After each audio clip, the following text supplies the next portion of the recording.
Good morning, everyone. Welcome to our Governance and Priorities Committee meeting here for Tuesday, July the 29th. Would like to welcome you to our apparently rockadoodle day that we're having because the sun has showed back up in Chestermere. I'm saying that specifically for Councillor Grant, who was dropping the rockadoodle Disney references this morning with the sun returning.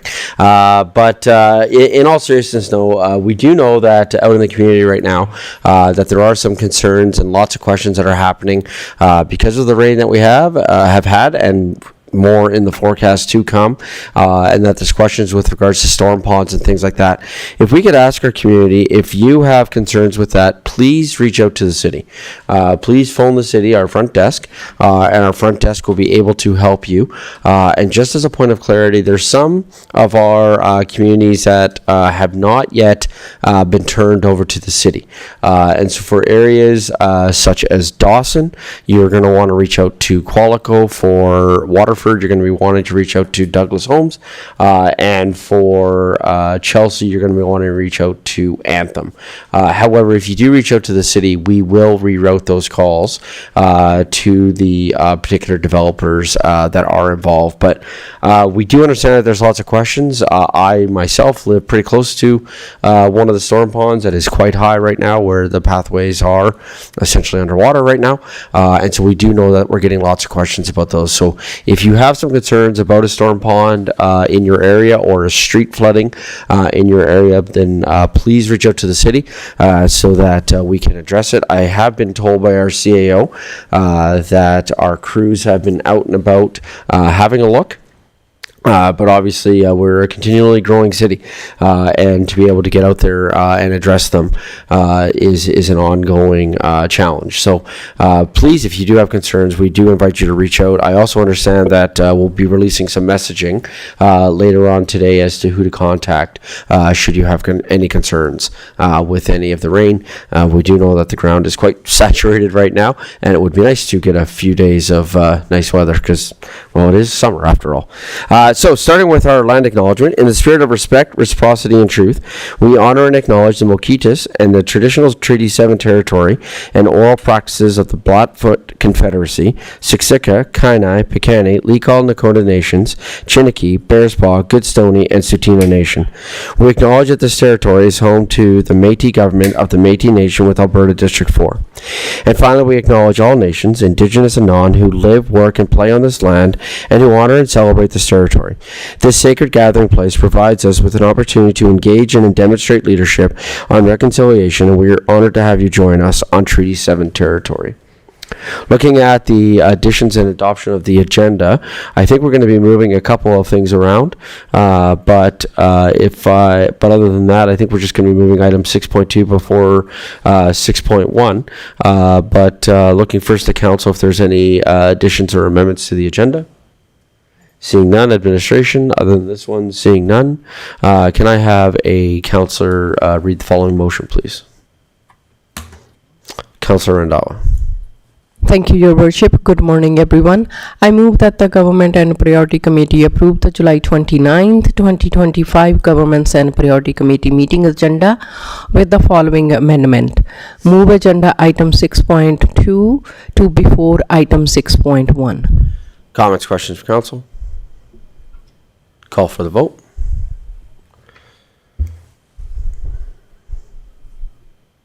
And that's carried unanimously. Thank you. You may be noticing also that we're looking a little short-handed up here this morning. Councillor Narayan and Councillor Wawrzynowski are both away on vacation, as well as and then Councillor Sambo will be joining us here momentarily. On the next one, this is just a part of Moment of Reflection. Again, as we have made public, we've been rotating our Deputy Mayor every 4 months, and so we're having a change in Deputy Mayor today. There's no motions or anything needed for this, as this motion was done at our organizational meeting, but want to say thank you to Deputy Mayor Schindler, who's been serving as Deputy Mayor for the last 4 months, and now welcoming Deputy Mayor Wawrzynowski. Deputy Mayor Wawrzynowski will be serving the remainder of the term as Deputy Mayor. Looking to legislative services, is there anything for public input this morning? Seeing nothing, thank you. So the public presentation is scheduled for 10 a.m., but then are we just going to start with 6.2 right now then? Can we just move to 6.2? Great, thank you. So we're going to move to item 6.2, which is Municipal Enforcement Practicum Student Program, and this is being presented by Blaine Austin. Good morning.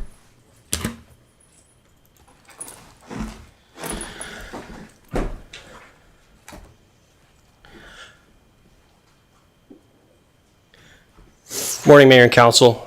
Peace Officer Blaine Austin with Municipal Enforcement. Also present in Council today, I have Student Bylaw Officer Natalie Mathieson and Student Bylaw Officer Diane Acevedo, as well as we have Leanne Atchison from Mount Royal University.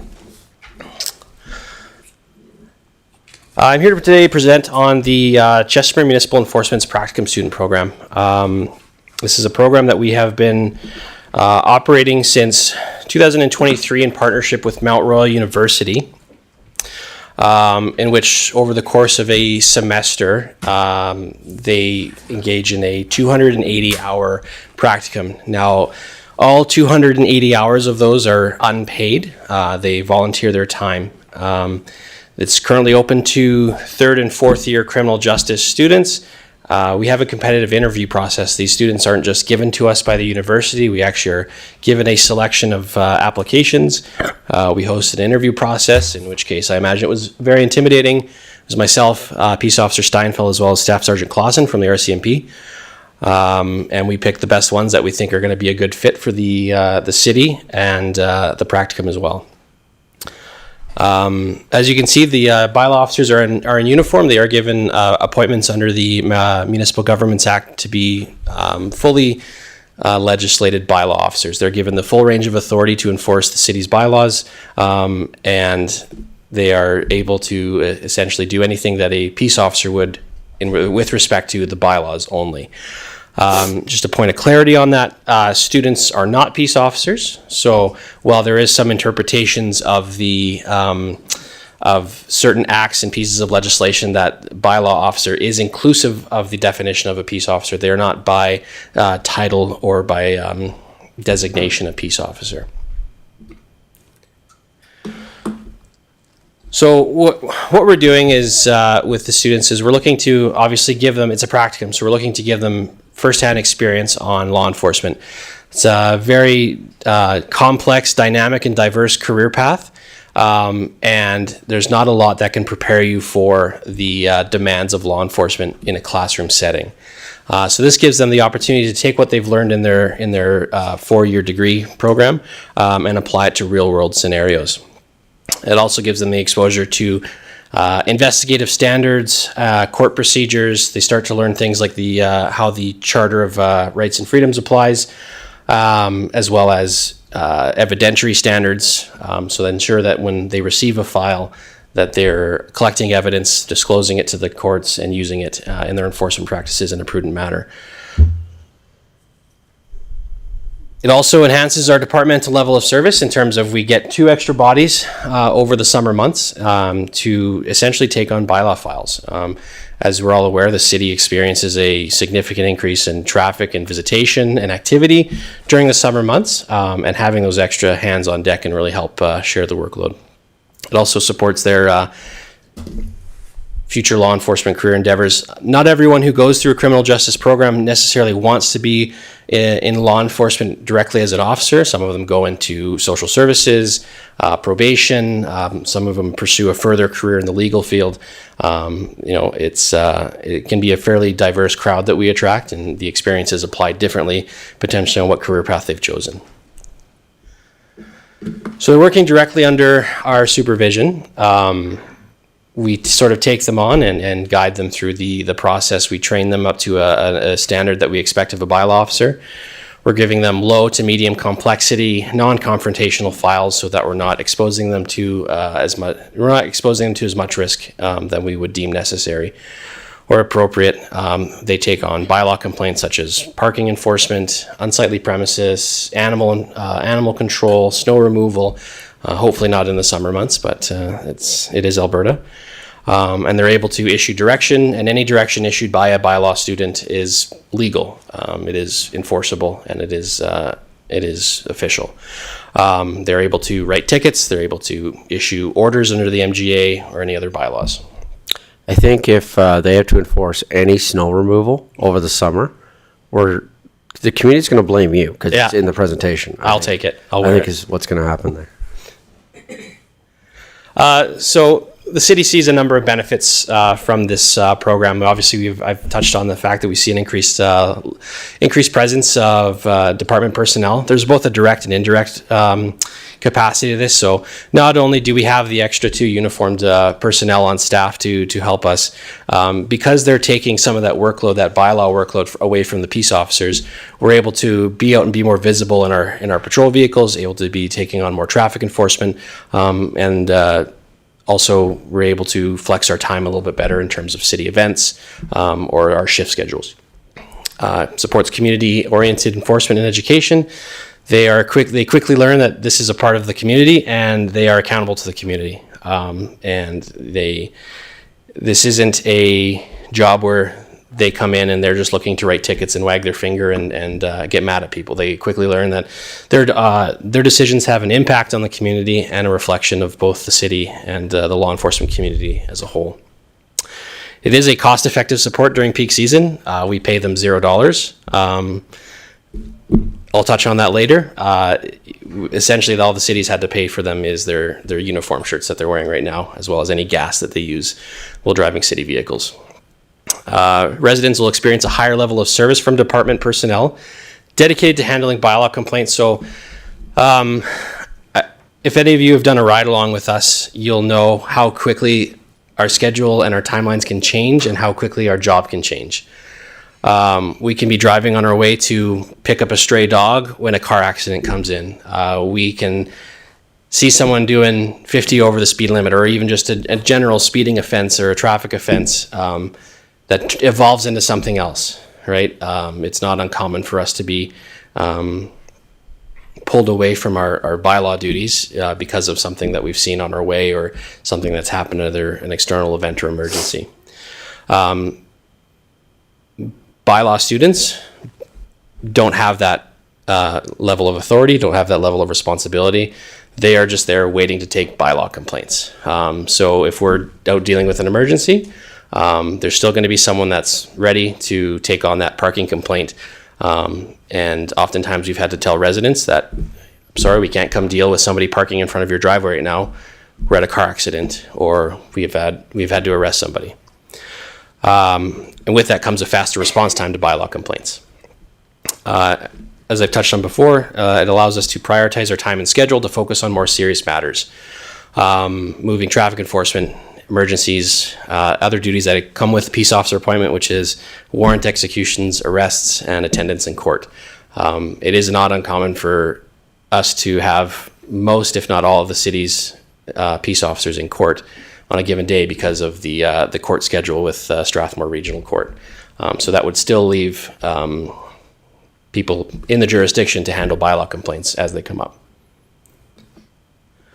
Now I'd like to take some time to allow Officers Acevedo and Mattison to present their experiences here as bylaw students.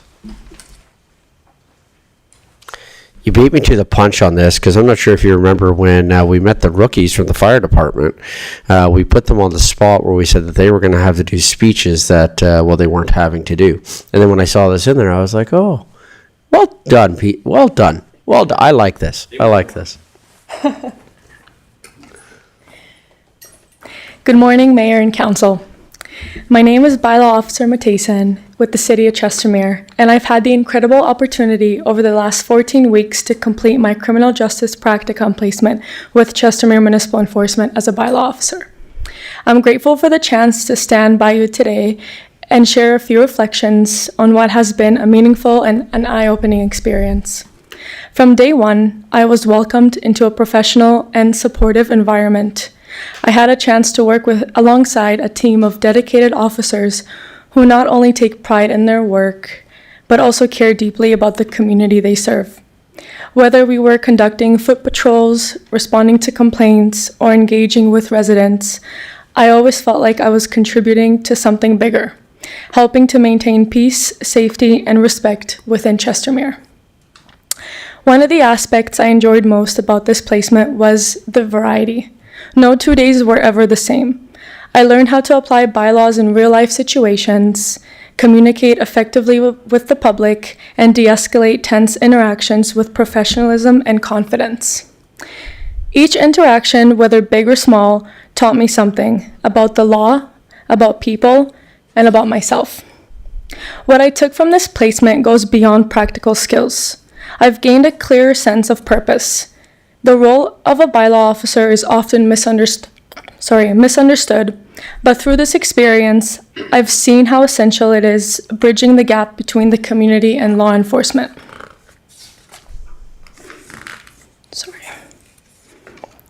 I've learned how to listen first, act fairly, and always lead with respect.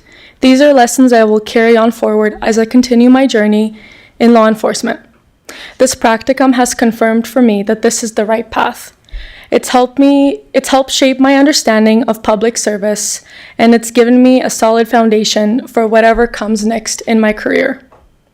I'd like to take a moment to thank the Mayor and Council for supporting these opportunities for students like me. Your commitment to mentorship and community development makes a real difference. And a special thank you to the Chestermere Municipal Enforcement Team.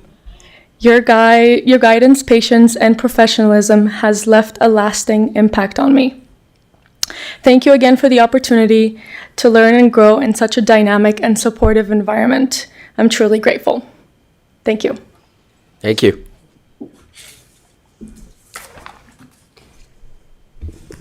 Good morning, Mayor and Council. My name is Dan Acevedo. I have been with the City of Chestermere as a practicum student for about 3 months now. For me, my experience was a little bit different. When I first started, I thought this was just going to be a stepping stone. I wanted to become a lawyer, follow my mom's legacy, and I always dream of going in the courtroom, defending people, but fairly quickly here I realized that my practicum with the City of Chestermere wasn't just going to be that. I expected it to be simple. I never thought that it was going to make me be in uncomfortable situations, in the sense that I found myself challenging myself every single day when I was here, and I feel like that was for me priceless, in the sense that I had never been in a situation like that before. It opened my eyes to real world community, and it made me interact with people in different ways. Some of the takeaways from my stay here was that bylaws and the criminal code overlap all the time, in the sense that they are written in the same way and with the same purpose, for people to follow them and for a community to work. The importance of being lawfully placed, in the sense that we are constantly being challenged by the public, and our job as bylaw officers, peace officers, or officers with the police force is to make sure that we are serving not just the complainant, but the subject of complaint as well. I also learned about accountability, in the sense that everything that we say is going to be used against us if we don't do it in the right way. And I also learned about voluntary compliance. If there is a way for us to de-escalate the situation, and if there is a way for us to work with the person, we're always going to be more than happy to do so. Following what I said about accountability, I learned that officers must follow the written law. As Peace Officer Austin stated earlier, this isn't just about us giving orders. This is about us working with the public and just filling the gap, making them feel comfortable and making them understand that we are here to help them. I also learned about fair enforcement. That ties along with what I just said. And just protect community as well as officers. That is, at the end of the day, why the criminal code and the charter is there. And we always have to keep that in mind. Lastly, this practicum made me realize that when I saw policing from up front, I realized that that is exactly what I want to do with my career. And I just want to be able to help people with my knowledge. I want to be able to make them feel understood, and I want to share and educate them if there is a problem that they're facing at a particular time in their lives. I also want to say thank you for your guys' time and for the opportunity to let us speak and just be able to be here today. And during the past 3 months, I have learned lots that I would have never learned if I would have just stayed in the classroom setting. And I'm just really grateful, really, because this made me realize what I actually want to do as a career. And I feel like this is just the beginning. Thank you. Yes, thank you. I think every elected official on this side of the desk can empathize with that line about being aware of what you say, because it can get used against you. Thank you, guys.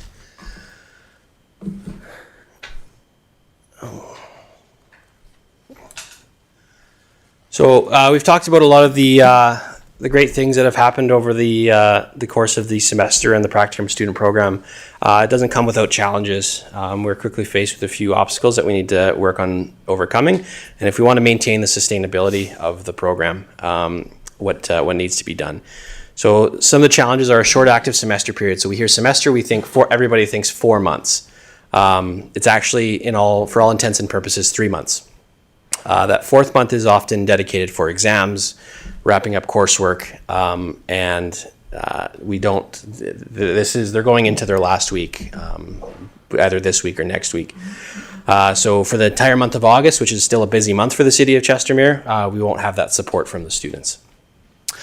Because this is an unpaid practicum, they must organize the practicum around their job, their studies, their commitments.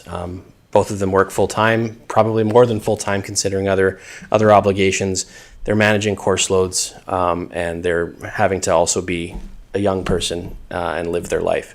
So we give them 2 days a week at 10-hour shifts.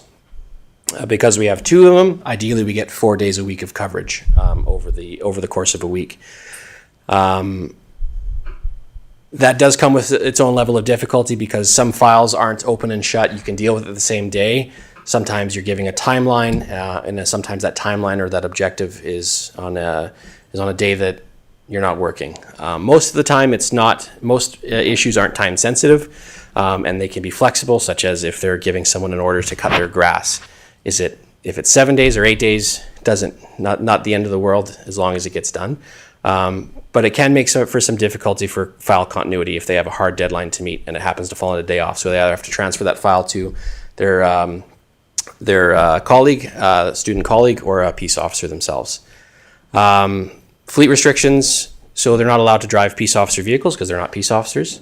I put an asterisk here because this was addressed midway through their practicum by the city leasing those extra vehicles. We're able to repurpose one to give them some mobility and freedom to go out and actually know what it's like to go out on your own and enforce a bylaw. So they are, I call it restriction, I'll also call it flexibility. They can enforce bylaws from a city branded fleet vehicle. They could do it from a John Deere tractor. They could do it from essentially any vehicle. There's no guidelines or legislation or policies that direct on how a bylaw officer's vehicle needs to present. There is, however, restrictions on peace officer vehicles and who's allowed to drive them for obvious reasons. We also have a lack of dedicated equipment. So because our radios are connected to both our dispatch and the RCMP, there's a lot of sensitive and protected information that you have to have a certain level of clearance to be exposed to. So we don't have any radios to give them so that they have a direct line of communication with us should they ever be out on their own and need help. So talking about the sustainability, the practicum program must be a net positive for the residents of Chestermere. If the program is taking so much time on the officers, time and energy on the peace officers' point, that it's actually taking away from the levels of service that we're able to provide to the residents, then I personally don't see a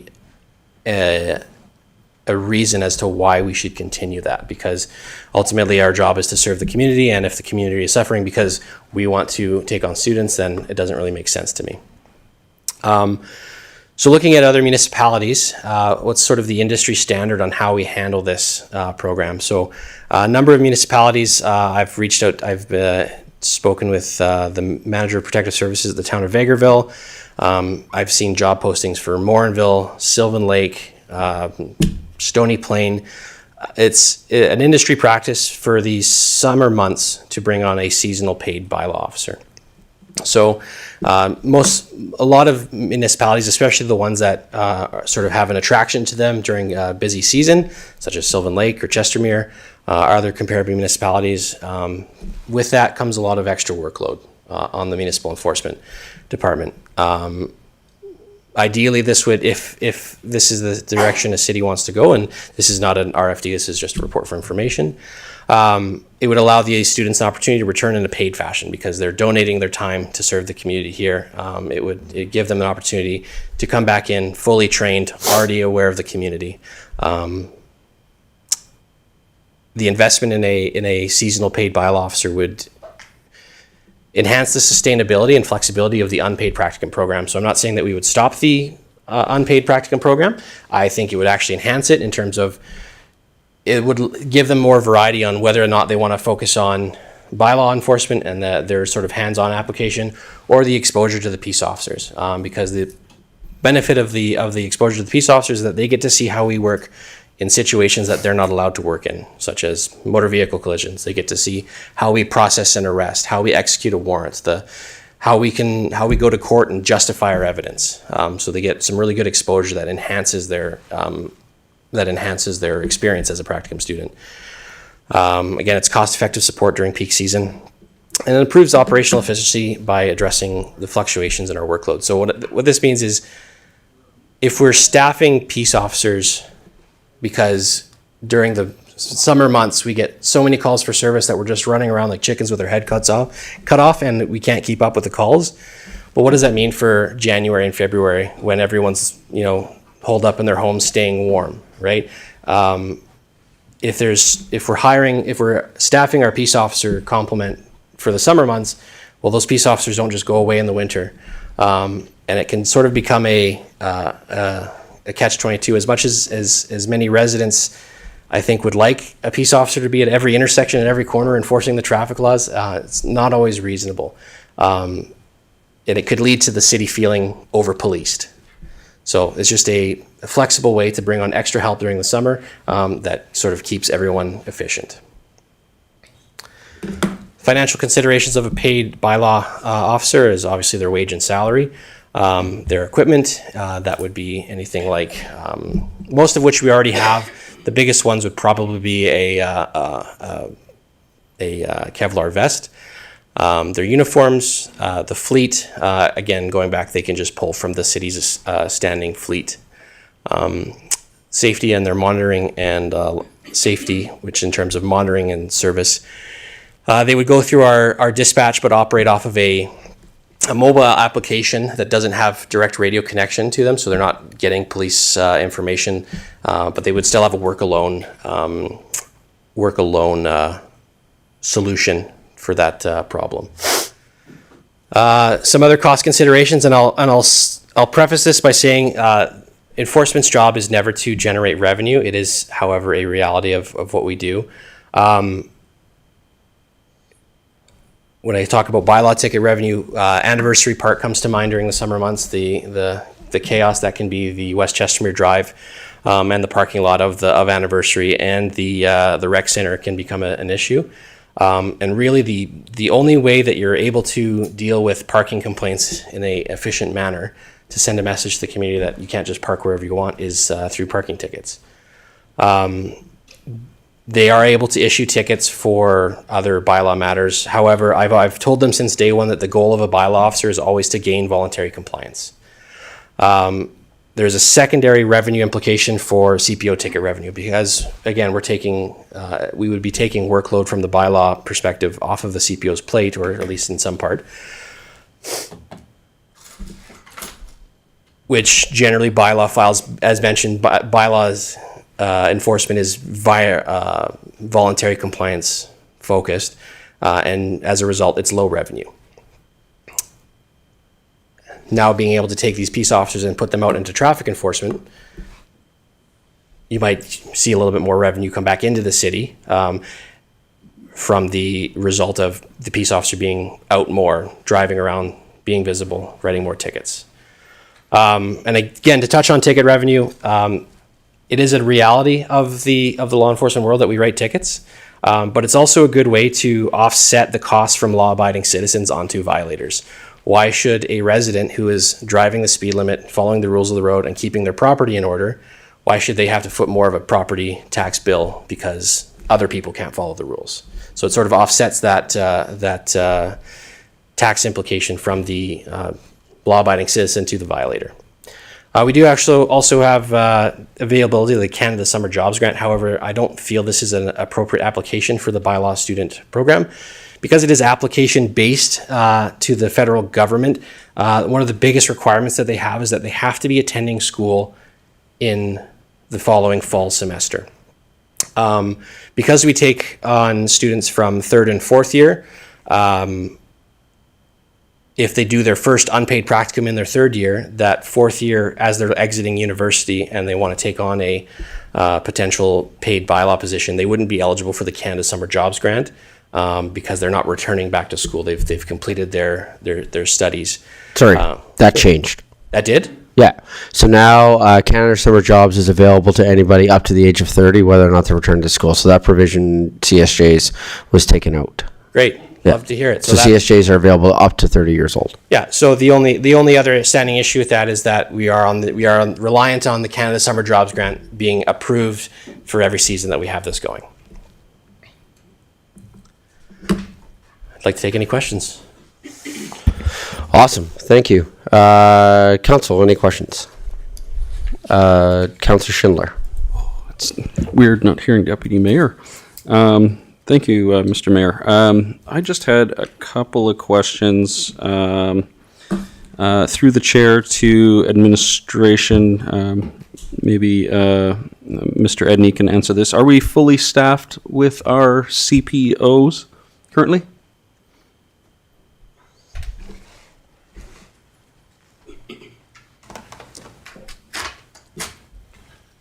I'll take a moment just to answer that one here. Sergeant Sursick with the City of Chestermere. Currently, right now, we ended up employing one peace officer for this year. We are scheduled to have one more full-time peace officer approved towards the end of the year, 2026. And then after that, it'll be decided on the population of the growth and kind of where our department is going to end up going. But for the moment, right now, we are fully staffed, yes. Okay. And then a follow-up to that, everyone has their PPE, I'm assuming. Would we provide students with the same level of PPE? Should this program keep going over the years as CPOs? PPE in terms of ideally they would have a vest. Would you like me to refine the question? Like I could answer it in a broad scope. Okay. Like so PPE in terms of a bylaw officer, PPE too in terms of a law enforcement officer can mean many things, up to and including lethal force options. Obviously with the program right now, that's not afforded to us. But with a bylaw officer, the main piece of PPE that we'd be looking for them would be a vest. And they wouldn't have other use of force options available to them. They wouldn't carry a baton. They wouldn't carry OC spray because there are certain implications and liabilities that come along with that. If there ever is a situation that we feel that they are unsafe, we would tell them to withdraw from that immediately or avoid it in the first place through a risk assessment. Okay. I will yield back for now. Thank you. Any other questions from council? Okay. With that then, the only thing, yeah, I think it'd be great for us to explore some further options with this. I do know that so when I was in Sylvan Lake for the Mid-Sized Cities Mayor's Caucus in May. I talked to their mayor about their seasonal policing that they do. So they bring in increased RCMP and peace officers and bylaw for the summer months because they see an increase of I believe the number was like 1 million people go through the summer months. And so I asked, I said, how do you deal with that from a public safety standpoint? And so they did talk about that. So I would love to know.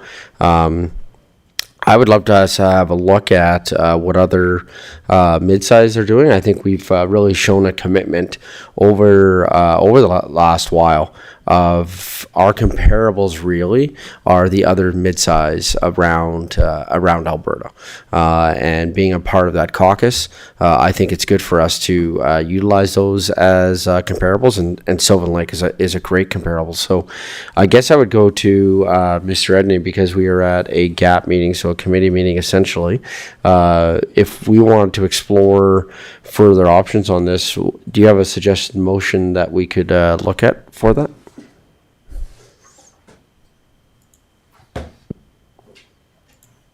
Yeah, thank you, Mr. Mayor. Good morning, Council and Mayor. Yeah, I mean, I think you could have a simple motion just directing administration to report back to either the committee or council on different options for CPO program through the summer. Well, not CPO, bylaw. Sorry, bylaw, yeah. Yeah. But yeah, no, I think it'd be great. I think there is some potential there. I think the Canada Summer Jobs one would be one route. I would also be curious about if there are some other options that are available to us, given some conversations that we are currently having about policing in our community, even with the minister's office with regards to this, if there could be some potential there as well. So I would love to see something like that coming back to council. Sorry, Blaine, go ahead. Thank you. If I can also expand on your point in terms of seasonal help, you noted that Sylvan Lake hires on seasonal peace officers, which is great. However, I will say that most peace officers who are already working as peace officers, or at least those who are qualified to do so. The appointment process takes some time, depending on their history, their level, like how long they've been serving, how long it's been since their last background check by the province. We could have them working day one of May, and then it might take them 3 months to get their appointment. It took me 3 months to get mine. So just to expand on the point of seasonal peace officers, it's a more difficult hiring process to find qualified individuals for that role. Yeah. No, I just know that from speaking with them, they have found a lot of success. They're finding success with it. Great. Because of, like I said, the increase in tourism that they have, and so I'm sure that because they've been doing it for years, I'm sure that they have figured out a way to mitigate some of those concerns. So then, with that, I guess we'd be looking for a motion to committee to direct administration.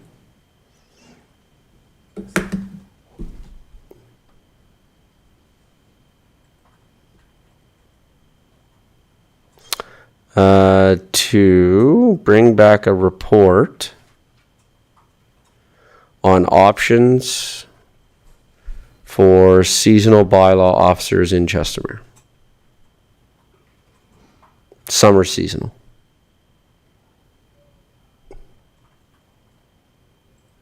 That works.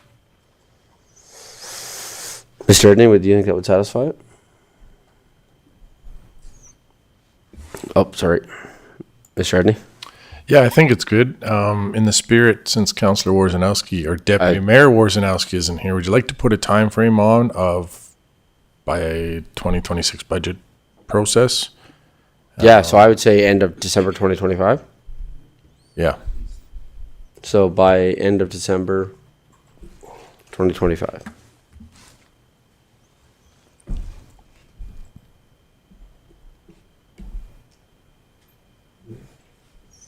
Okay. Do I have a counselor that can make the following motion, please? Counselor Schindler? I move that the Governance and Priorities Committee direct administration to bring back a report on options for seasonal summer bylaw officers in Chestermere by the end of December 2025.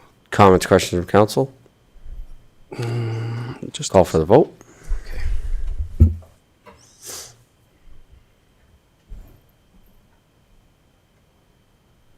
that's carried unanimously. Thank you. I have one more slide on that. And Sure.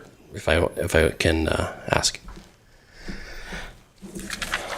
So this last part's the touchy-feely part. I just want to say to our students, in recognition of your dedicated service to the residents in the city of Chestermere, as a gesture of appreciation from Chestermere Municipal Enforcement, I am honored to present bylaw officers Acevedo and Mathieson with our departmental challenge coin. This coin symbolizes the gratitude and marks what we hope is the beginning of a long, rewarding, and safe career in law enforcement. At this time, I would also like to respectfully request that Mayor and Council join us for a photo with the students to commemorate this special occasion. Awesome.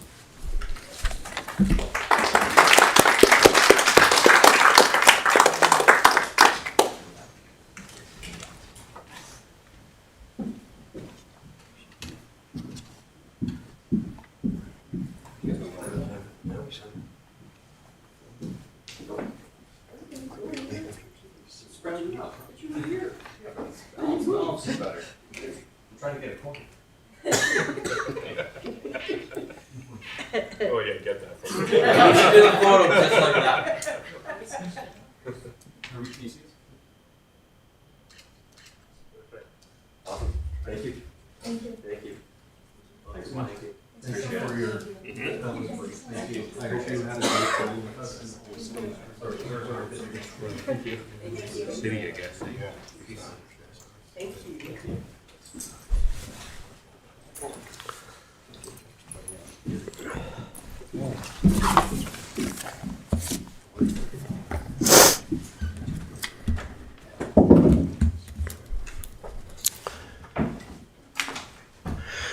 Lead services, do we need to accept for information since we made the other motion?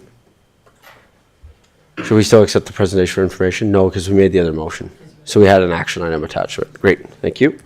With that, I'd like to actually move to item 6.2.2. So we'll do that before we have the public presentation, since our firefighters are here. So we have bylaw 030-25, which is the addressing bylaw. And this is being presented by Marcus Weckeser, Fire Marshal, and Kimball Yorston, firefighter. Good morning. Morning.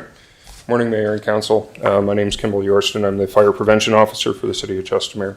I'm here as to present for a report for information, bylaw 030-25, which is the municipal addressing bylaw.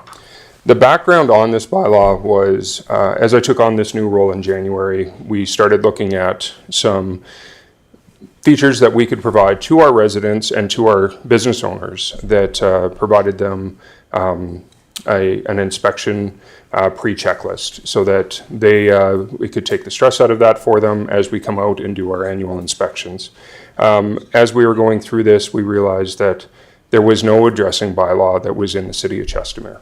And that was problematic from a point of if we had a refusal to add addressing, it became problematic as we had nothing for it. We have really gotten most of our stuff through and compliance through education. But as we continue to grow as a city, we're going to run into issues at some point where we are going to have the actual bylaw in place to have the enforcement side of it as well. So we worked with Legislative Services, our municipal enforcement, and we formed this bylaw using what is a standard from other municipalities to ensure that we had something that complied with the area and with all the legislation. I can take you through the bylaw if you'd like. So it is known as, and the title of it would be the Municipal Addressing Bylaw. In our definitions, it'll go through the various definitions throughout the bylaw as far as what the addressing numbers, signs, who the roles and responsibilities are, and how they refer back to the MGA or to various legislative pieces. When we get to the application, and this is kind of the meat and potatoes behind the bylaw for it, this is where it starts to discuss what we're going to have as far as the requirements. So in the application, the first thing is that this bylaw does not prevent any other federal or provincial legislation. It doesn't override that, and it is another bylaw or requirement of a lawful permit. Any of the subheadings or headings generally are not part of the bylaw, and that the bylaw is general neutral. So with it is really the legalese of the bylaw that it provides. The authority, which is section 4, and the city requirements for addressing. So this becomes where our meat and potatoes for our residents or for our business owners are, as far as what's required from them. So from the city's side, for the authority, it's our job to address the addressing officer is authorized to assign numbers in an orderly fashion. We do that as part of our day-to-day function at this point, and we would continue to do so, whether it's to buildings or subunits inside of the buildings, and revise those numbers at time to time. So this gives them the authority if we need to change numbers, if there's something that requires a change, that they have the authority to make that change. And then the addressing officer will keep a record of all of the numbers that are out there. For the addressing procedure, this starts to talk about how we're going to do this. So one of the key pieces is, in my home, I live on a corner, and it is something that, we want to make sure that we are in an emergency going to the right place. And very often you can end up with number 1, Main Street or number 1 First Street, and they can be blocks apart, but with the addresses being on the wrong side of a street or a frontage, we can end up at the wrong place. So A talks about what street frontages are, where the address has to be signed, and that it is the front-facing main entrance. So generally where you would see a garage or the front door of a residence, or for us here, it would be, also the commercial structures. So really defining what the front of a house is and what the front of the commercial structure is, and that's where that address has to be shown, so that it's not shown on different ones that could cause confusion in an emergency situation. The second is that we're going to make sure that that through this bylaw, right, that the number that is assigned is visible at all times. It talks about how those numbers are needed to be visible from the actual street, that they need to be a contrasting color to the background that they're placed on. It doesn't give specifics at size, but simply that it has to be seen from the street, because to be giving a specific of size will vary based on the backset of a residence or a commercial structure. What could be very easy to be seen at some will be hard to see at others. So we didn't want, the easiest way to put it is to ensure that it is seen from the street. The contrasting color is another one. And then basically we go through there. If there's a name that's associated with it, to supplement the address of the property, the owner of the property has to then inform the addressing peace officer in writing of the name, including the revisions thereof.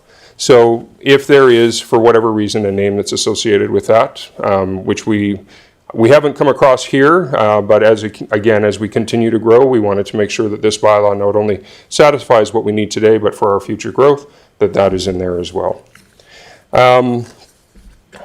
As we continue on through there, the next part of this gets into the notification. So this is basically where what notifications have to be given by the city, and also goes through what the requirements are for an extension of that. So once the addressing officer gives the property owner notification, it's 60 days for them to have the number assigned to the property put up, or any revisions if there was a revision for it.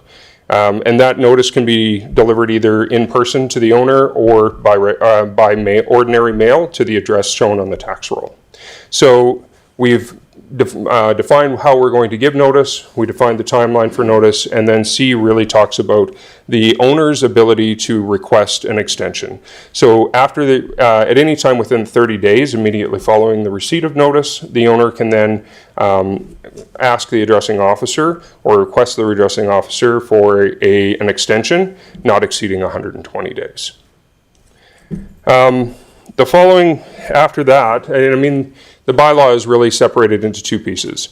There is the how we're going to do this, which is the sections 1 through 4, and 5 and beyond become the fines and the remedial orders. So the offenses are defined here, right? No person being an owner of a property shall fail to display the address, and that's really what this is about, and that's the meat and potatoes of this bylaw, is ensuring the public safety by having addresses be displayed at all times, so that whether it is our community peace officers, our police officers being done through the RCMP, or emergency services, whether EMS or fire, we can very quickly be able to identify addresses and respond in a quick manner. So the offenses are listed in section 5 for failure to do that. So that would be the failure to display the address, an address that doesn't comply with any of the requirements, so not being seen from the street, not being a contrasting color, and then anybody that would impede an investigation by a peace officer, which is part of the requirements that they would have for their enforcement. The remedial orders are the next section. So the remedial orders are going to be where we have the ability to, through the peace officers or through a safety codes, be able to write a order if the bylaw is not being complied with. Again, I really expect that we get voluntary compliance 99.99% of the time. This is one of those things that we just want to make sure that we have these clearly defined, and we will always choose education over writing orders. But we have to, again, as we write these bylaws, ensure that we have the ability to deal with all the situations that may come up. So the remedial orders are placed in here as well. So it'll define who we have to provide it to, what has to be on the remedial order, who it has to be addressed to, the dates, all of the requirements of that remedial order. And that is outlined in section 6, where we go through the specific requirements for that remedial order. As we move to section 7, if a remedial order is issued, there is an appeal process. So that is defined in this section here. So if somebody does receive the remedial order, they can file a request to review with the city in accordance with the Municipal Government Act. So they have that ability right there. There is a $100 administration fee for this order, or for that appeal of an order. From there, it'll explain how that order is going to be reviewed, whose positions or whose jobs it are to review that order. So council is named in there as may confirm a substitute or cancel the remedial order. They can provide their decision verbally or in writing. So it defines how that appeal process is going to go through and the roles and responsibilities of the groups within that appeal. As we move to section 8, this becomes the penalties. Our penalties are tied to Schedule A, which you'll find at the back of this bylaw, and also talks about Schedule A being part of the bylaw, although Schedule A at some point will be something that is discussed in council separately from each bylaw, so that not every bylaw has to come in front of council at every time to have any changes done to any penalties. You can see in here, for the most part, the penalties are fairly minimalist. We are looking to, again, get compliance through education. We're not looking to make this some cost recovery process for our inspection group. It is, we have found that most of the residents and the business owners in Chestermere, when we explain the why, are happy to go and get the signage. If we run into an issue where we need to be able to enforce this, we do have a penalty that is in there. Those penalties range for failing to address a sign from $100 to $200. And the only times where we see Those penalties really rise to anything that is of significance is when they start to become obstruction of a peace officer or failing to comply with the remedial order. So if we've already gone through and gone through the remedial order and gone through all of that process and there's still failure to comply, that's when we can see a larger fine be levied against. Section 9 is really around your violation tickets. So who's going to write the ticket? So the peace officer at their discretion, how that's going to work, and then how they're going to issue the ticket and tying it back again to the MGA and the Provincial Offences Procedure Act so that they have the power to be able to do those things. And then 10 is around the investigation of complaints. So this part here is, again, for our community peace officers through their side to ensure that there is a little bit of coverage for them as far as they're not having to always investigate every complaint that comes in. Some complaints are vexatious in nature. Some complaints can be done because we have neighbors that are not getting along and use our community peace officers as a tool to upset each other. And if that is determined, our community peace officers through their investigation can decide to not investigate or not step forward into this. This is a piece that is almost built into all of our bylaws now that have to do with our community peace officers, because it's one of those things that we want to ensure that they have the tools to do their job that we pay them to do.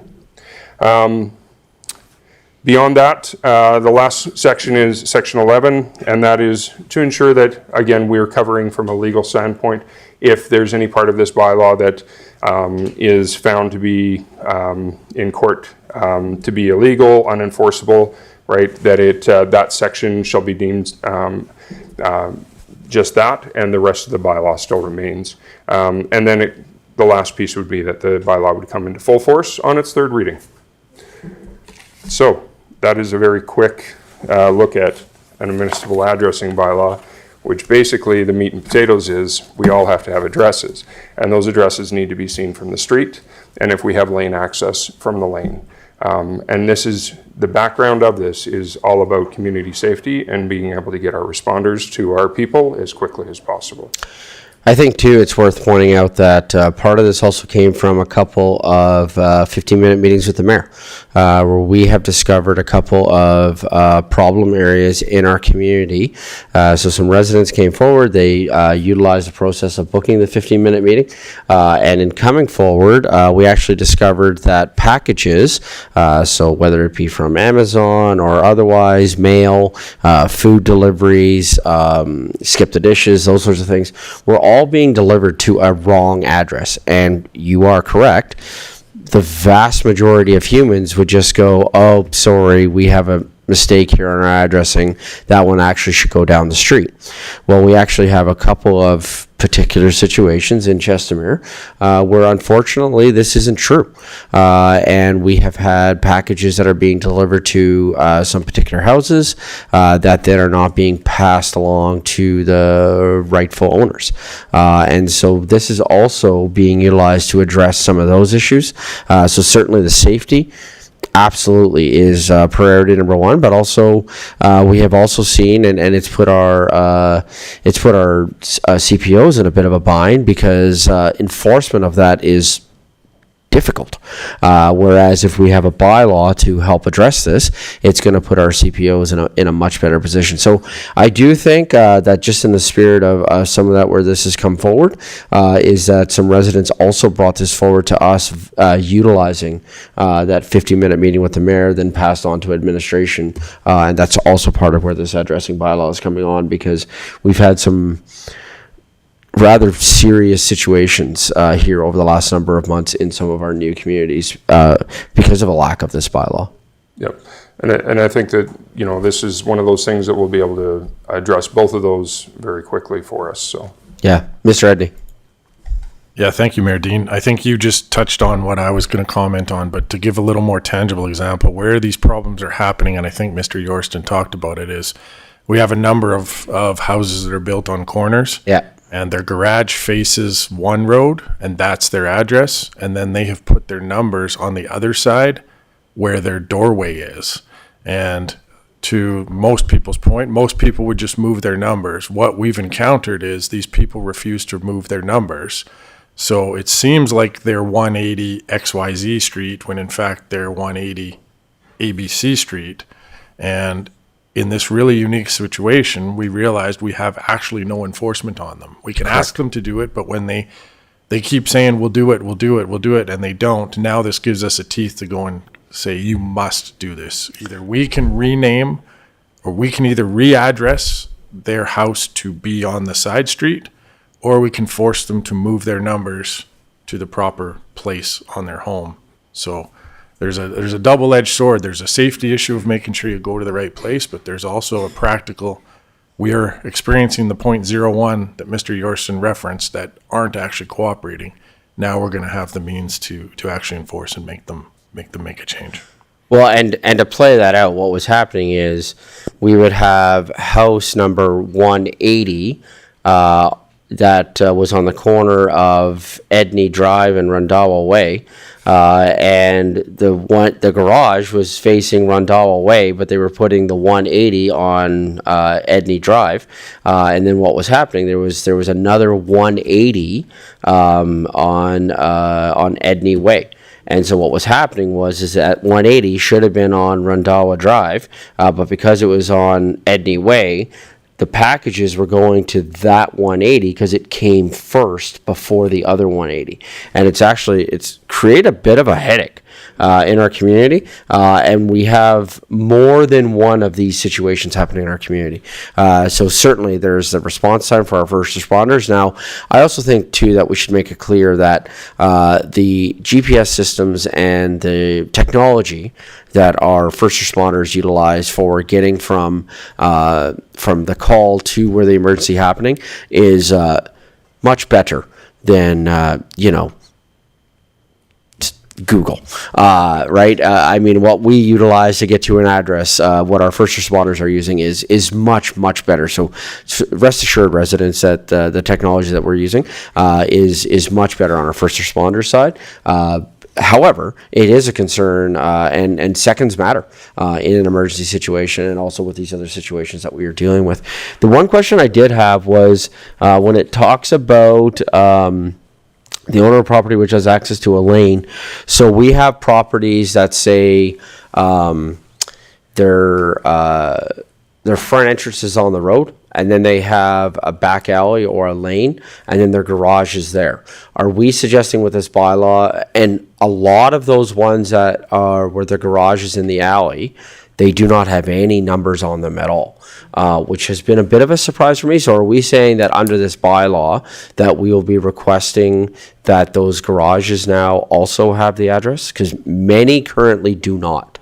Yeah, that would be part of the request, and that actually is born out of a call that we did have where we have one area where the front door is not facing, or the main door is not facing a street. It's actually facing a green space, and that's where the addressing was. Yeah. So unfortunately, the call came in from a cell phone, which gave us a larger area, and it is row housing, and it was very tough for the EMS that arrived first and our fire trucks that arrived afterwards for a fairly serious medical emergency to find that, because there was no addressing on the laneway. Yeah. And all the addressing faced a green space that can't be seen from the road. So part of that is ensuring that we have that access from the laneway or from the street. Well, and speaking to this, a weird clause that happens at my house is Uber gets sent to my garage. So I have this situation. My front door is facing the street. My garage faces the lane. But if I call an Uber, I was coming home from Stampede in an Uber and went down the alley because that's where it gets told to go, and there's no addresses on those garages. So I am in a bit of that situation right now as well, where I was caught off guard. I didn't know till I was coming home that was an issue, but that was happening whenever I order rideshare. That's what happens for me. Yeah, and that also is going to keep us very similar to all of our neighboring communities.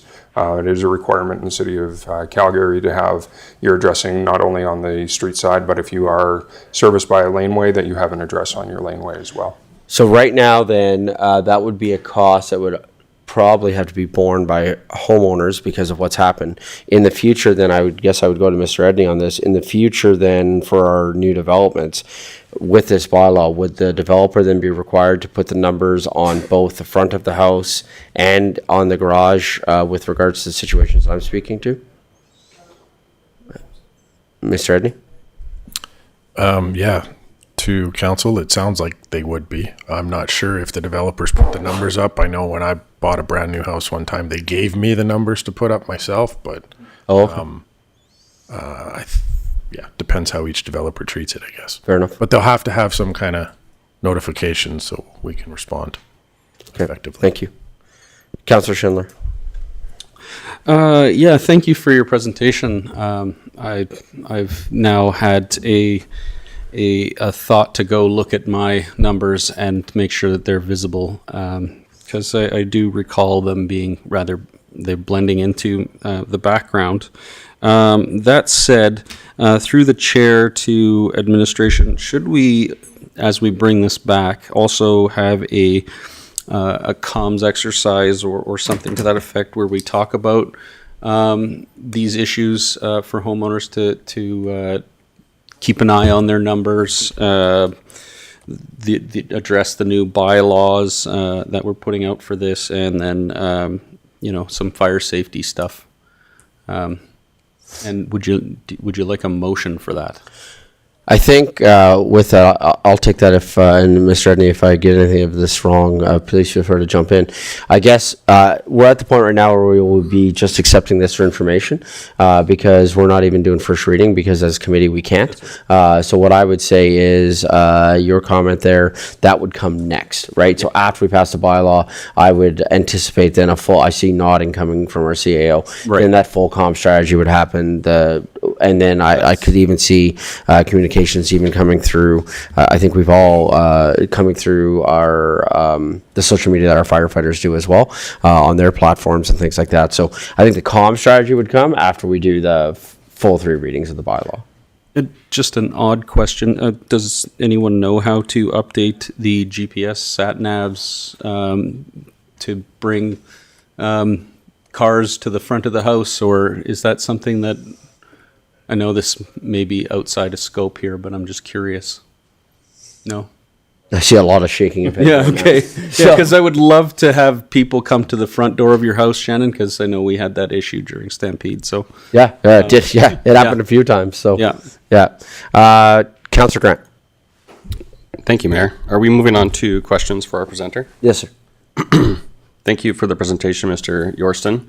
I have a question about how the homes are found currently in Chestermere. When a call comes into emergency services, how do you get to the home? So it'll depend on how the call was placed to the dispatch center. If it is placed through a landline that does not have a VoIP or voice over internet protocol, so a hard line, it goes through an enhanced 911 is what our dispatch centers are currently running, and it is linked right to that address.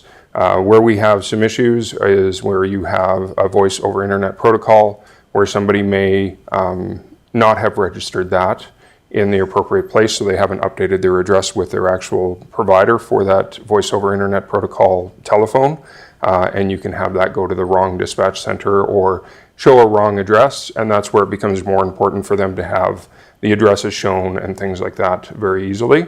The third way that it would come in is obviously through cell phone, and cell phones will give us an area and will pull the closest address. So it may pull it's usually within about 30 feet of where the caller is originating. It depends on their proximity to cell towers, if there's able to be triangulation through it, and a bunch of other factors, but that's how that tends to come in.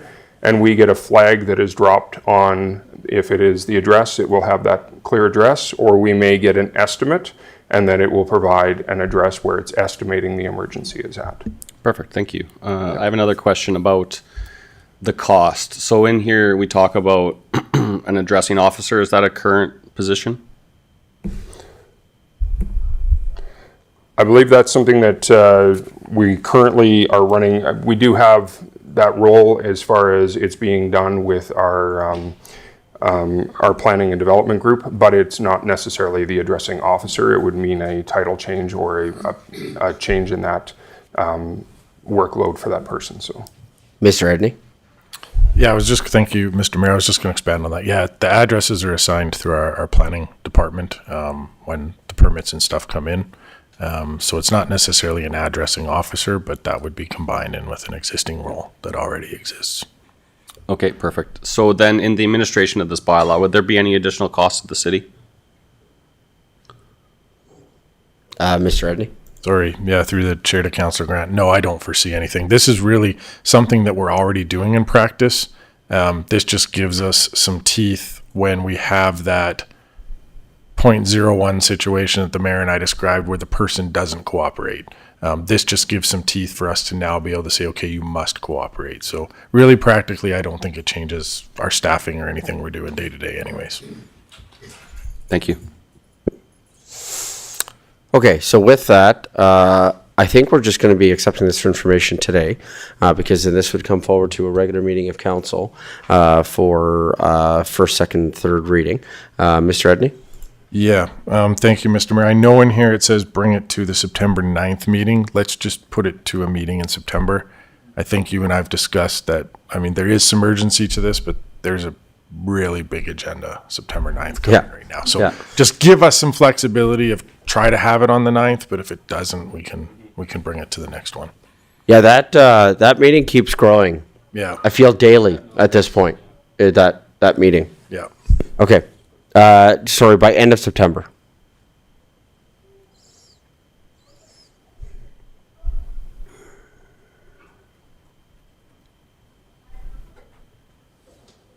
Yeah.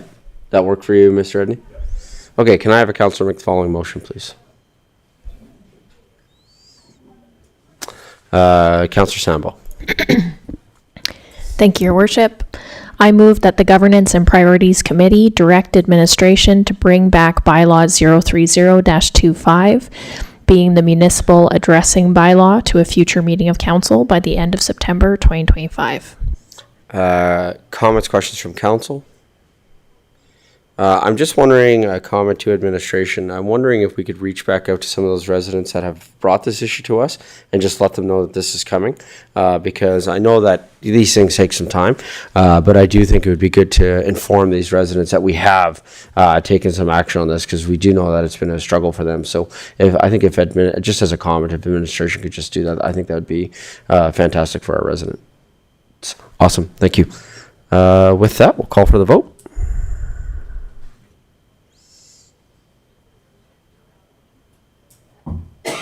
That's carried unanimously. Thank you very much. We're going to take a 10-minute break, come back at 10:25. In that time, when we come back, we're going to be having our first public presentation from Watershed, and also Councillor Wawrzynowski is going to be able to be joining us online. He has been able to watch, and we're going to then get him on so that he can fully participate. So Councillor Wawrzynowski will be joining us, and we will reconvene at 10:25. Thanks, everyone.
Good morning, everyone.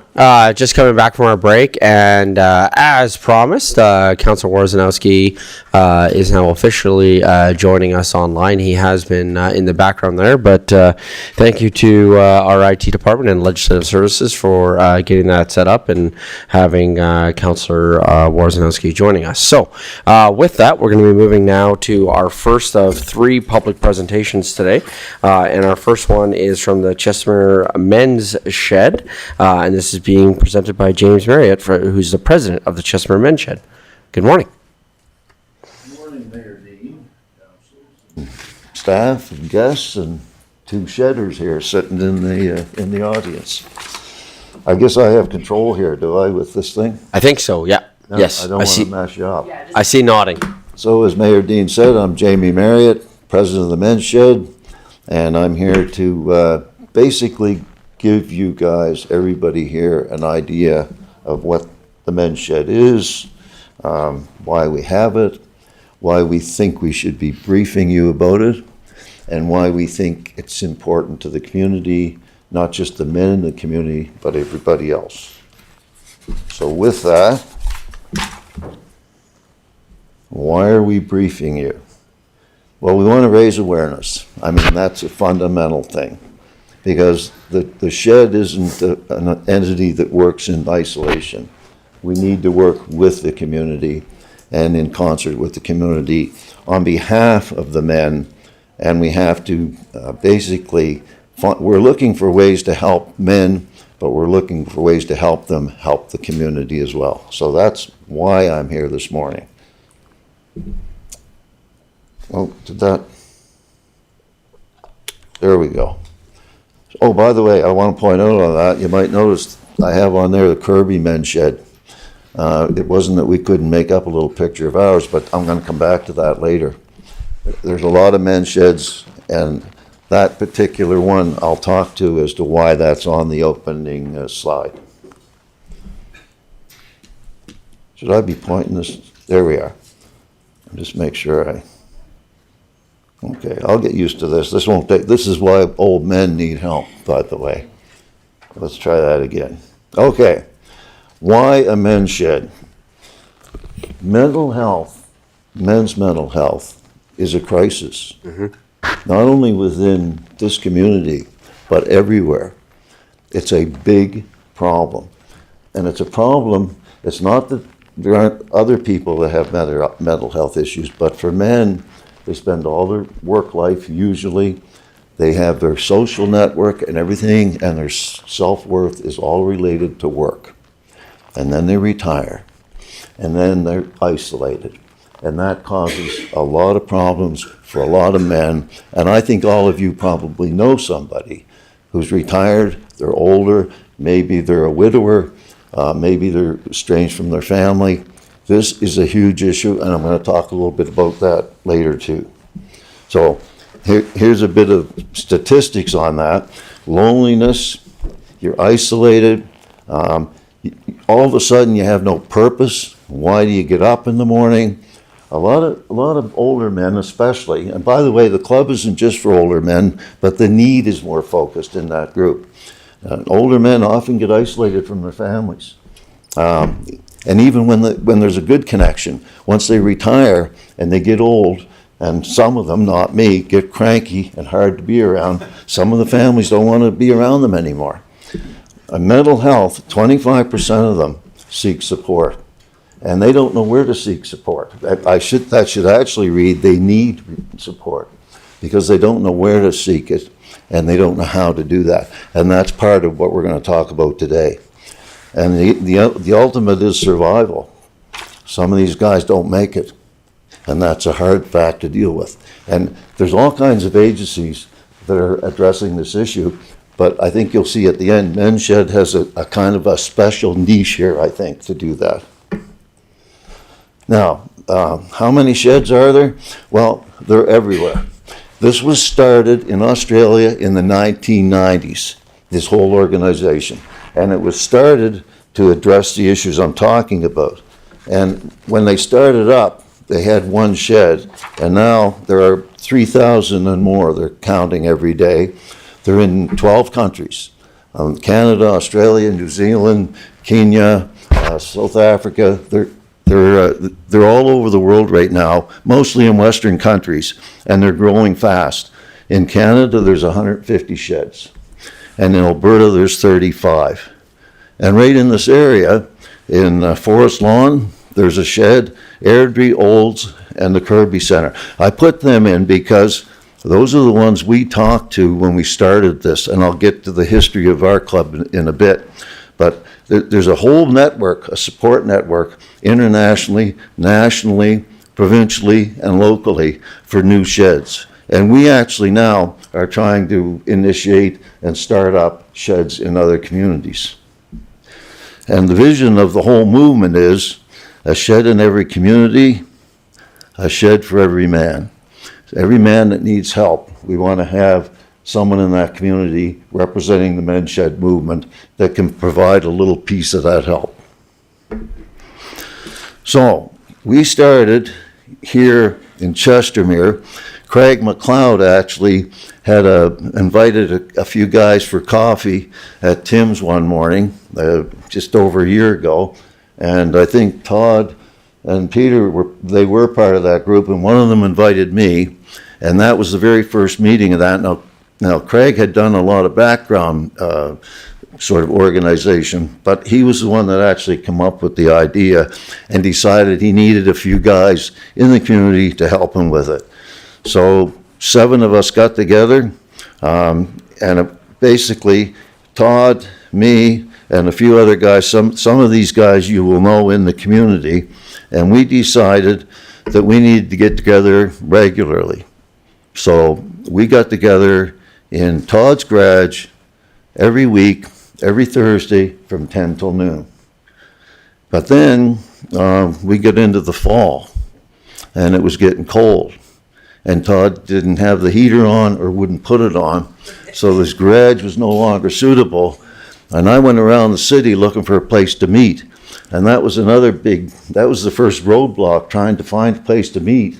Yep. And really, Men's Shed is a meeting place and a workshop.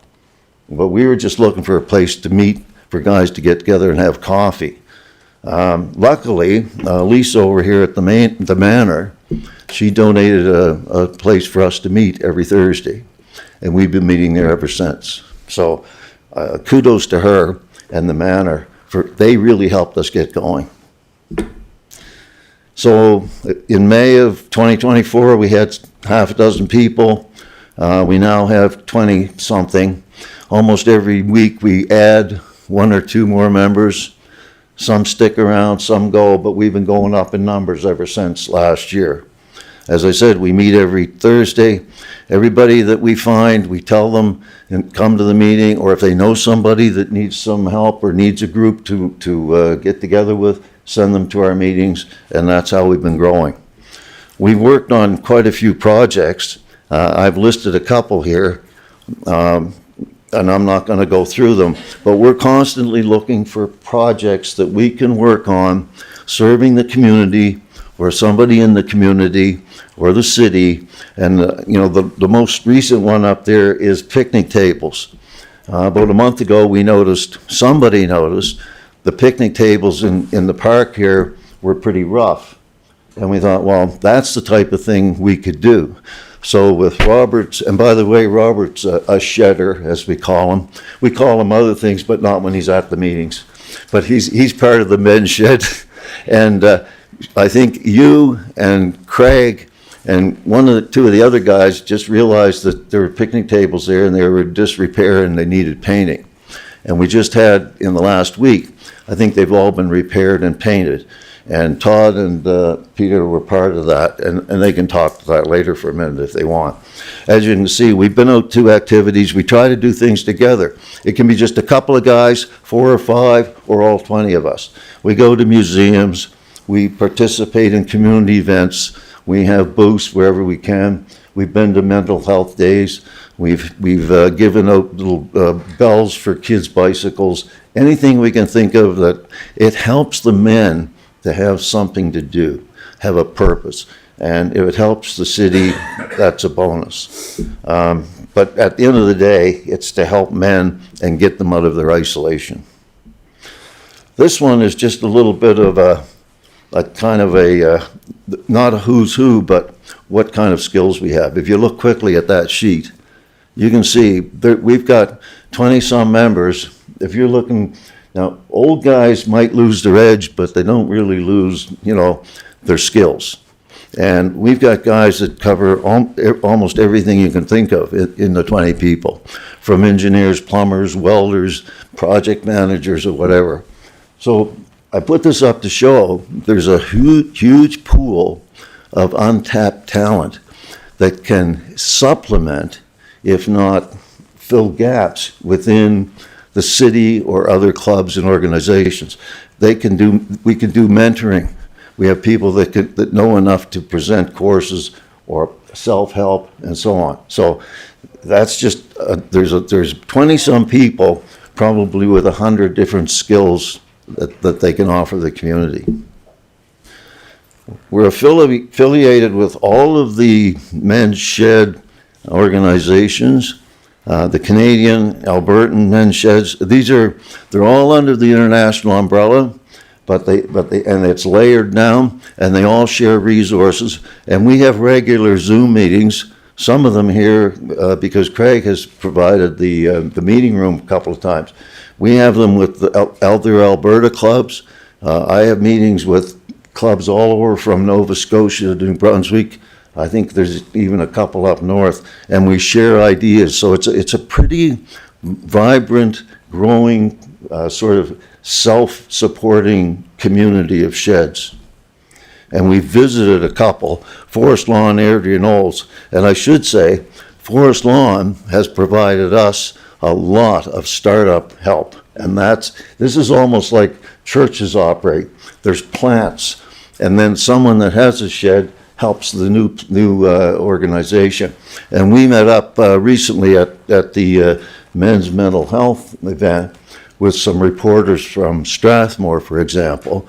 Robert was there, and Todd, and Peter, and we offered to help them establish a men's shed in Strathmore. And I want to give a special mention to Lee Valley. They are a sponsor at the Canadian level, but they also sponsor us and the local clubs, and they provide a workshop and all kinds of excellent support. So that's kind of who we are, how we started. This is kind of where we're headed. We don't want to grow for growth's sake, but we know there's growth potential, because we know there are dozens, maybe hundreds of men in this community and the surrounding area that we haven't really gotten in touch with yet. So we're trying to grow the numbers, and we've set an arbitrary sort of double by the end of the year, and we're on track. We're trying to get on social media. We are on a website, thanks to Peter. And this is an example too. Peter doesn't know much about websites, but his daughter does. We'll take help wherever we can find it. So Peter started it off, realized it was a bit difficult. His daughter jumped in and helped out. This is another part of members getting involved and getting their families involved. Excuse me. We want to eventually get registered as a not-for-profit. I've got a bit of experience with that. It's a fairly intensive activity. That's something we'll probably look at as we roll into 2026. And it helps when we're working with other groups, we understand that. But at this point, we don't have a real formal executive council. We've got a few of us that are doing the organization, but most just want to come have coffee, get to know someone, make some friends, and maybe work on some projects. The collaboration, that's why I'm here today. We need to connect with the city, and we're looking to the city to help us connect with other organizations, maybe Rotary Club, Lions Club, schools, maybe Synergy, those sorts of groups. I think we have some role to play in that big picture. Now, this community project thing, Todd came up about 2 years ago with an idea. him and I and my wife Val, actually at Tim's, Todd said, wouldn't it be fun if we had a little lake monster like the Loch Ness? And it turned out to be called Chessie. And actually, there's a picture of it right there. Todd has mostly built that himself. But it was a fun thing. We thought we would take it to events, and it would blow out smoke and all that stuff. And it would either amuse or terrorize the kids. We weren't sure. But it was a little idea we had, and we're hoping to expand on that idea as a sort of a city mascot. And we'll talk about all this stuff in the question period, but I just want to get this. I know we're behind time, so I'm trying to get this sort of online here, and then we'll take questions after. No, you're good. And that is the end of the sort of formal presentation. And if you read what it says there, that pretty much sums it up. An organization dedicated to the well-being of men in the community through socialization, activities, meaningful work on community projects, interaction with the city, service organizations, business, residents, and youth. That sums it up right there. And I think there's a real scope for this club to be an integrated part of not only helping men in the community, but helping the community with men. And with that, I'm going to open it to questions, because I'd rather answer questions than kind of give you the formal presentation anyway. Does anyone have any questions? Yeah, thank you. I'll open up to questions here in a moment. I just wanted to open with a comment, and I just want to say thank you for the work that you and the other gentlemen in this group have been doing.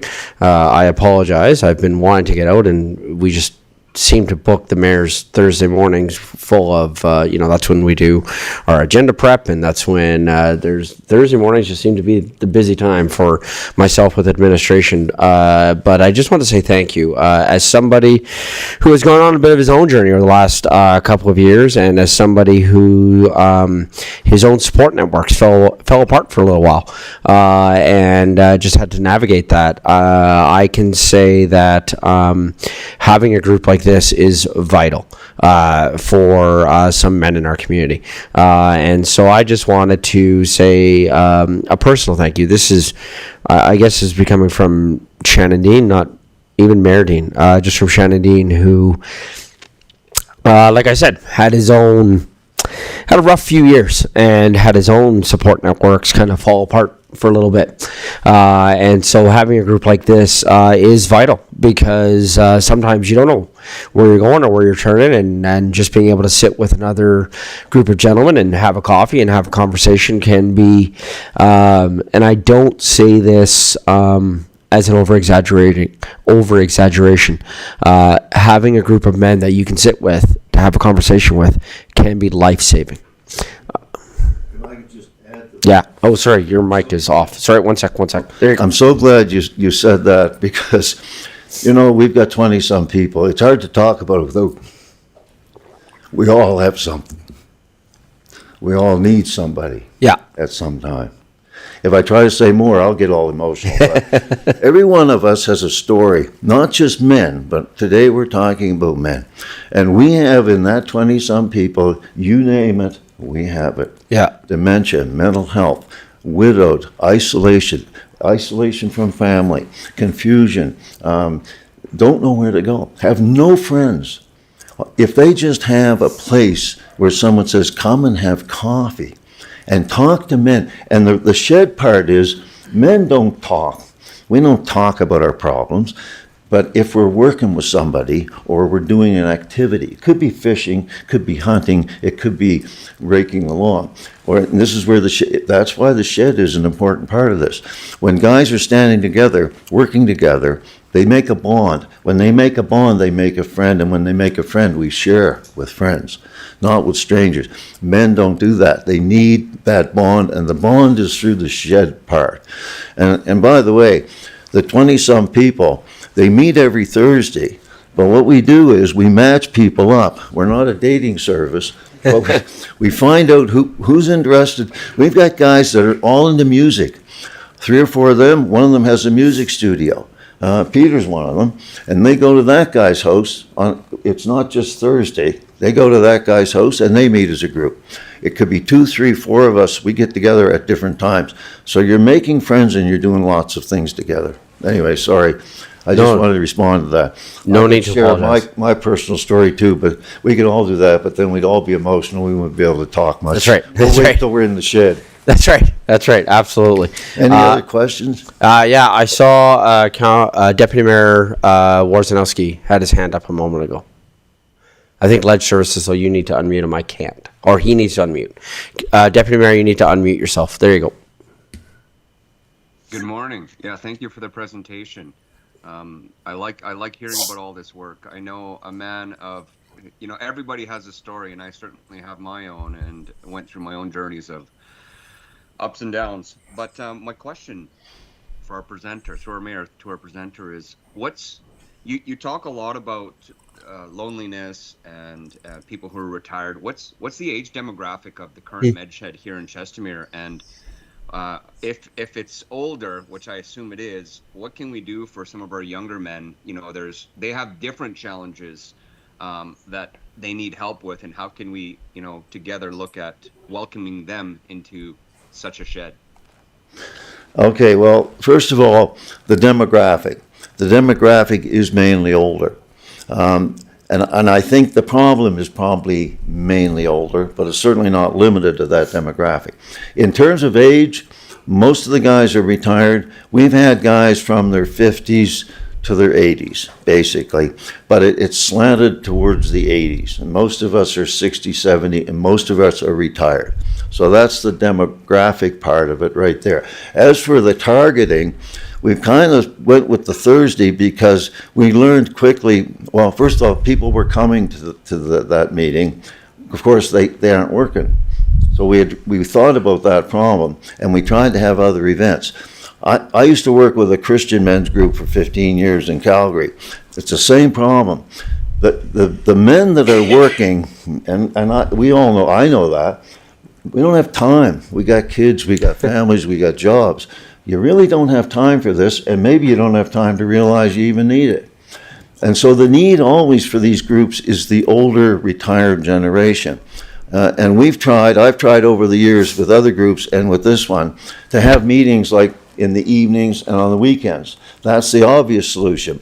But I think everyone here who's a father, a husband, a partner, whatever, or grandpa, knows that's when you spend time with your family. I don't know what the solution to that is. Yeah. But right now, we seem to be meeting that need. We've had some guys come, and sometimes when they're off work, they'll come. But then when they get a job, they go away for that reason. So it's an excellent question, and I'm not sure exactly how to address it, but I think that would have to be part of our next year and ongoing initiatives, is to try to focus more on the other demographic, the younger working man. I hope that answers the question. Great, thank you. Councillor Sambo. Thank you, Your Worship, and through the chair to Mr. Edney and to the presenter. Thank you so much for the presentation. I don't want to talk too much because I'm not a man, so this is one of those times where I feel on the opposite side of this, but I'm going to leave that to the guys to ask the questions. But one of the comments you made was about the physical space that you're looking for. Mm-hmm. And I think this council in particular really understands that community is really about proximity. I don't think you had an opportunity to participate in some of the needs assessments and things like that that have happened for recreation and community space. So if your organization got a chance to email council or submit something to public input specifically about what kind of space you're looking for, I think that would be really helpful to have that on the record. And maybe Councillor Schindler can assist you with that as well. Also, you asked about connections in the community, so I'd like to offer up some of my connections. I'm a Rotarian. If you'd like to get in touch with them, I would be very happy to connect you locally or with any of the Rotary groups. Habitat for Humanity is coming to Chestermere and building, I believe, 24 houses for families, and they'll be looking for volunteers with some of these skills you're talking about. We'd love to connect you there. I also volunteer with an organization called CCMF, which is the Canadian Centre for Men and Families.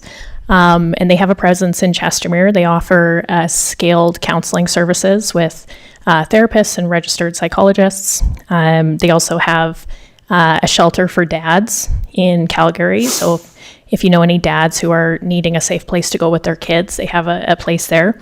And they look for buddy coaches as volunteers. They look for painters for their facility. So I'd be happy to connect you with them too for some resources and volunteer opportunities as well. Well, my first response is we need to talk. But more than that, first talk about space. We've tried to get some space. We worked on the trailer that's over by the CRCA, but we didn't have funding. This was like almost a year. We weren't organized enough, and we have no income stream. By the way, there's no dues to member. There's no expense for members to join this club. And by the way, women are involved in a lot of clubs. We always try to make a space just for men, but we also have space for women. I'm on a regular meeting with the Men's Shed group in Edmonton, and it's an Alberta-wide thing. And there's a woman, this is a typical story from the man, there's a woman involved in setting it up because none of us know how to do it. And then she sits in on it because she has exactly the type of input. So it is for men, and it's focused on men, but there are a lot of women, and by the way, in Australia, I believe this was started by a woman. Probably either because she knew a man who needed help or she wanted him out of her kitchen. And we get a few of those guys. And if my wife was here, she'd probably speak to that.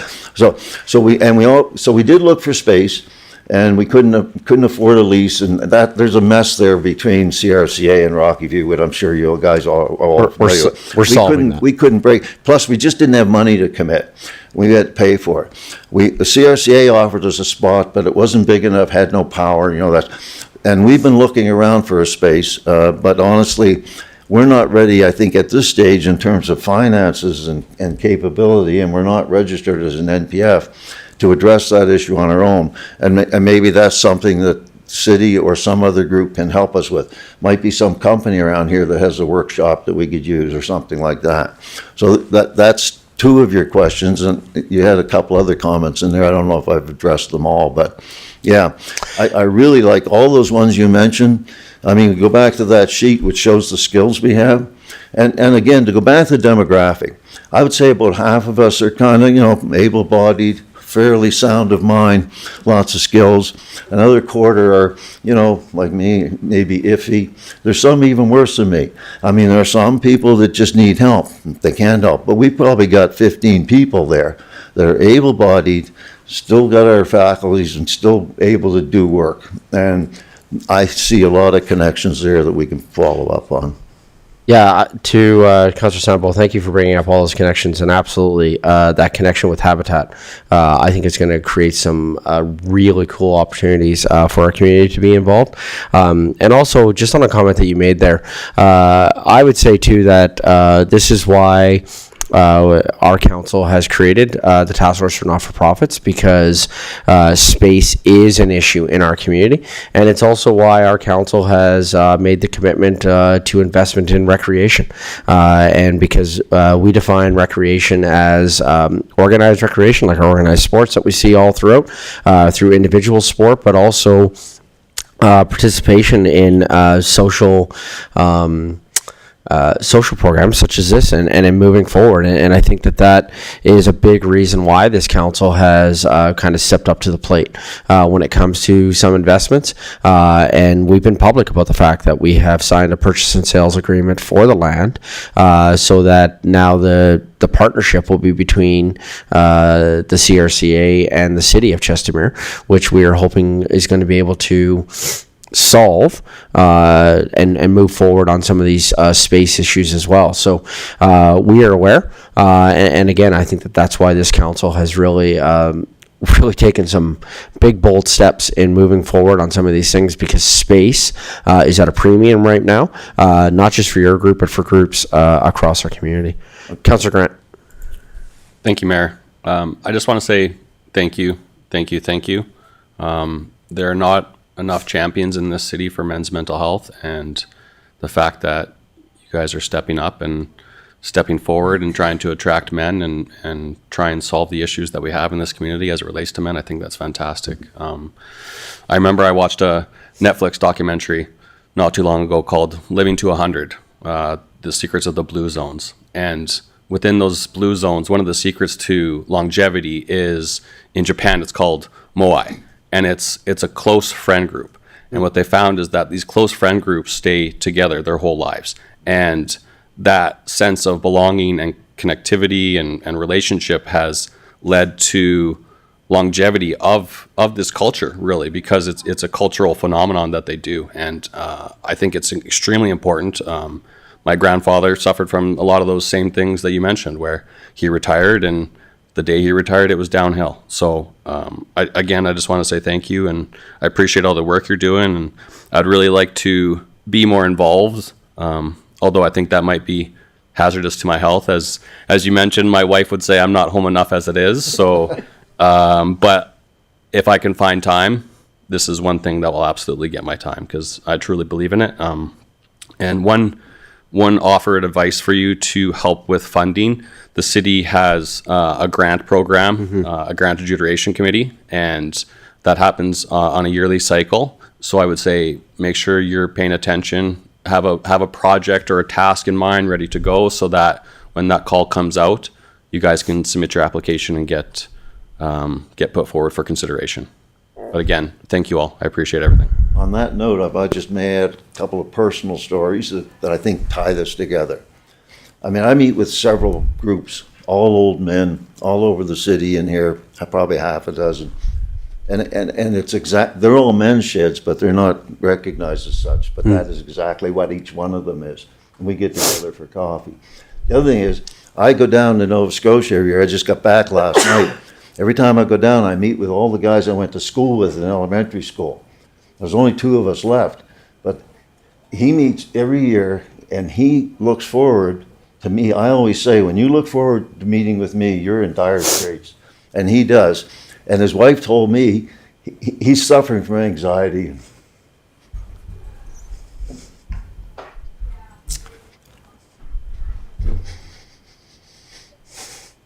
It's good to meet with him.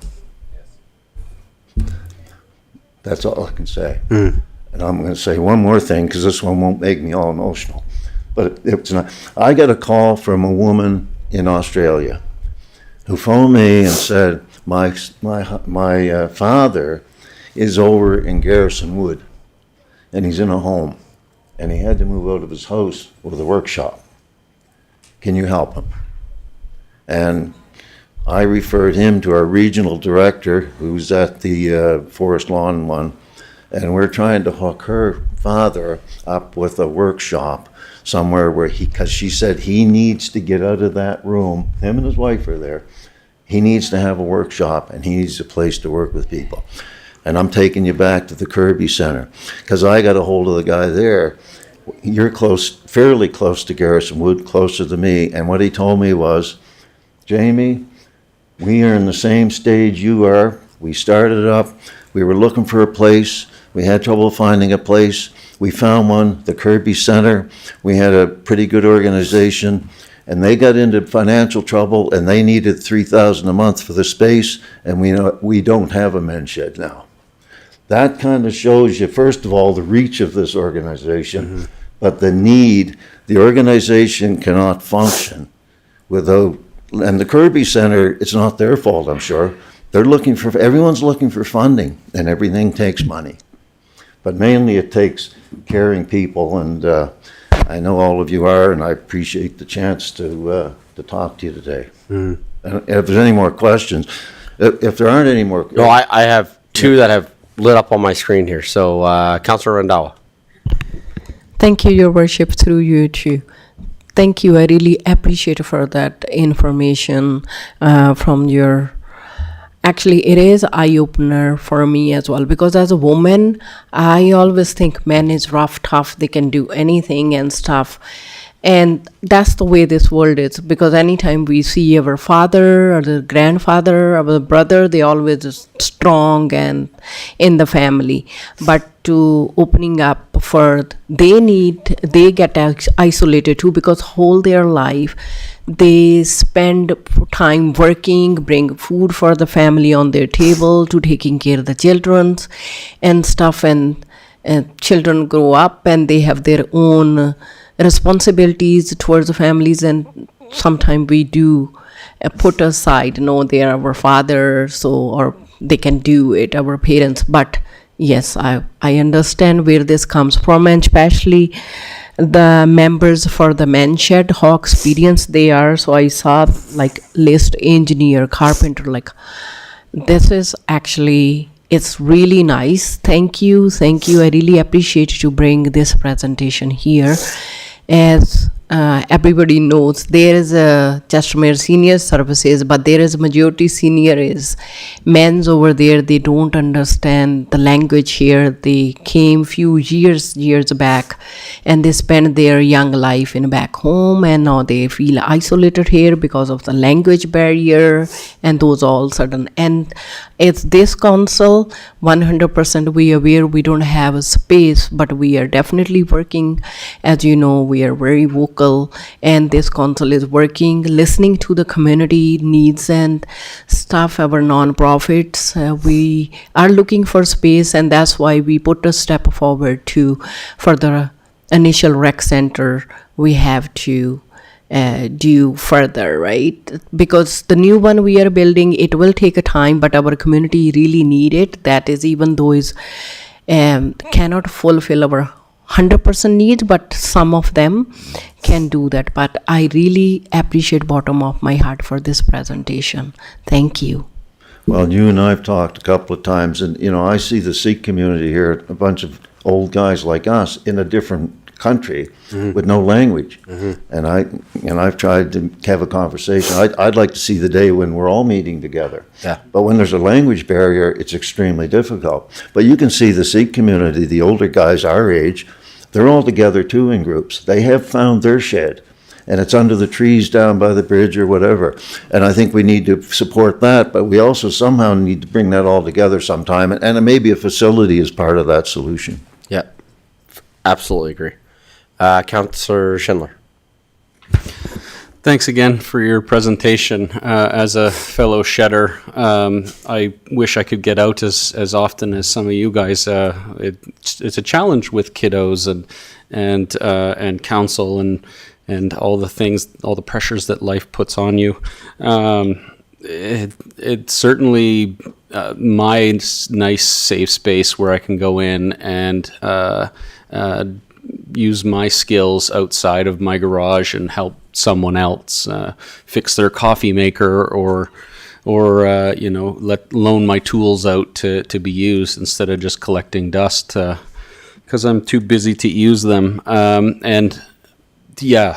have to say, as a shedder, running out of space is probably one of the biggest things right now. We have 20 folks coming into a small room, and we're out of chairs, and the coffee goes pretty quick, and finding a space for us to work is a very big challenge. I see in the future, hopefully, should I be sitting here when we start building, say, new library or new spaces, to have a workshop or a maker space in these facilities. But that said, this group is what Chestermere is, and then we're looking for an identity. If we're looking for an identity, this is it, where our community gets together and shares talents and skills with those around us to help things go forward, and to make sure that everybody has their needs met. And that's really the crux of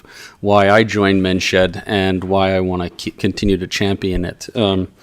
And I love the projects that we're coming up with. I hope to see we can make some more. But I really want folks to come out and experience what it's like to have this camaraderie.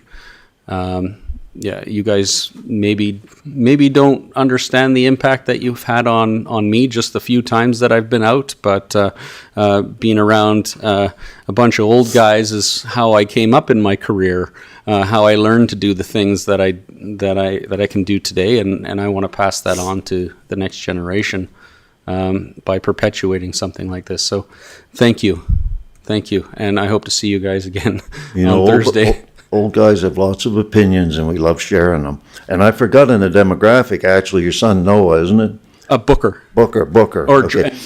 Your son is the youngest. I didn't mention that, but our demographic goes right down to what, 2 or 3? Yeah, whatever. He's 1. He's 1. Yeah. And you see what happens when he comes to our meetings, and there's Yeah. 12 or 15 old guys, and Yeah. they're all grandfathers or wish they were. Yeah. And they go right to Booker, and Yeah. there's a lot of interaction. Yeah. So we love having him at our meetings too. Right. Yeah. It's really nice to bring the kiddos around to see men in action in a healthy way. We'll have him in the club in another 80 years. Gotcha. So with that, I think the go forward from today is that we would be accepting for information. And was there anything else that you wanted to add as a final thought on the presentation here this morning? No, but I would like, if you don't mind, to give Peter and Todd, if they want to make a brief comment on it. By the way, they put this presentation together. They just told me I was the one that was going to go up and present it. And they were in a bit of panic last night, I think, because I didn't land out here until about 9 o'clock last night. Oh, okay. But anything, Todd or Peter, anything to add? No. Thank you for listening to us. We really appreciate it. And we're going to do our best to get this thing really rolling here in the next year or so. And thank you, Jamie. You did a great job. Thank you. Thank you, Peter. Great. Thank you. Okay, I think. Awesome. Thank you. Yeah, so I do think that moving forward, I think too, moving forward, I think our council is committed to finding ways to further support committees throughout, and whether it be committees of council and or work that's happening in our community. And so I would encourage you to then connect with Councillor Sambo with those suggestions that she has made. I have a few as well that I'd like to connect offline and bring those forward to you. But I think for now we will accept for information and look for ways to support moving forward. So Councillor Rendell. Thank you, Your Worship. I'd be happy to accept this. I move that Governments and Priority Committee accept the Chestermere Men's Shed presentation for information. Great, thank you. Comments, questions from council? Councillor Wawrzynowski, I'm going to need you to vote verbally. We have a new system that we're going to be implementing later, but we just don't quite have it right. So, Councillor Wawrzynowski, do you vote in favor? Yes, I vote in favor. Thank you. Can I call for the vote for accepting for information?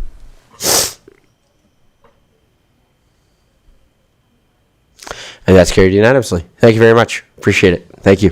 Thank Appreciate you.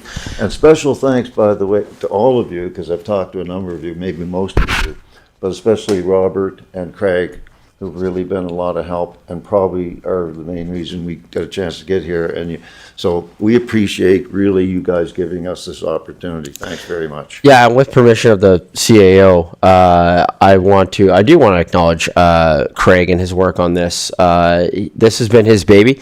I remember when I first was elected mayor, he brought this to me, and he was very, very excited about this project. And he's been very passionate about seeing this come in our community.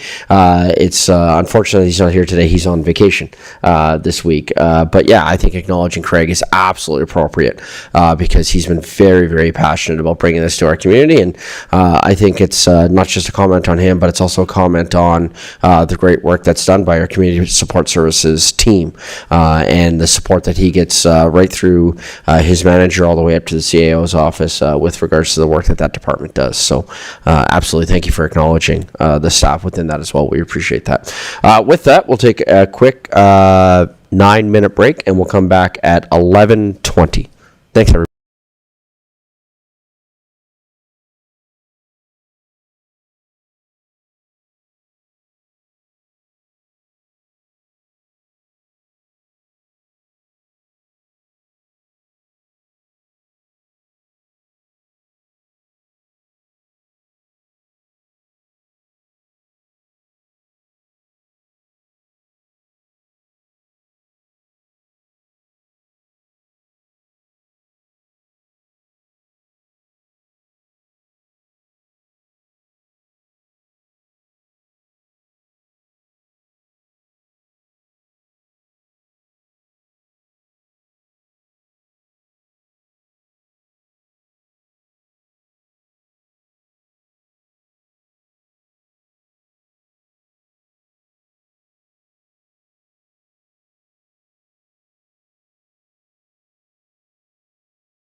Good morning, everyone. Coming back from our break here, now moving to item 6.1.1, which is report for information, secondary suites census report being presented by Josh David, Planner 1. Good morning. Good morning. Thank you.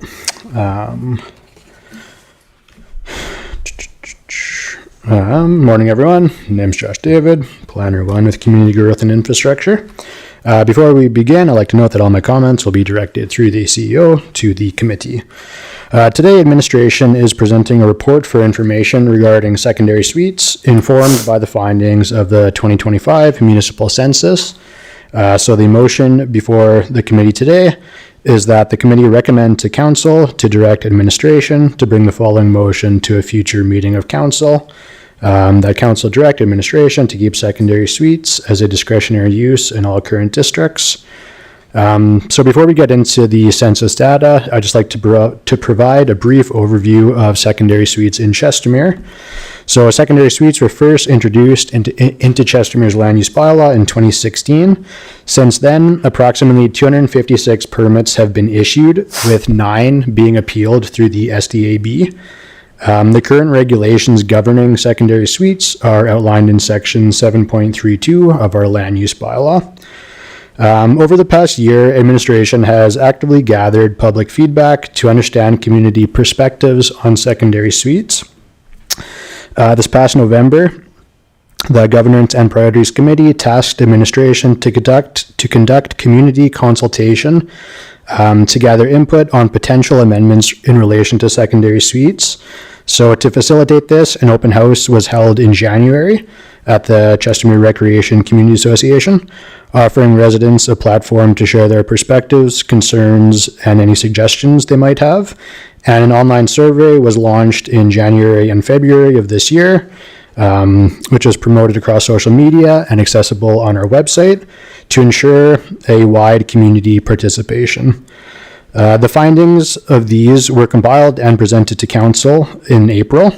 Subsequently, council asked administration with preparing a follow-up report for the June 17th Governance and Priorities meeting that addressed parking, established first growing neighborhoods, resource capacity and enforcement, provincial and federal government alignment, potential grant funding for residents in order to address affordability, and socioeconomic impacts of secondary suites. To ensure that any future decisions reflected the current demographics and broader community sentiment, the committee requested that administration report back following the 2025 municipal census, and that brings us to today. So the 2025 census included the following targeted question to residents. Does your household support secondary suites in your community? Preliminary data shared through a visual graph and a chart in the report indicated that all but 2 communities expressed opposition to secondary suites.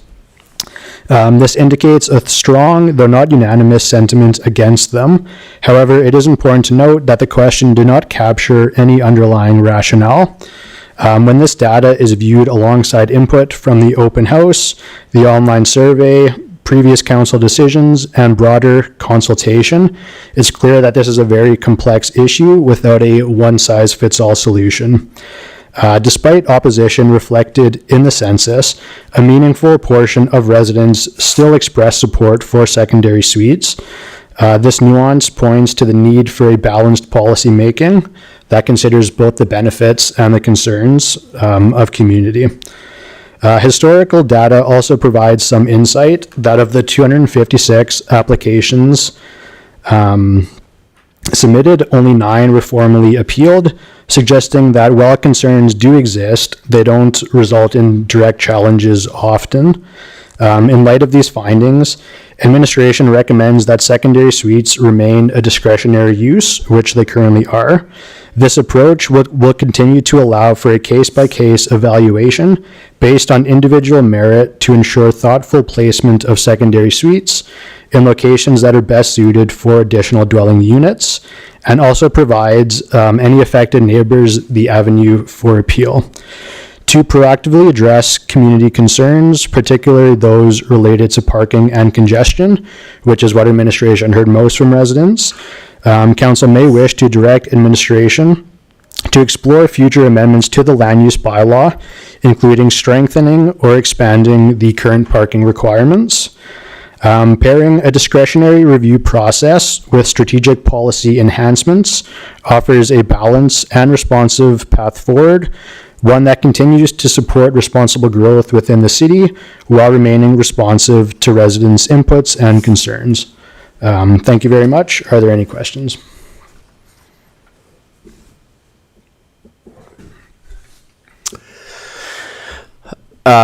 Council, any questions with regards to the presentation?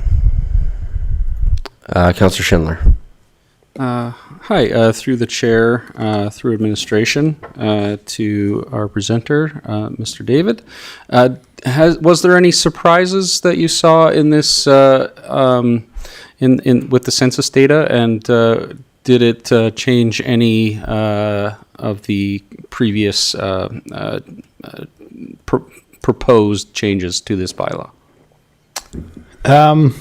I can let Ken speak to that after. I can give it a stab here. I mean, I don't think there was any glaring,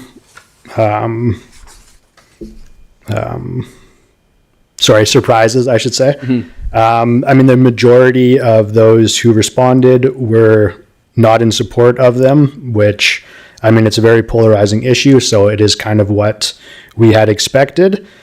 Given that there is still a significant portion in certain areas that do support them, or they prefer not to answer, or they didn't have a response to the question. So I think that just underscores the importance of keeping them as a discretionary use. So they're not permitted, but they are still allowed given that discretionary use. So subject to appeal by affected neighbors. And as we said, there is opportunity for strengthening the land use bylaw, particularly around parking, which seems to be the residents' number one concern. Not sure if Kent has anything else to add to that. But. Mr. Edney? No, thanks, Mr. David. Yeah, I don't have too much to add. I think it's exactly what we were expecting to see. It's a split opinion. My only, I guess, regret, and I'm not sure how we did it, is how do you interpret the prefer not to answers? It really would have been nice if we had forced people to say yes or no, because it is still an anonymous survey. So there's been some challenge or questions of, well, if they prefer not to answer, it means no, or if they prefer not to answer, it means they really don't care. So it's probably yes. But you see sort of 50-60% across the board say no.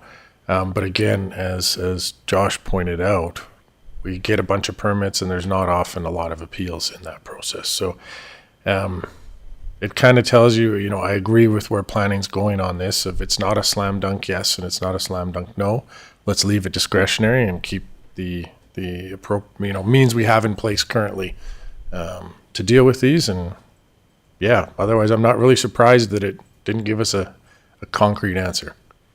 Yeah, if I may follow up on that, so by interpreting this data or these data, I can see that maybe there are some communities that feel a lot more strong against or for these things, secondary suites. Are we looking forward to having a separation of these areas in the land use bylaw for secondary suites, or are what's the criteria that we plan on producing to allow people to have a secondary suite, and will we be providing some sort of documentation, say a checklist or something, so if someone's going to apply for a secondary suite and they hit an X on one of the criteria that they should not apply, therefore saving us some time and energy? Does that make sense? So I can take a stab at that. I mean, that currently is how the development permit works for a secondary suite. So they have to have all the criteria in place to even apply for it. And then at that point, it still is discretionary. So it would go to our development authority to make that decision on it. But if they don't meet the criteria, then it's an automatic refusal from our end. So it wouldn't even get to the appeal period.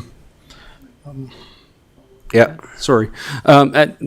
Just a a quick thought. So, if one applies for a building permit, say to build something in their basement, and then they convert it to a secondary suite, or as I asked in a previous meeting, they want to put a stove in their basement, and that essentially makes it a secondary suite.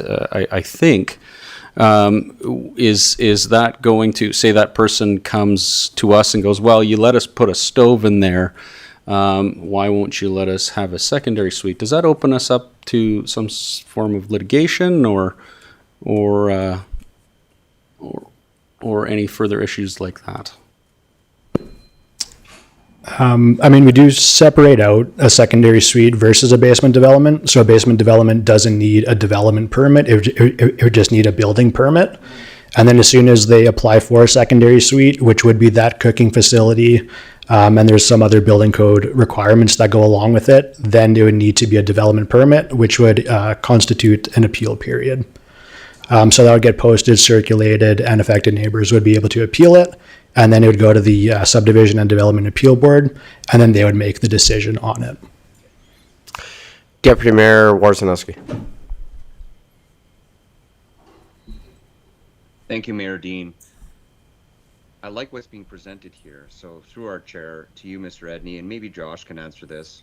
I like the idea of discretionary. However, it sounds like a lot of work, and it may come with its biases, even though Josh kind of explained it needs to meet a minimum criteria. I wonder how we would handle the discretionary portion of such an application, and I also understand that the land use bylaw can be strengthened as Josh has indicated, but discretionary, do we even have the capacity as an administration to take on the discretionary portion of something that we, may be proposing regarding secondary suites in the current land use bylaw or even a revised one? Mr. Edney? Yeah, thank you, Your Worship. To Deputy Mayor Wawrzynowski. So this is something we're doing right now. It is a discretionary use in the land use bylaw, so we are dealing with the permits as they come in. Again, if they meet the requirements that are laid out in that discretionary use, then it's something we approve. Yeah, so I think we have the bandwidth for it. We're not seeing a huge influx one way or the other, as far as a ton of people starting to apply for these or not. I think our bigger issue in the city is the illegal secondary suites where people don't apply for the permits and just put a stove in the basement and rent it out to somebody else. That's a different challenge we face and what we want to do with that. And back to, just wanted to address Councillor Schindler's earlier question of, are we intending to do this community by community? That was one of the thoughts before we started this, that there may be, I sort of had a perception that, we used the term Old and New Chestermere, that Old Chestermere would say, no, we don't want them, and New Chestermere would say, yeah, we do, but the data doesn't really show that. So I think that's why we're back to, let's just leave it as it is. Because again, land use bylaw community by community is a little tougher because land use bylaw addresses land uses, not which community they're in necessarily, except for our R1L lakefront lots. We could go down that route if we wanted to do it community by community, but I'd have to defer to planning of how we actually would implement that kind of legislative process. Councillor Sambo? Thank you. Thank you, Your Worship, and through you, all of my questions. Can you help me remember the definition of a secondary suite? And I have looked this up before, but I've forgotten. So is this a separate entrance, or does it become a secondary suite when you start charging for it? Or what is that distinction? Because what I understand is that you can have anybody you want staying in your basement, right? You can have friends, you can have family, and that wouldn't be considered a secondary suite. Mr. Edney? Yeah, thank you, Your Worship. Just to Councillor Sandbo, so I happen to have Shaman, our Manager of Development Services, is teamsing me all of these things. So to try to explain, I guess, the difference between having a stove in your basement versus it being a secondary suite. So secondary suite is defined as means a self-contained secondary dwelling unit that is located within the principal dwelling unit, where both dwelling units are registered under the same land title. It contains a kitchen, living, sleeping, and sanitary facilities and is used or designated to be used as a residence by one or more persons, and that it is secondary to the main residential use on the parcel. So really it means somebody's living there separately. They possibly interact with the people upstairs, but not generally. It's generally intended for somebody primary lives down there versus they have a bedroom upstairs and go downstairs and cook and watch TV. So a couple of more comments that she had on here is a basement may have a separate entrance, but without cooking facilities, it is a basement development and not a suite. A basement may have cooking facilities, but not a separate entrance or a bedroom, and therefore this does not make it a secondary suite. Again, renting a basement is also not an indication of a suite. You don't regulate the user, whether it's a renter or a family member. So it really is kind of a complicated spot where you're looking at having family or a friend or somebody down there. The secondary suite is really intended for you own upstairs. The basement is like a separate suite, own entrance, own bedroom, everything self-contained for someone to live there, and primarily you're renting it out for some kind of profit. Okay. Thank you, Mr. Edney. That does make sense. So two thoughts. First of all, where I was going with this is I hear about two different scenarios. One is I've created a suite in my basement for my college student, and it has a separate entrance and I never see them, but they're not paying anything. So the total number of occupants and vehicles has not changed. Do I need a discretionary permit to do this? In that case, would that resident need to make that a secondary suite legally in that case? Mr. Edney? Yeah. So, I mean, if it constitutes a suite, so there is certain requirements that a suite needs. So would that be separate entrance, cooking facility, smoke separation from the main floor, as well as an additional heating source, not tied to the main heating. So if it meets those criteria, then it would be considered a secondary suite, and it would have to go through the development appeal process.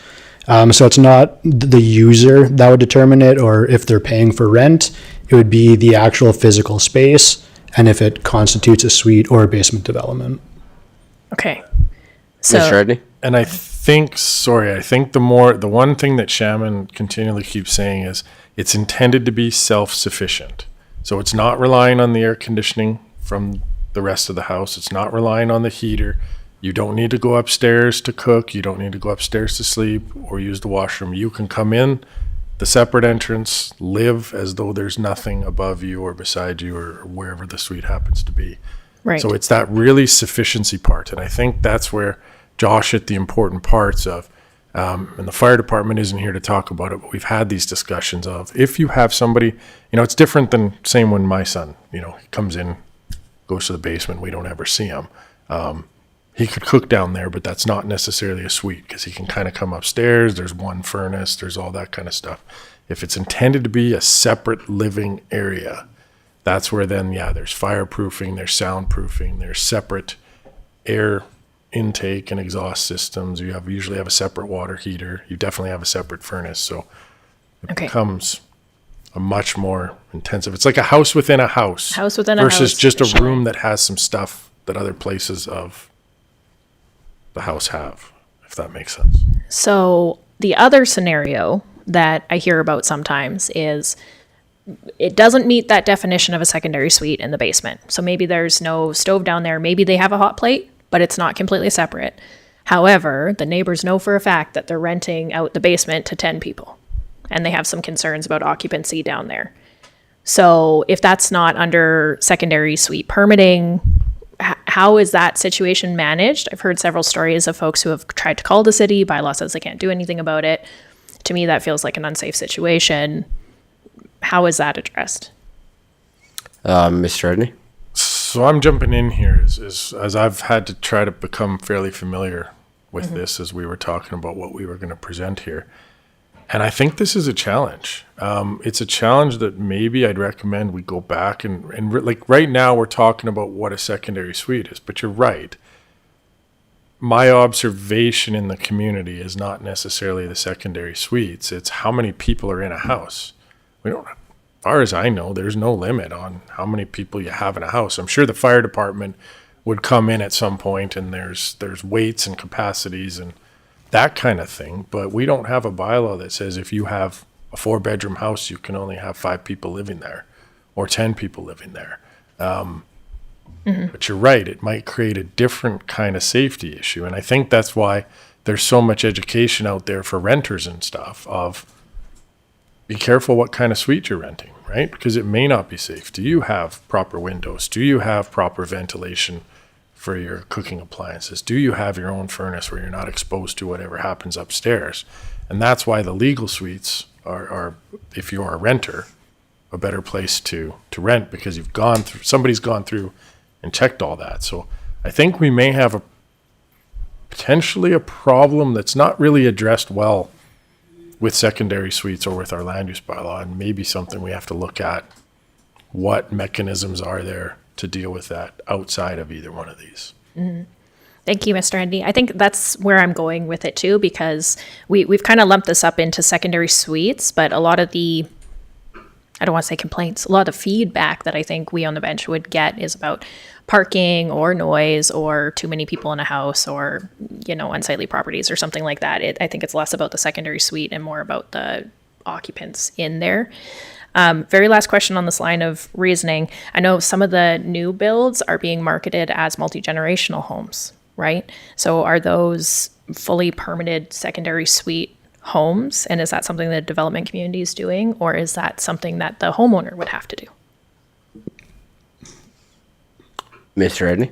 Yeah, through the chair to Councillor Sandbo. So that's an interesting situation, I guess, if you want to put it that. So, again, they market them as multi-generational homes, and often the feature that they're highlighting is the bedroom and full bathroom on the main floors, right? That's something you're seeing in a lot of the new houses you don't see in the older ones, and that's, again, for people who have mobility issues up and down stairs. Where I'm not trying to speak disparagingly of a builder or anything, but what they're doing is they're putting in a side entrance and they're saying you could put a secondary suite down there, but they're not generally setting it up. They're leaving that to the homeowner to go through the proper processes and procedures to get that permit. There are a few I've seen where they are doing it and they are marketing it. Hey, we went and we got a permit. We built a legal secondary suite. You buy our home. Now you've got revenue property. But I think for the most of it, most of the new houses, they're putting the side door in and they're careful to market it as a side door entrance, not a side door for a secondary suite, because they're not actually doing anything further for the secondary suite thing. So again, there's a perception, I think, that all the new homes are being built to allow for a secondary suite. I know even in my neighborhood, most houses have a side entrance, but not a lot actually have a separate secondary suite. So it's just optionality, I think. I also think that we've seen in some other municipalities, and Councillor Grant and Deputy Mayor, I see you lit up here as well as Councillor Randawa. A cautionary tale from some other municipalities is that they looked at creating bylaws with regards to usage. Now, this had to do with their tax rate bylaws, and those bylaws have been challenged in court and have actually lost. So I think a cautionary tale that we have to be careful of is bylaw with regards to usage. I just want us to be really, really careful.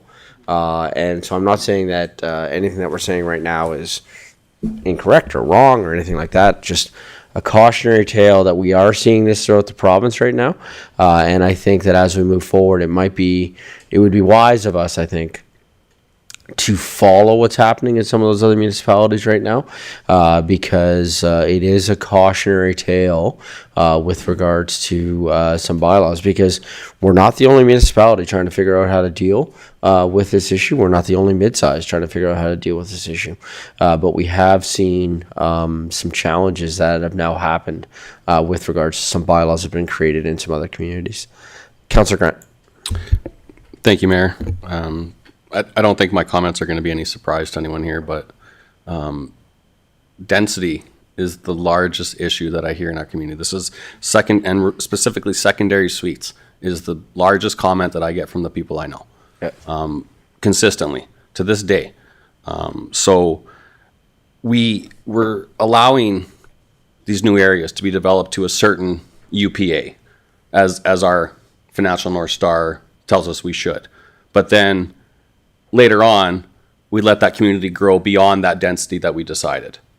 So we're kind of not even supporting our own statements on what we desire for density when it comes to this, because we're saying you need to be 8 UPA in our MDP, and then now we remove that from our new MDP saying you can be under that. But really, then we're developing areas that are at 8 UPA, and then they can grow to maybe 10 UPA as time moves on. So I really think we need to do something here. I think that, whether those options are our streets get increased for parking. I don't really have, I have a bunch of options. I don't know how legal some of them may be, so I will maybe hold my comment on what I think should be done. But I have a motion typed up ready to test about restricting secondary suite usage in land use types. And I would like to test that motion. Can we test that here momentarily? We just have a few other screens that are lit up, and we may have to look at it too because it's committee. So Sure. it might be to bring the motion. That's what it is. It might be to bring the motion Administration to to bring a options council back meeting. to a council meeting. Right. So if I may, Councillor, if we can hold on Yes, that, and absolutely. we'll just check the other ones. But yeah, and I think too, to be clear, the 8 units, the 8 UPA, 8 units per acre, 10 units. What we don't talk about within that is number of humans. So we talk about units, but we're not talking about how many people are living in that unit, right? And I think that is also the tension with the density, because, and then the changing demographic that happens, right? So within my own family, as my kids get older, suddenly they have their own vehicle. And so suddenly you go, even in your own household, if you have even if you have 2 kids, you might have 2 vehicles, one for each parent, and then your kids get older, and then how many of us end up, either we purchase it or our child goes and gets a job and then they purchase a new vehicle. Well, you just added possibly 1 or 2 more vehicles very quickly, right? And if you play that out across, that's also where there's concerns, issues, feedback that we get from community. Deputy Mayor Wawrzynowski.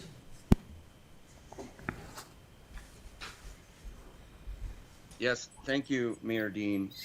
Just in response to Councillor Grant's potentially straw motion, I believe, while I would likely vote in favor of it, and that's not something I want to discuss until the motion's on the table, I think it's a bit premature.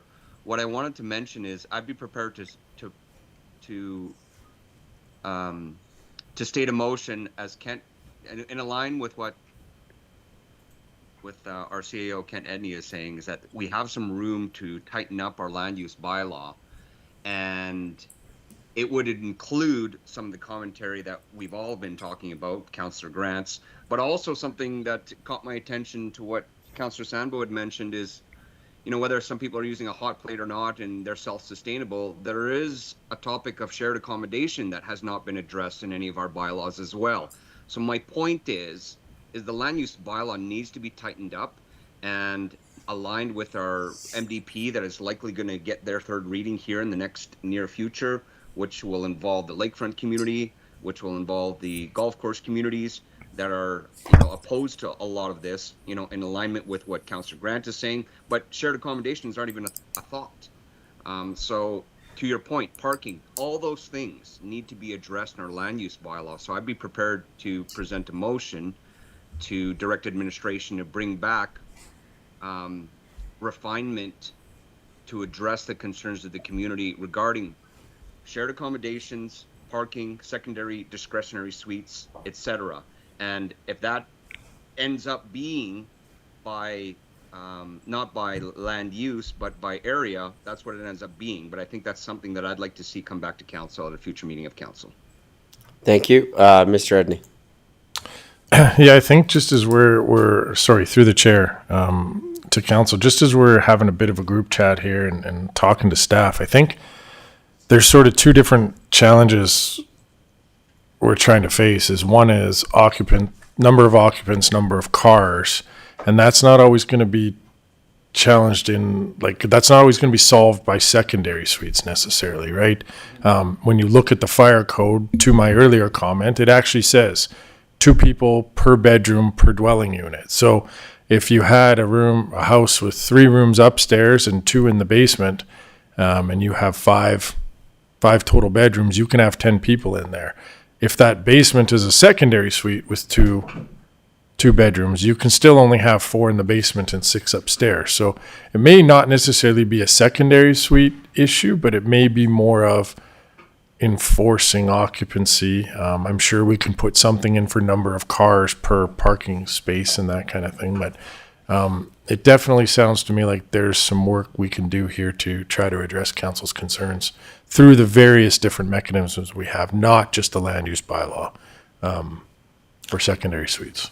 So follow-up I have to that question is, when I read this report and I looked at it, and I go back to the original motion that was made by Councillor Narayan and then passed by council, I'm wondering, and I think that this also speaks to what Councillor Grant and Deputy Mayor were getting at with their motions.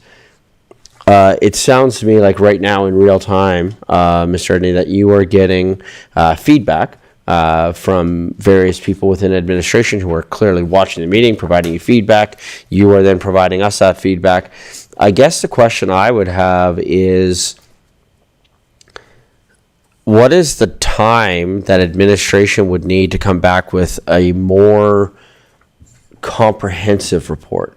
Because when I read this motion, some of the things that I think your team is messaging you, as you've outlined through this, are things that maybe could have been contained within this report. Because I wonder, or is it more like these questions? Is the feeling of administration is that these questions are now coming up for the first time? I don't feel like these questions are coming up for the first time. I feel like this has been the conversation we've been having about the secondary suite the entire time. So I guess the question I would have is, because it sounds like Councillor Grant in some ways is looking for more information. Deputy Mayor's motion refers to that as well. I feel like Councillor Narayan's original motion was kind of speaking to that as well. So what would a time frame be then that administration would need that would have those things that speaks to exactly those fire code things that you were just talking about, the other information that you're getting back from your manager? What would that look like? Thank you, Your Worship. So honestly, related to secondary suites, I don't think there is any further information. Everything up there we did provide at the June 17th meeting. I think what I'm hearing today, though, is it's not just a secondary suites issue. It's a primary dwelling issue, a primary dwelling where maybe there's only 3 bedrooms and there's 15 people living there. And yeah, they're in the basement using a hot plate. Primary dwelling, again, back to that idea, you could have 10 people sleeping in the basement, regardless of whether it's a secondary suite or not. But either way, that's not allowed under the fire codes and stuff. So I'm thinking the motion would be directed more to along the lines of parking and overall occupancy challenges in dwelling units. Just as I hear the conversation, I'm not sure that necessarily allowing or disallowing a secondary suite solves the problem. It just gives us maybe some, it's back to like the addressing bylaw we had before. We do need to have something though. So if a bylaw officer or somebody shows up and somebody's doing something, there's a mechanism to actually make a change or enforce something. So, Councillor, that's what I mean. Thank you, Mayor. We got to think about It's just, as to the mayor's comment before, the peace officers, how are they going to get entrance in the house and then decide who's sleeping in these bedrooms? Like, it's just not possible, So I understand what you're saying. I do agree that the secondary suites is a symptom of what's happening. But I think if we address that symptom, then it reduces the overall issue. So yeah, we're still going to have families that have adult kids that have cars. I get it. We can't control everything, but we can control that there's a whole other family living in someone's basement. So I understand what you said. I have a motion that I know I want to see come forward, and it will be to modify the secondary suite usage as it relates to land use bylaws. Okay. Councillor Randawa.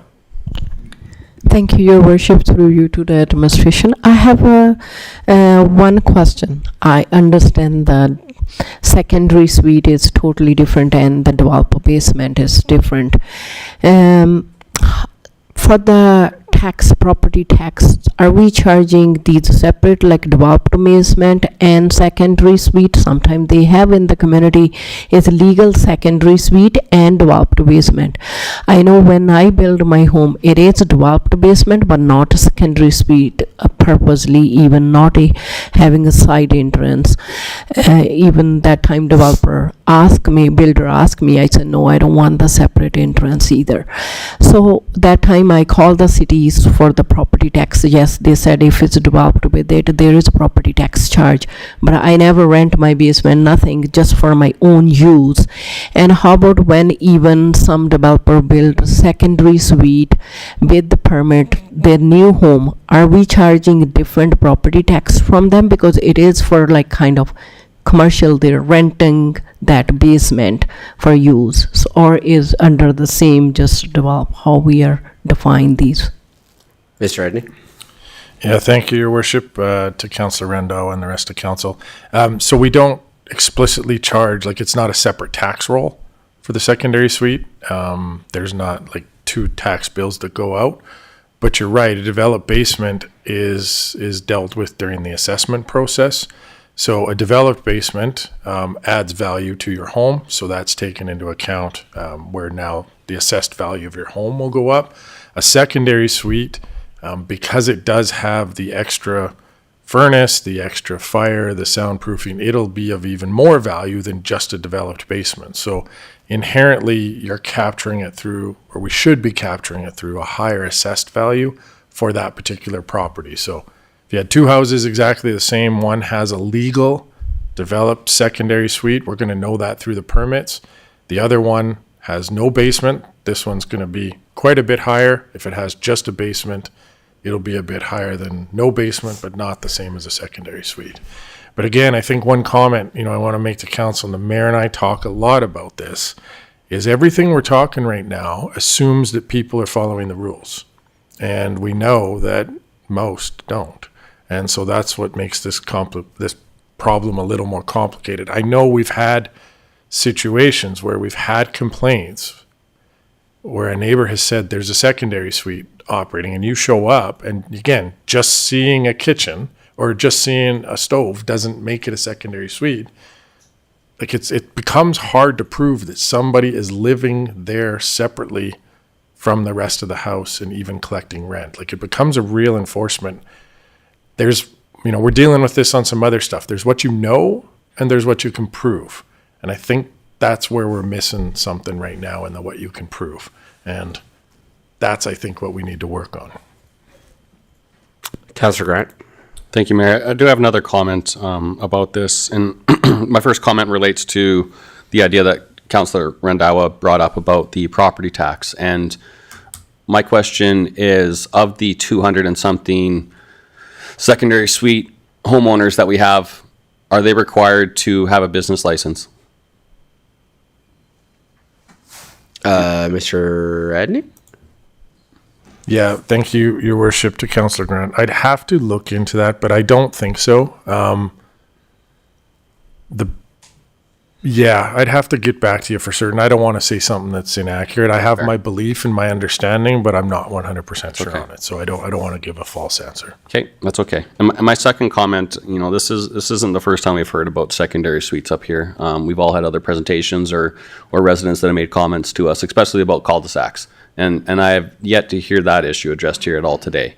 As should there be secondary suites allowed in cul-de-sacs with all those issues that can't be addressed, where parking is tight, lane frontage is tight, there is no room for extra cars. Again, that wasn't brought up, but it is something that we've discussed previously. So I do think there is actions that can come out of a motion here that will provide tangible results that the community is looking for. Councillor Sambo? Thank you, Your Worship. And a question through you to Mr. Edney. Is it easy to pull some kind of report from bylaw of complaints that have come in or calls that they've gotten related to this to give a better picture of what the result was, whether they found it actually was a secondary suite or was a different issue, or whether fire was called in or something to that effect? Mr. Edney? Yeah, through the chair to council. Yeah, it's something we can pull together. Typically, these complaints actually come into the Planning and Development Services Department because it's our sort of, I guess, Tom's title would be Development Officer. Is that what Tom's, does that sound right, Josh? Yeah, that was his previous position. Okay.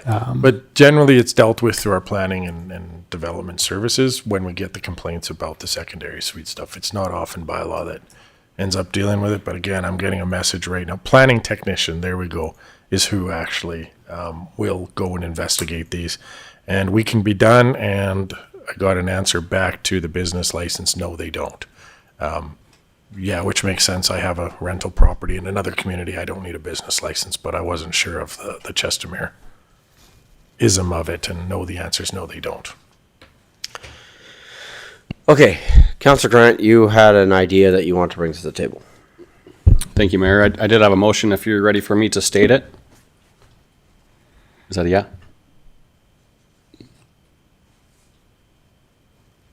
Sir, what? Would Sorry. you like me to state my motion? Yeah, I'm just trying to see which one it is. Because you haven't, sorry, I was confused. I thought maybe you had given it to Lead Services offline, but you have not. No. Correct. I was just about to do it. I didn't. Okay, so we're going to do it as an organic one. Yes. Throw it out there. We'll see what happens. Sounds great. Love it. Should Okay. I reference us as committee or council? It would be Governance and Priorities Committee. Okay. So motion that Governance and Priorities Committee direct administration to bring amending options to a regular meeting of council to address density as it relates to discretionary use of secondary suites in our land use bylaw before October 1st, 2025. Josh wasn't typing as you talked. You want to do that slower? Here, can I send this to you? Type what he says. Ready? Direct administration to bring amending options to a regular meeting of council to address density as it relates to discretionary use of secondary suites in the land use bylaw by October 1st, 2025.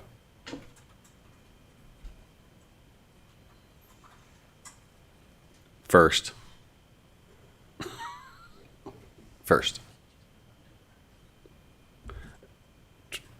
That basically means it has to be at the it's the September 30th meeting.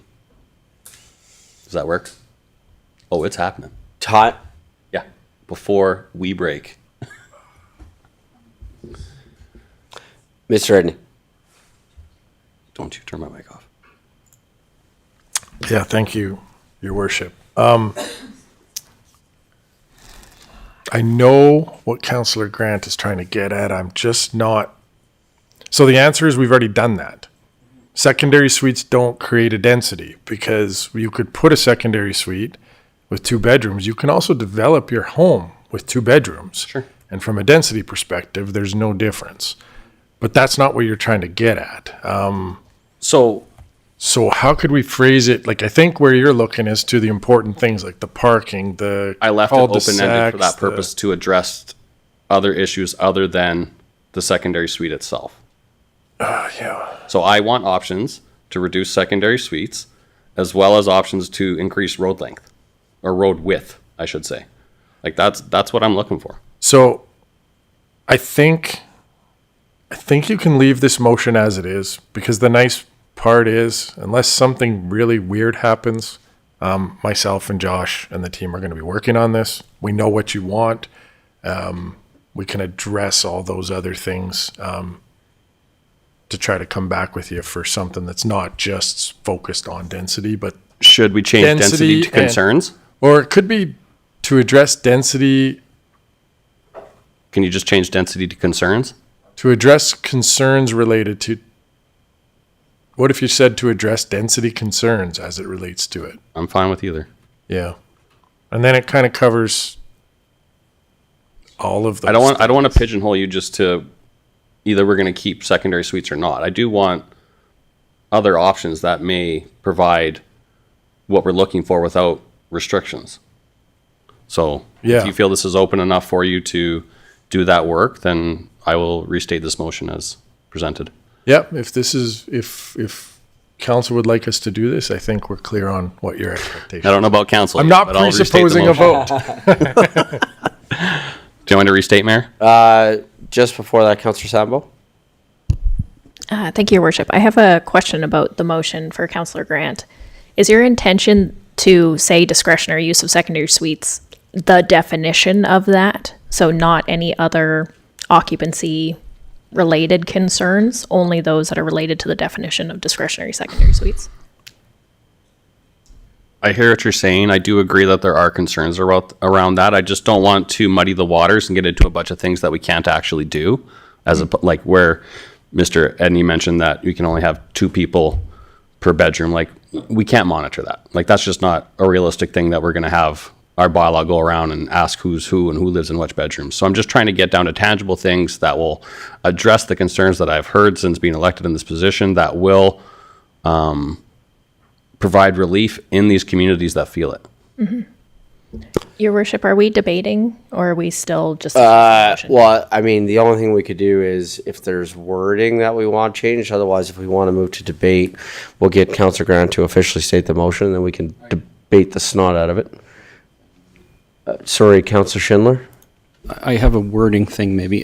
So I see Councillor Grant said something about widening the road, and it's stuck in my brain.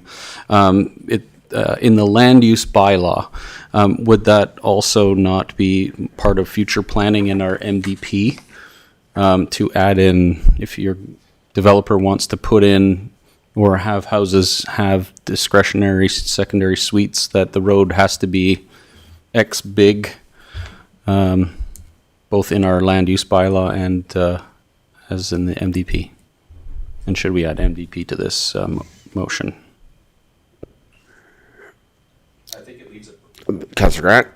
I think my motion leaves it broad enough that we don't need to direct it specifically into something. Like, I'm hoping to get as many options as possible about this so we find the best solution. I don't want to pigeonhole administration into having to deal with it a certain way. Deputy Mayor Wawrzynowski. Yes, thank you, Mayor Dean. A question through yourself to Councillor Grant.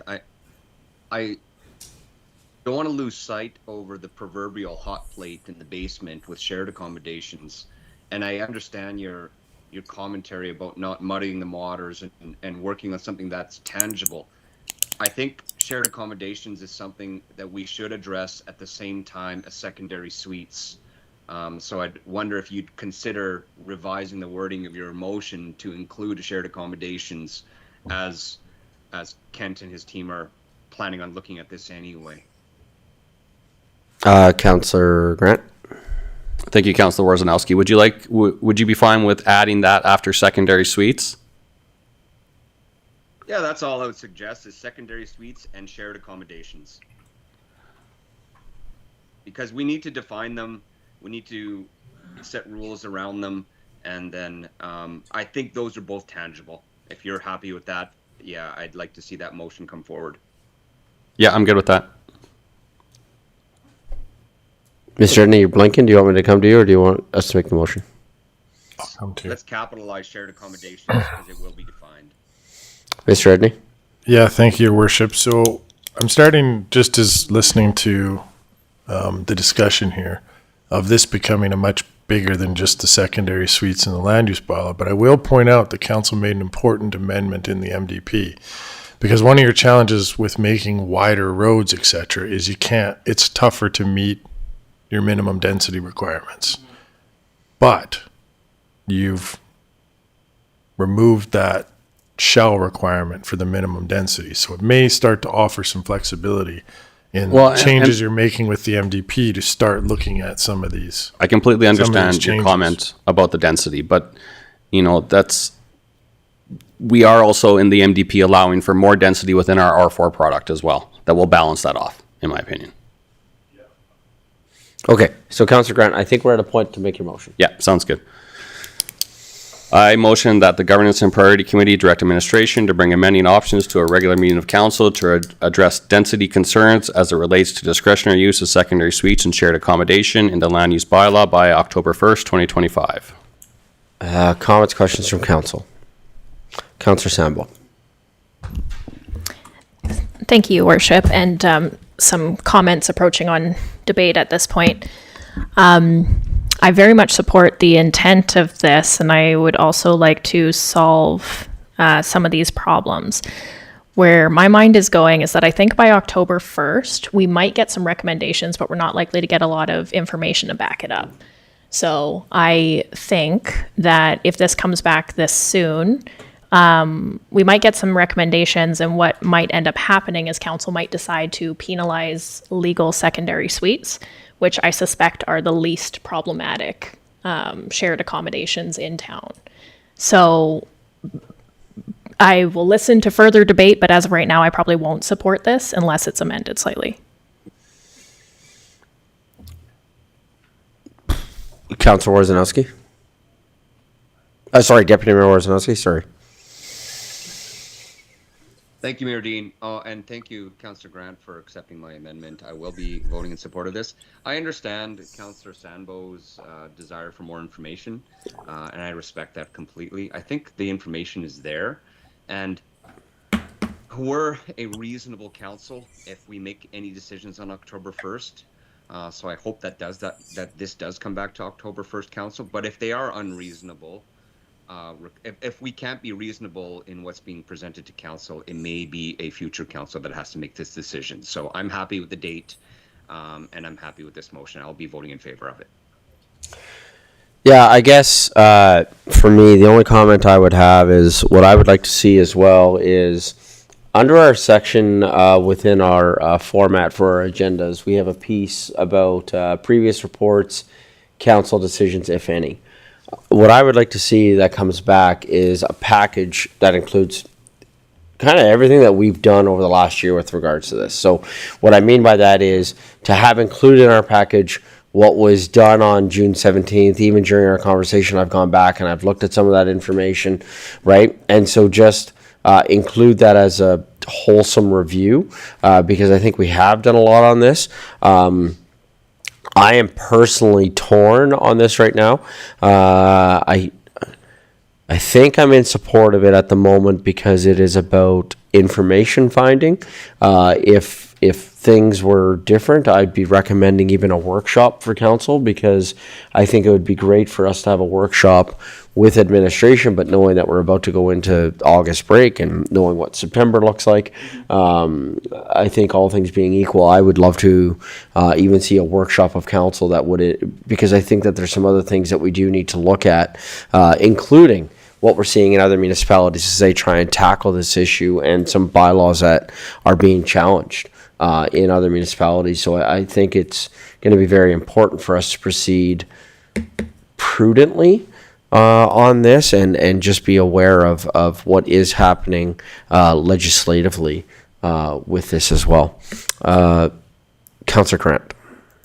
Thank you, Mayor. To yours and Councillor Sambo's points, I think we've had lots of discussion about this. I think we've talked about this a few times. I think we know the issues quite well. And at least in my mind, I have a few solutions that I think will actually provide value. And I would also say that, you know, at any time, if this becomes not the solution that the community wants, then a councillor can, or a candidate for council can run on that platform and be elected and change it. So it's not set in stone. We hear outcry about this every day. Let's try and do something for our community where we're actually physically addressing it. Yeah. Mr. Edney? Yeah, thank you, Your Worship. Being careful not to wade into debate. to Councillor Sandbo's comment of your legal secondary suite is our ideal outcome. Because as a discretionary use, you are addressing all of these issues. Is it appropriate where it is? Parking. You know there's a permit. We know where they are. We know they've been developed safely. We can go enforce on them. I think if you talk about legal secondary suites, we're not going to bring back a different recommendation than what we just did today, because that's the ultimate outcome. It's how do we deal with the people that aren't doing the legal process, and how do we encourage them to go through the legal process, to do it properly, to do it safely, and do it in areas that are appropriate, right? To your point, Councillor Grant, yeah, if we look at something and there isn't parking, we're not going to give them a permit for the suite. But what stops them from just doing it anyways? And I think that's the part I would like to see us focus on in the next 2 months before we come back to you, is dealing with people that are doing all this stuff outside of our legal parameters. But what I'm going to ask council is maybe offline between myself and council, we can have some email chains or some discussion of some of the ideas, because I may not just be thinking of them right here in this moment. Yeah, thank you. Councillor Grant, something I appreciate working with you is your ability to give me pause for thought. And I'm thinking about the comment that you just made. And I think where I am at with this is I want to see some tangible solutions that we debate on and fight about and vote on.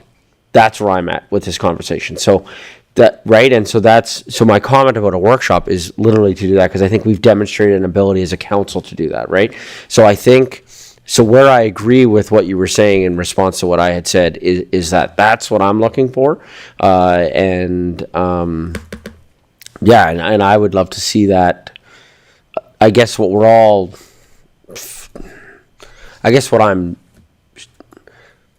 the process for how we get there right now, right? Because we know that we're at a committee, we know August is coming, we know September, all of those things. So my response to your comment is exactly that, is I would love us to have, like, here's solution 1, solution 2, solution 3, solution 4, right? Which one do we like? Boom, and away we go. I think that's where I'm at on this particular issue, because I'm ready to move on from the circular conversation. That'd be my response to what you had said there. Councillor Schindler.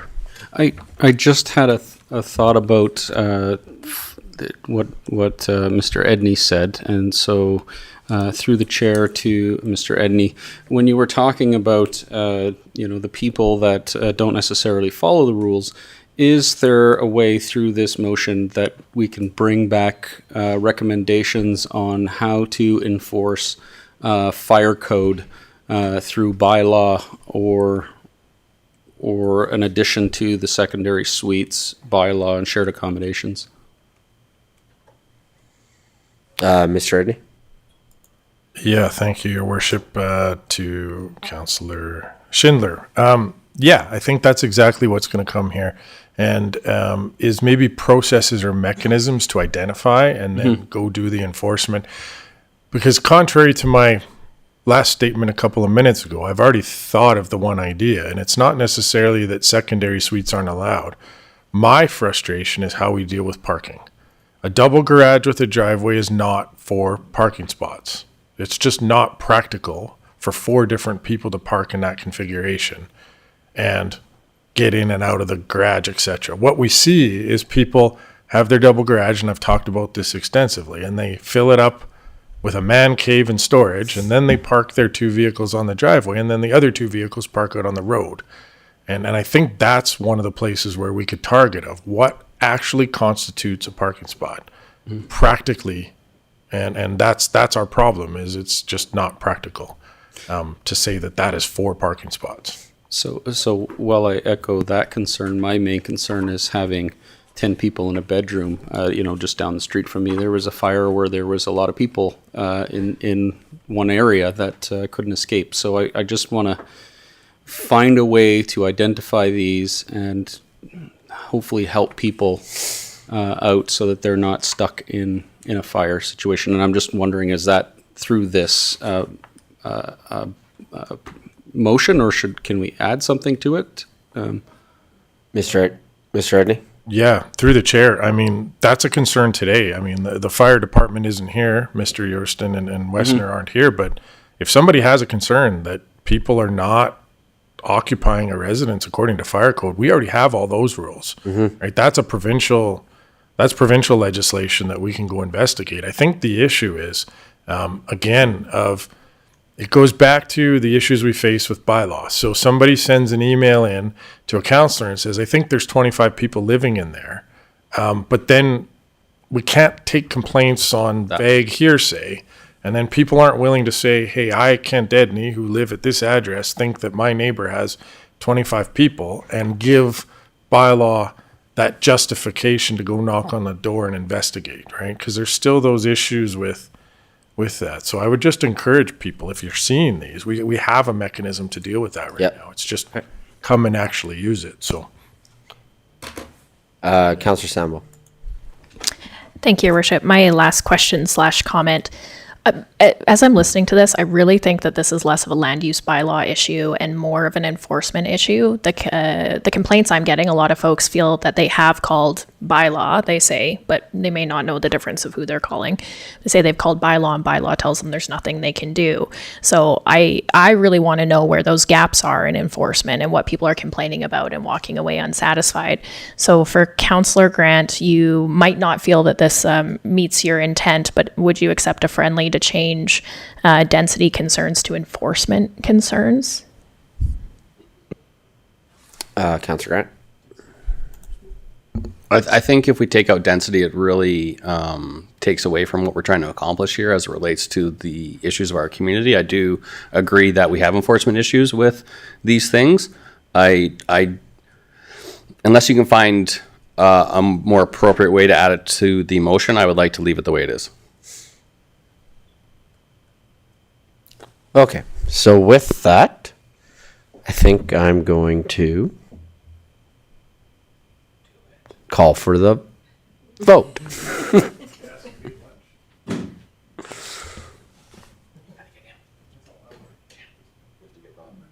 Oh, and Councillor Wawrzynowski? Yes, I vote in favor of the motion. Thank you, sir. And that's carried. Thank you. With that, we'll break for lunch. We'll take 35 minutes, come back at 1 o'clock with our next public presentation. Thanks, everybody.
here, and we're going to move to our second public presentation here today, and this is coming from the Lake and Watershed Advisory Committee, speaking about some strategic plan goals and activities.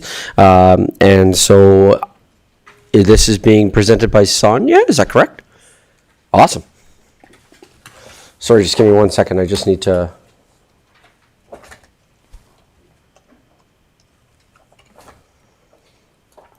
get it in. Thank you. Hello, Mayor Dean and members of council. My name is Sonia Leduc, and I'm here to present on behalf of the City of Chestermere's Lake and Watershed Advisory Committee, of which I am a member. The committee, maybe that was Rob. The committee consists of 7 members of the public and 2 members of council. We have 2 members from the public here, myself and Lynn Alkin today. And we have our Councillor Schindler, part of the Lake and Watershed Committee, and Deputy Mayor Wawrzynowski on the line, who is the chair of the committee. And I should mention that Lynn Alkin is the vice chair. And thank you again for the opportunity to present today. We shared the committee's strategic plan framework in the agenda package, so I'm not going to speak to it too much. We will touch on it in the presentation, but I'm not going to go through it line by line. Certainly at the end, if you have any questions on that, we'll definitely take that. Oh, you've got it up here, so we'll probably go right to the presentation, though. Thanks. So the Lake and Watershed Committee has been working on numerous initiatives for a number of years. I guess I do this myself, right? There we go. This slide sort of gives you an indication of the different presentations that were made to council over the years. This particular one is from 2021. A lot of the messages were the same, the goals were the same, the deliverables were the same. A lot didn't change with the city or the lake. However, with the size of the city and with the dynamics of the city, certainly the urgency has changed with some of the directives. So the town of the Chestermere and later the city has been dedicated to lake health and understanding the state of our watershed and wetlands for many years. This was studied and detailed in the Environmental Resource Inventory, final report prepared by Fiera Biological Consulting in 2013, and this formed the basis of the Chestermere's Wetland Policy, number 311, effective from 2013 to 2018. I actually had a look through that this morning for pretty much the first time, and it's pretty inclusive. The Watershed Committee was very active from 2017 until 2020, when there was a long COVID pause and a deactivation. The committee was finally reactivated this year, and we have some catching up to do. A lot of work was done in the past, and we're fortunate to have a great foundation to start from. Our deliverables and goals from 2020 have not changed much, just become more urgent. In 2021, the recommendation from the committee was to initiate an RFP process to hire a consulting firm to create a lake and watershed management plan. This has not changed, and we are here today to again ask council to support this initiative.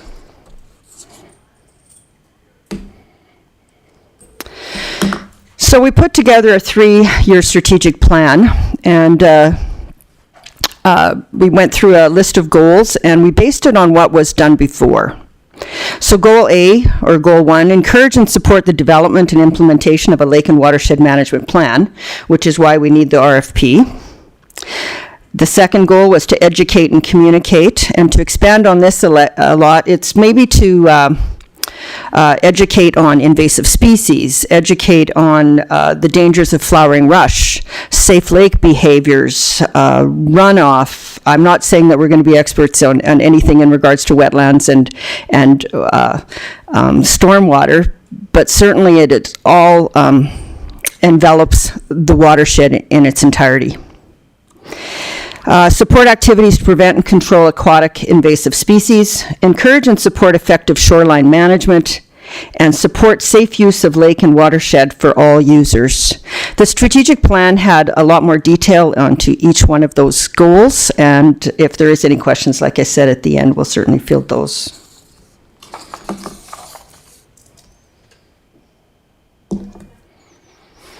Why do we need a lake and watershed management plan? While the city continues to grow and change, Chestermere Lake, Reservoir 1, continues to be the recreational center and a feature that sets Chestermere apart from other communities.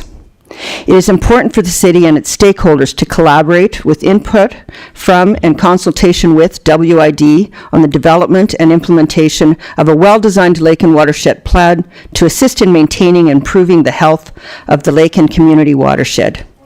There are significant threats such as invasive aquatic species and sedimentation that affect the recreational use of the lake.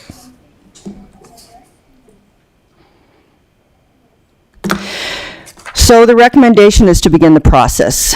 The Lake and Watershed Advisory Committee recommends the City of Chestermere issue a request for proposal to complete the first stage of a lake and watershed management plan. The first step would be to evaluate the current state of Chestermere's lake and watershed environment. The city does not have the internal resources to conduct this, and we recommend engaging a qualified consultant to perform the work. We can utilize the work already done in 2019 and 2020 and revisit the 2022 request for proposal. So just to back up to that, a request for proposal was prepared in late 2021. It was issued to proponents in January of 2022. Responses were received in February of 2022.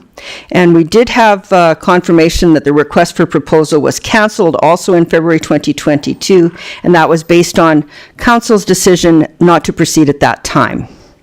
We did get confirmation that the proposals were not evaluated and are in document storage. We have requested the packages be located. So we aren't starting from scratch. We're still hoping that we do have the same procurement lead that was on that particular project, Renee, and we're hoping that this won't be starting from ground one. In the preparation for the request for proposal, there was a lot of collaboration with outside sources. There was consulting with Jen Masick from Magna. There was consulting with ELMS, the Alberta Lake Management Society. There was the Watershed Committee at that time had 2 technical experts within the committee, and so there was definitely a blend of what was needed in the community and technical expertise put into it. So phase 1 would procure the consultant through the RFP process. During this, it would be to gather historical data and summarize in a State of the Watershed summary report. The summary report will include recommendations to bridge the gaps in data and information needed to complete a comprehensive report, and we would have expert and stakeholder engagement on the first draft.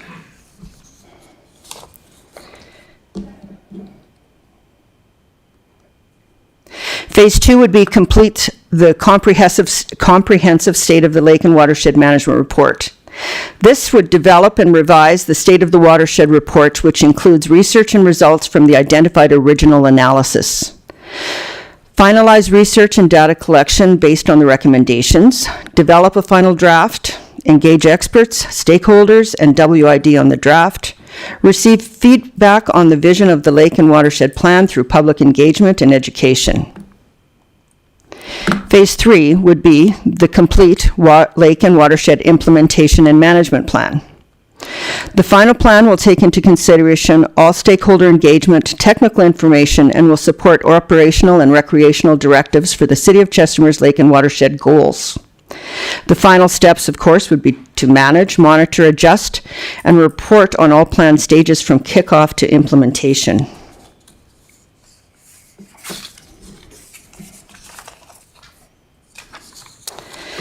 So in closing, we're asking that Council accept the strategic plan as information and direct administration to start the request for proposal process. And we thank you for your consideration, and I'm happy to take any questions from the Council or administration. Oh, I guess I should back up because I missed a step. If Council approves the recommendation to hire a consulting firm through an RFP process, we would suggest administration be directed to have procurement revisit the 2020 RFP to see what can be used and assign resources to this project. The committee has already done a high-level review of the previous RFP and will be available on advisory level. The largest portion of the work in developing the RFP has been done, which should allow this first phase to move forward without consuming significant staff time. And the committee will continue to take action on all committee goals. Thank you. Awesome. Thank you so much. Appreciate it. So I guess first I'll open to council if there's any questions or comments for the presenter.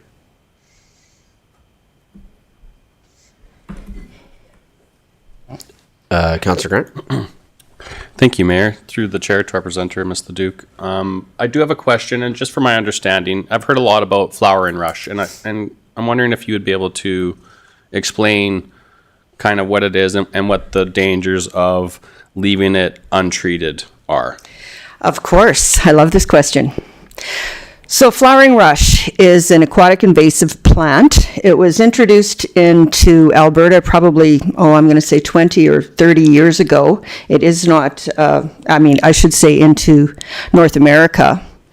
It is a foreign plant. It was introduced originally as an ornamental plant because it is quite lovely. The zoo planted a lot of flowering rush, and when we had the flood in 2013, when the banks of the river, certainly everybody remembers the flood of 2013, a lot of the flowering rush came down the canal, down the river, down the canals, and we started seeing plants emerging maybe 2015, 2016, and by 2017 a lot. So flowering rush will not, it is an aquatic plant, but it will grow in marshy areas, but it will grow in quite deep water. Right now we have it mostly on our shorelines. If it is not removed and the denseness is not eradicated, you could actually walk on it. We have instances of lakes and marshes and lands that have been absolutely taken over by flowering rush, where it's almost impossible to remove. In our case, it is there's a lot in the canal, and the Western Irrigation District is trying to remove, occasionally remove some. The city has a lot on the berms and on its owned lands, on its bank, and it does remove some. And even though every year we take inventory on what's there, we rely on the city to do a count every year in August with their small boat, and they actually just count what they can see. We send that out to all lakefront homeowners and tell them you have plants, or we send it to everybody, but not everybody has plants, and we ask them to remove. For years, the recommendation was to remove it after the water dropped. So when the water was lowered to the October Thanksgiving level, then people would go out there with their shovels and we would remove the plants and put them in special bags, or certain bags, and the city would collect them with the kitty, I guess. Anyways, that became very hard because as we got more and more plants, there was so many challenges with early frost.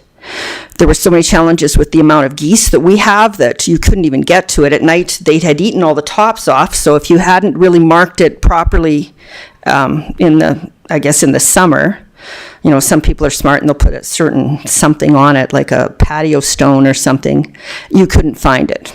And as we got more and more flowering rush, that wasn't very effective. So we started experimenting with wet removals. If this is getting too detailed and too long, just stop me.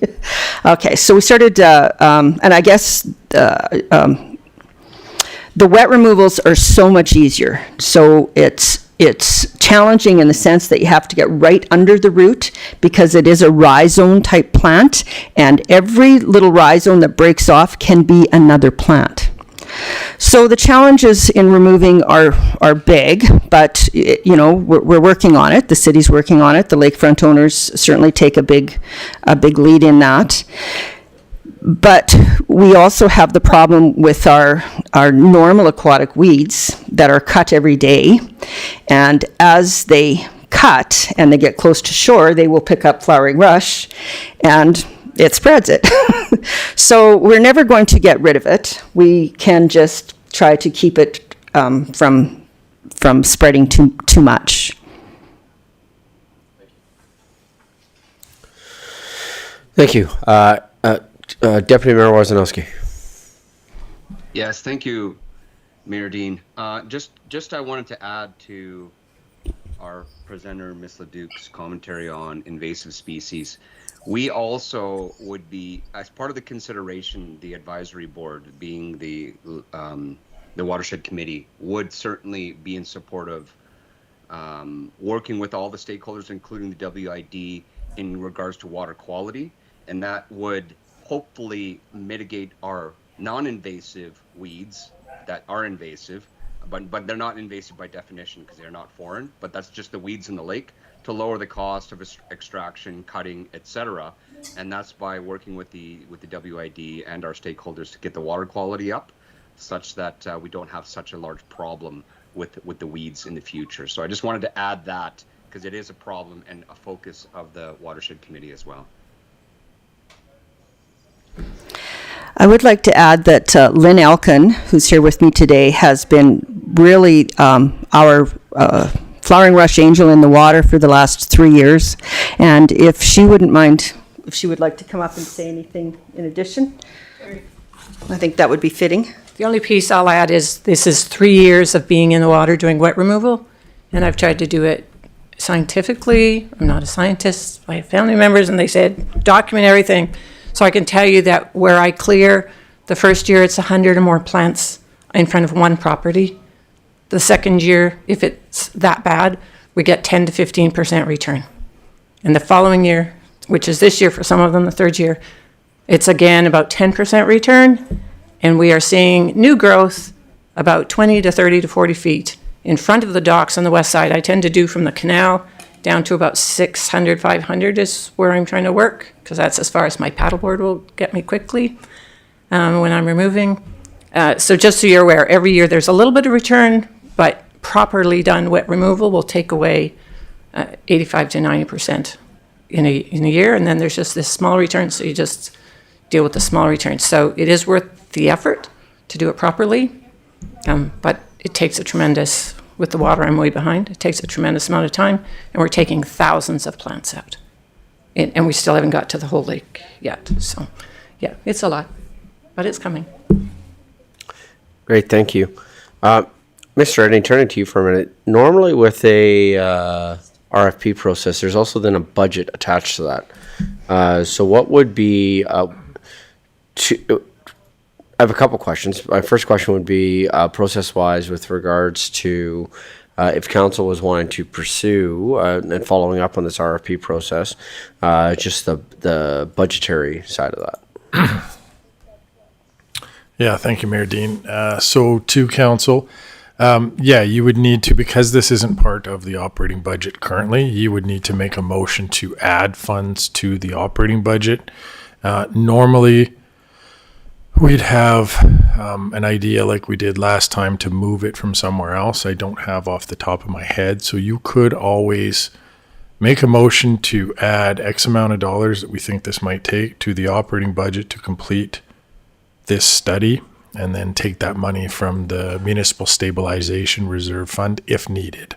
And if not, if we end up running a surplus at the end of the year or whatever, it'll take care of itself. But you definitely need to do that process before directing us to engage the RFP process. Or it could be added to the 2026 budget. Yes, yeah. I'm assuming that's if you wanted to do it today. If not, well, we can't do it today anyway. That's correct. Because we're at gap. So either correct. The earliest we could do this is September 9th. Right? Correct. Because at gap, we can't direct you to do that. Thank you for the reminder. You're okay. Right. Yes. So by September 9th, we could have more options of where the money could come from. If council wanted to make that motion. The committee could recommend to council, pursue this at the September 9th meeting. Okay, thank you. Deputy Mayor Wawrzynowski. Thank you, Mayor Dean. Thank you, Kent. I would be prepared to make that motion. However, just a question, and my memory is maybe playing tricks on me. Didn't we approve some level of budget during our last budget revision in June? for such a survey. While it wasn't formalized on what the money was going towards, I think we budgeted for some funds to go towards some of that effort. Is that something we could double check? Because we may not even require a motion. Maybe all the motion is to go to RFP instead of approving the budget. If not, then we'd have to probably prepare two motions. One is bring it back to a future meeting of council, and where we would discuss the budget, but also the RFP. Mr. Edney? Yeah, thank you, Your Worship. To Deputy Mayor Wawrzynowski. So you're correct in one aspect. I think one of the challenges when we were discussing this at lunch is there was money allocated to committee work, but I think there's a difference of opinion on council of exactly what committee work meant and exactly which studies were going to be covered under that committee work. So I do think it's important given that's a limited budget, for council to make a direct motion for any of that committee work, that it's coming out of that funding source. So I think you just answered my question of the funding source, but I think council would still have to say something along the lines of initiate the RFP with an allocation of up to X dollars from that particular budget item. Yes. If I may. So in the municipal development plan in there, and I don't have it in front of me, but it does it make reference that the city will support a lake and watershed management plan. Mm-hmm. And it also, I do believe, says a lake recreation plan or something like that. So I just wanted to say that as we're talking about committee work, I'm not sure that the although the committee is in support of this and would take great advantage in a lake and watershed management plan, it in itself isn't stopping anything that we're doing because we don't have it, but the city itself needs the plan. Right. Does that make sense? It does make sense. I guess the comment on that would be that while that is in the MDP though does not outline the how, right? Because that's the work of council and administration. Mr. Edney? Yeah, thank you, Your Worship. The other thing the MDP doesn't specify is the time frame. Right. Right. So it says we shall have one, but we could take 15 years to do that if we wanted to. And I think, I'm not suggesting we do. I think that's the issue, though, is from a budgetary and a capacity perspective, too. One of my other concerns, and I think it's something we have to talk about administratively in council, is I think there's been a difference of how committees have operated in the past versus how our current committee bylaw is structured. That said, we don't have bandwidth internally to deal with a lot of this stuff. We've talked about this at budget. So I would love the opportunity to find a way for the committee to assist, but not be in violation of our committee bylaws. What I'm referencing is the committee's role in our current bylaw is to provide recommendations to council, and that's about it. Not to do work, not to be in the RFP process, not to even advise on the RFP process. Now, it'd be silly is the best word I can think of when we have a group of people who have expertise and are able to do that, to not have them involved somehow. I just think we maybe in the next month figure out a way to address that in our committee bylaw that allows some of this that's not blurring the council administration line, because committee really is the same rules as council under our current bylaw. So I'd like to see us expand that a little bit in a way to help engage the committee a bit more, especially on something like this where, we don't really have, as you pointed out, the expertise in-house to manage us, nor do we have bandwidth right now. Yes, and I also think what you're outlining too is the tension that exists of a first and fourth year council at the exact same time, and just timelines and things like that, right? So I am hopeful for the opportunity that at organizational meeting in October that we're able to really take a real good run at purpose, direction, ability, and the work of our committees. I think will be important. However, having said that, that does not stop us at this point, as Deputy Mayor has suggested with regards to a motion to bring back in September, and in alignment with what you're saying, Mr. Edney, that There was some money that was set aside for committee work, and perhaps there is, I think that there is. I think that there is enough money that is in that budget to cover such an RFP. We would just need a dollar amount, but again, for us to do that dollar amount, that has to be at a regular meeting of council legislatively, not at a governance and priorities meeting, because we can't direct you to spend money or to even go after it at a GAP meeting. So, Deputy Mayor, I think you had a motion that you were suggesting coming out of this presentation? Yes, thank you, Mayor Dean. If there are no more questions, you're in the room, so I'll give you a moment there. But I'm prepared to, I can type something up and send it to Josh. But in light of the fact of the budget, one thing I'd like to comment on is we may have an idea of what the budget looks like based on the previous RFP, because we have received, the administration can confirm what some of those numbers were. But perhaps what I would suggest is, again, I have no problem asking administration to bring back, I'll present a motion to start the RFP process, and then after maybe we get some of the quotes back, then we will have an idea of what that budget, we can finalize that budget, and then a future meeting of council can approve it. But yes, I'm prepared to state a motion to start the RFP process, to direct administration to start the RFP process to solicit service contractors for a lake and watershed plan. So the motion would have to be that the committee recommends that council directs administration to start the RFP process. We as a committee cannot direct administration to start the RFP process, correct, Mr. Edney? Correct. I think I have that correct. Oh, sorry, my bad. Yes, Your Worship, that's correct.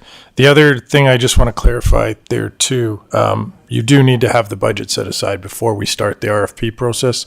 That's one of our important checkpoints in our procurement practices is there a budget allocated by council for this RFP? Because it's a lot of work to put an RFP together, go through the process. So just procedurally, we want to have the budget. And you're right, I can report back in September at the first meeting and give you what I think the budget should be. Okay, so Deputy Mayor, if you don't mind being in the room here, I'll try this with Josh, and then you'll be able to see it on the screen here. And then if that works, then have you make the motion. So the Governance and Priority Committee direct council. Recommend, thank you. Recommend council to start. Recommend to council. To direct administration, thank you, to direct administration to start the RFP process for the Lake and Watershed Committee and funds to come from 2025 committee budget.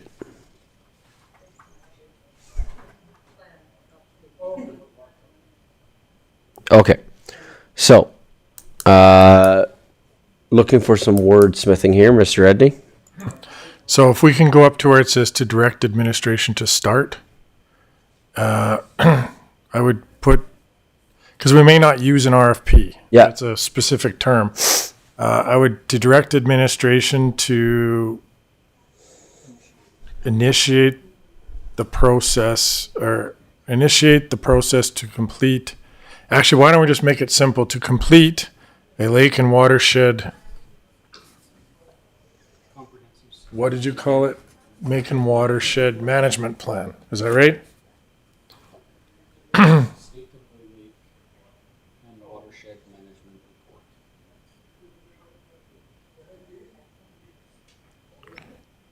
And yeah, and there you go. Does that work? Yep. Okay.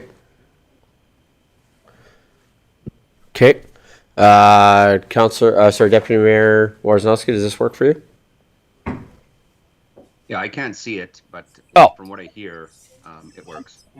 Sorry, I thought you had the opportunity to be able to see it. Sorry. So do I have a counselor then that can see the motion on the screen? That Counselor Randawa? I can see it now. Oh, sorry. Deputy Mayor Wawrzynowski. I motion the Governance and Priorities Committee recommend council to direct administration to complete the Lake and Watershed Management Report and the funds to come out of the 2025 committee budget. Comments, questions from council? Counselor Sambo. Thank you, Your Worship. A question through you to whoever can answer. Is the report different than the plan? Are those two different activities and reports? Mr. Edney. Sorry, thank you, Your Worship. That's a good question. To me, they're the same thing, but if council would like to specify, one thing I'll comment is council can make a completely different motion on September 9th. So if we need to refine this motion, you don't have to pass this exact same motion. They're just recommending, this committee, you're just recommending council do something similar to this. So we can refine what the motion actually looks like come September. Sure. So in the previous RFP process, there was 3 phases. The initial, the intent was to hire one consulting firm or consultant or acquire a consultant to obviously achieve the entire lake and watershed management plan. The first step in the process was the report on the state of the lake and watershed within the Chestermere boundaries. So that would be phase 1. So really all you are going out for is phase 1, and I would assume that within the, and I do believe I did see that there was no certainty that that same consultant would get phase 2. I would believe that you'd have to be pleased with the consultant's work. You'd have to get along amicably, and to go on to phase 2 and 3. Phase 3 being the entire plan. It can be quite inclusive, or it can be quite small. There's lots of examples of lake and watershed management plans in many other districts. Calgary I think they upgraded theirs in about 2020. The Bow River Basin has a lake and watershed plan that they've now kind of put just online. It's not, and it's sort of more like a living document, but I think honestly a lot of that information is still like 2020, 2021, a lot of outdated stuff. The Alberta Lake Management Society even has a whole part of their website with resources that tells communities how to build a lake and watershed management plan. So we're not starting from anywhere, from nowhere. So if you had even a staff member that had interest in sort of developing a framework on how to develop the plan, that might even work for a lot of this. The state of the watershed report, with that report that I spoke to in my presentation from 2013, it had, I believe it had separated Chestermere into, I don't know, I think we had 200 little watersheds or something within it. Jennifer Massick would be able to speak to this, but there was a ton of information in that. The trouble being all of the sort of the wetlands and the are all developed now around the corners and around the whatever. So it's a very different vista. Anyways, thank you. While I'm here, is there any questions? No, well, we can't actually, during the motion, we actually. Okay, sorry, my apologies. No, you're good. No, you're good. What I would say is that generally information comes back to council via a report, right? We've had a presentation that has now been done that outlines some steps. We've had some further information now presented during the motion. So my suggestion would be to leave it as a report, because I think that within that report, then there would be recommendations that are coming back. And they might be the exact same recommendations as what you just outlined in terms of a phased 1, phase 2, phase 3 approach, right? But I think that would be the work of administration to bring that back to council. The only thing I would like to add to this as I'm rereading this is from the 2025 to complete the lake and water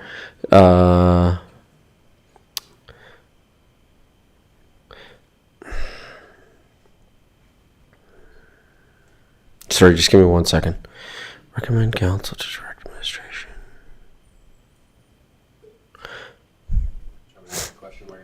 Are we asking you to complete the report, or are we recommending? Oh yeah, because we're recommending that council complete the report, so then it would come back. Yes? Mr. Edney? Yeah, through the mayor, that's correct. And I think what motion respectfully council will make in September is going to be a little bit different than this. I agree. Because I think we'll get the wording right on what the phase is actually going to accomplish and reword it to reflect that. Because I think you're right. This will be a phased approach, and this RFP is only for the first phase. So then after the period, I guess this would complete the thought that I'm wrestling with. After the period, I'm wondering if, Deputy Mayor, if we should be, no, leave the period. And then adding to that, presentation to come to council by the end of September 2025.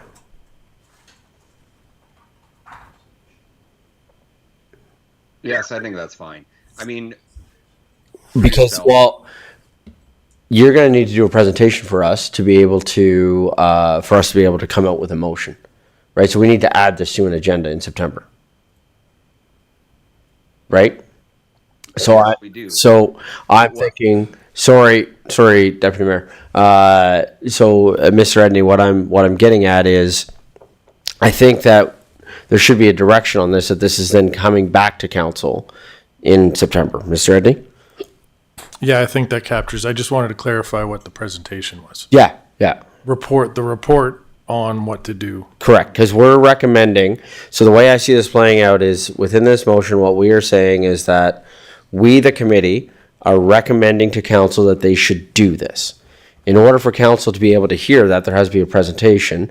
To timestamp this, that presentation should be coming by the end of September. Is that good? Does that kind of wrap it in a bow? Okay, Deputy Mayor, can I get you to restate the motion, please? yeah, just before I do, I mean, I think it's clear to administration, through yourself, our chair, through you, Mr. Edney, that the intention is we want to get started on the RFP and we want to establish a budget accordingly. This may be a bit wordy, but I think I have no problem restating this motion. We can clean it up, but in simplistic forms, that's really what we're asking. So Agreed. If there's no objection from anybody on the committee, I'll gladly restate the motion. I just wanted to make that clear because we're now adding a little bit more detail than maybe we possibly need, but I think the intention is clear within this motion. Okay, if you could restate, please. I motion the Governance and Priorities Committee recommend to Council to direct administration to complete the Lake and Watershed Management Report and funds to come from the 2025 committee budget. Presentation to come to Council by the end of September 2025. Final comments, questions from council? Call for the vote.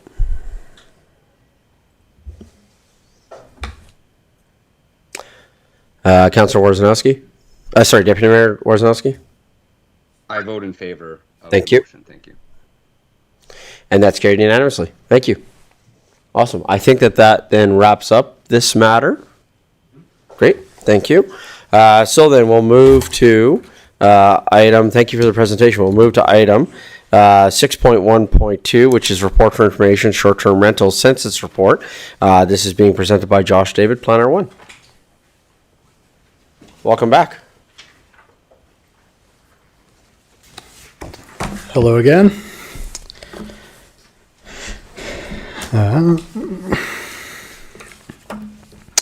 Good afternoon, committee. My name is Josh David, Planner 1 with Community Growth and Infrastructure. Before we begin, I'd like to note that all my comments will be directed through the CEO to the committee. Today, administration is presenting a report for information regarding short-term rentals based on results from the 2025 municipal census. The motion before you today is that the committee accept the short-term rental census data results report as information. So just for a brief historical overview of short-term rentals in the city, some of this was covered in the last council meeting, but I'll just reiterate some key points here. Currently, short-term rentals are not permitted anywhere within the city. They are not listed as a use in the land use bylaw, and therefore administration cannot issue development permits or business licenses for them. Over the past year, administration has engaged the community to better understand public sentiment around the issue. Highlights of this engagement include an open house that was held in January, where residents shared concerns, thoughts, and any suggestions, an online survey which was conducted in January and February, council presentation, so the survey results were presented to council back in May of 2025, and then finally the municipal census, which was conducted in June 2025, which included the question, does your household support short-term rentals, for example Airbnb or VRBO, within the community that you live in? On average, across the city, approximately 17% of respondents answered in favor, 58% were against, and 25% preferred not to answer or to not respond. These preliminary census results show that a majority of residents do not support short-term rentals citywide, though support does exist within certain communities. Public concerns raised over short-term rentals earlier in the year included perceived negative impacts such as increased traffic, noise, and potential safety risks. The full census data report regarding short-term rentals is presented in the graph and chart and included in the report. So to summarize, the land use bylaw currently does not permit short-term rentals in any of its districts. As a result, there are no development permits or business licenses issued. On July 22nd, 2025, Council passed a bylaw amending Section 2.2 of the land use bylaw to include a definition for short-term rentals. So that definition states that short-term rentals means the business of providing temporary accommodation for compensation in a dwelling unit or portion of a dwelling unit for periods of up to 180 consecutive days. So just to confirm, the definition is now in the land use bylaw, but it's not a permitted or discretionary use in any of the current districts.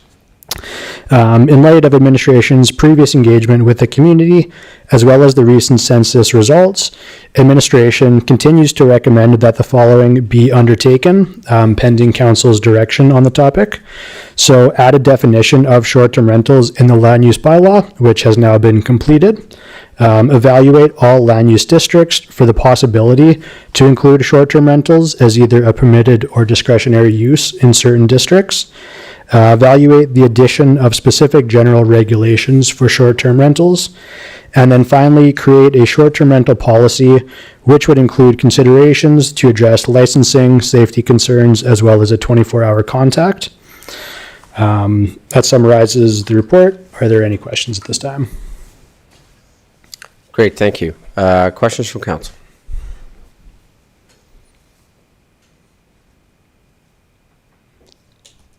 Well, okay.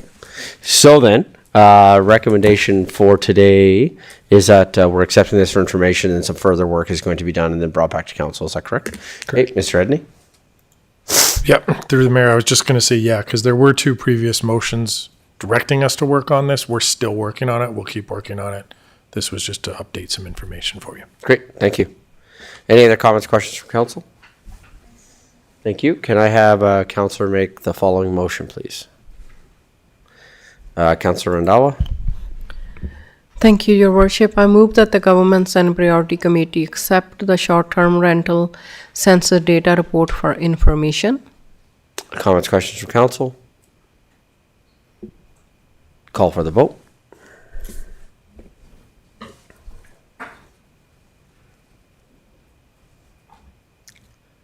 Deputy Mayor Wawrzynowski? Thank you, Mayor Dean. I vote in favor. Great. Thank you. And that's carried unanimously. Thank you very much. Thank you. I'm going to recommend that we take a short break as we have another public presentation at 2 o'clock.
Good afternoon, everyone. Coming out of our what will probably be our final break for our governance and priorities meeting here today, we have one more public presentation coming from our Seniors Advisory Committee report, and this is being presented by Miss Joanne Lemna.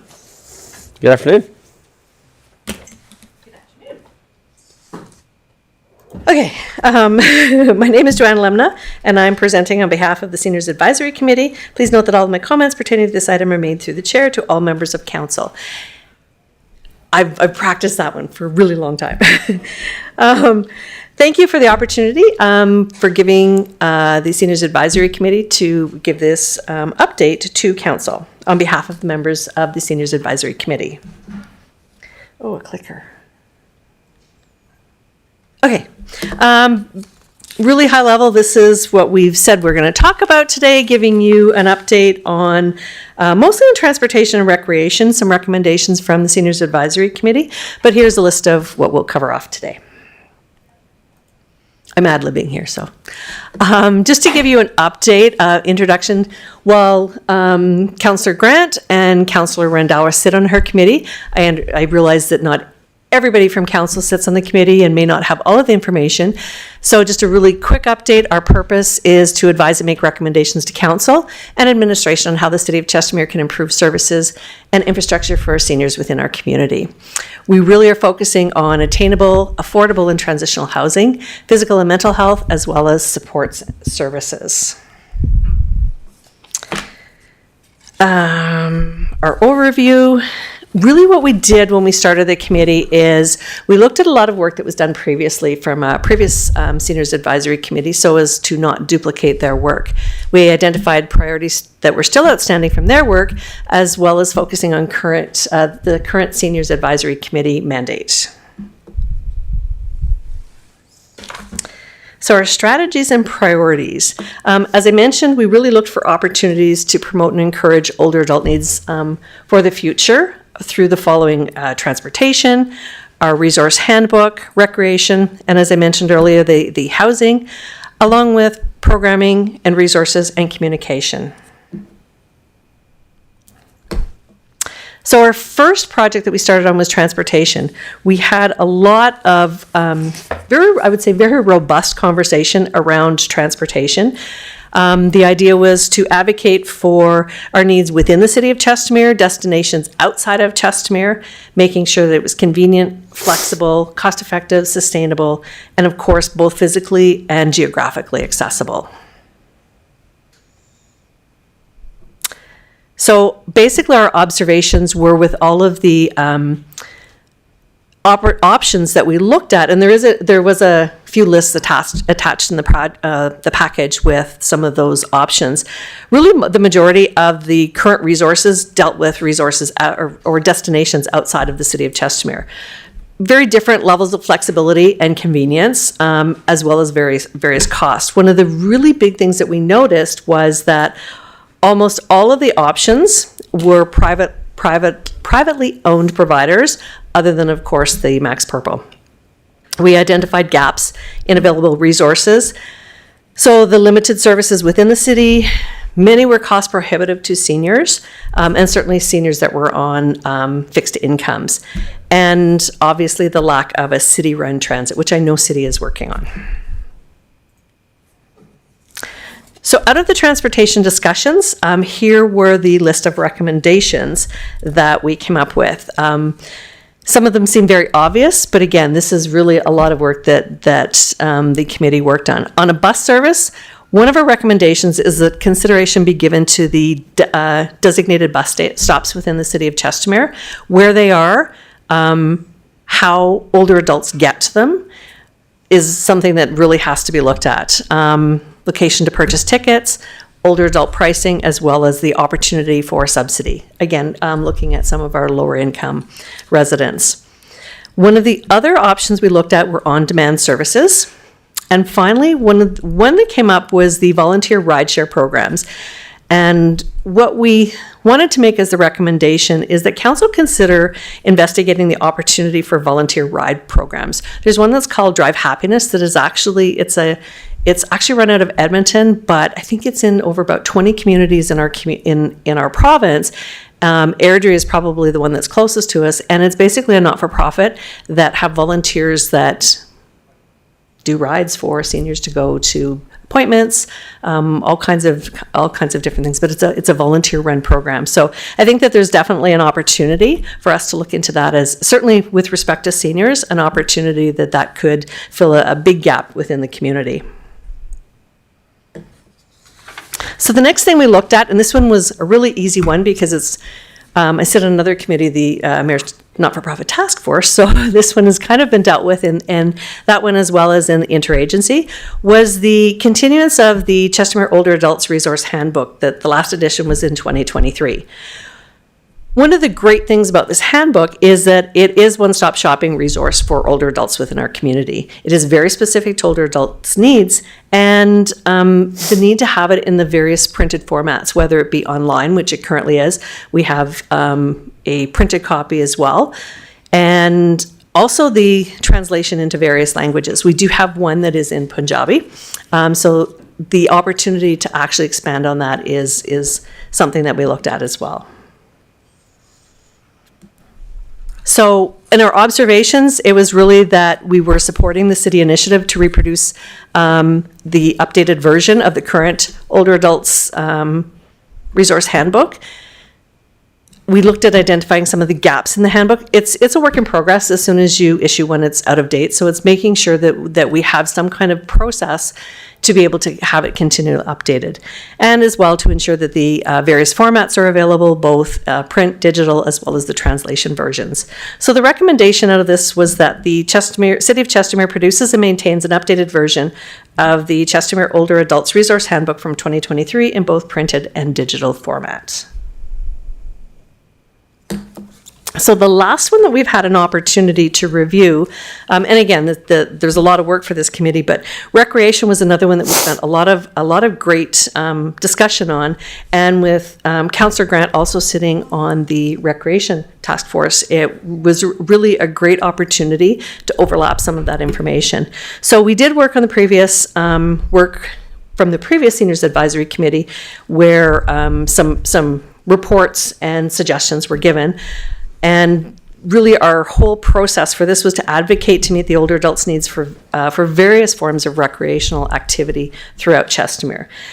And looking at recreation, it was a lot of different things, whether it be physical activity, wellness, safety, for walking tracks. We also looked and talked about public and community garden space, meeting spaces. So when we talked about recreation, we really encompassed all of those different aspects of kind of how we defined recreation.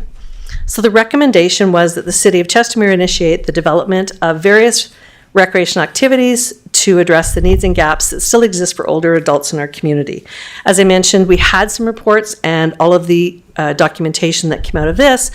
We were very lucky that we were able to have Councillor Grant bring those forward to the recreation task force as well. So the Seniors Advisory Committee, that's the work that we've done so far. We still have a lot of work to do. And our work does continue. As I said, it's really to encourage council to continue to recognize the high priority issues for older adults.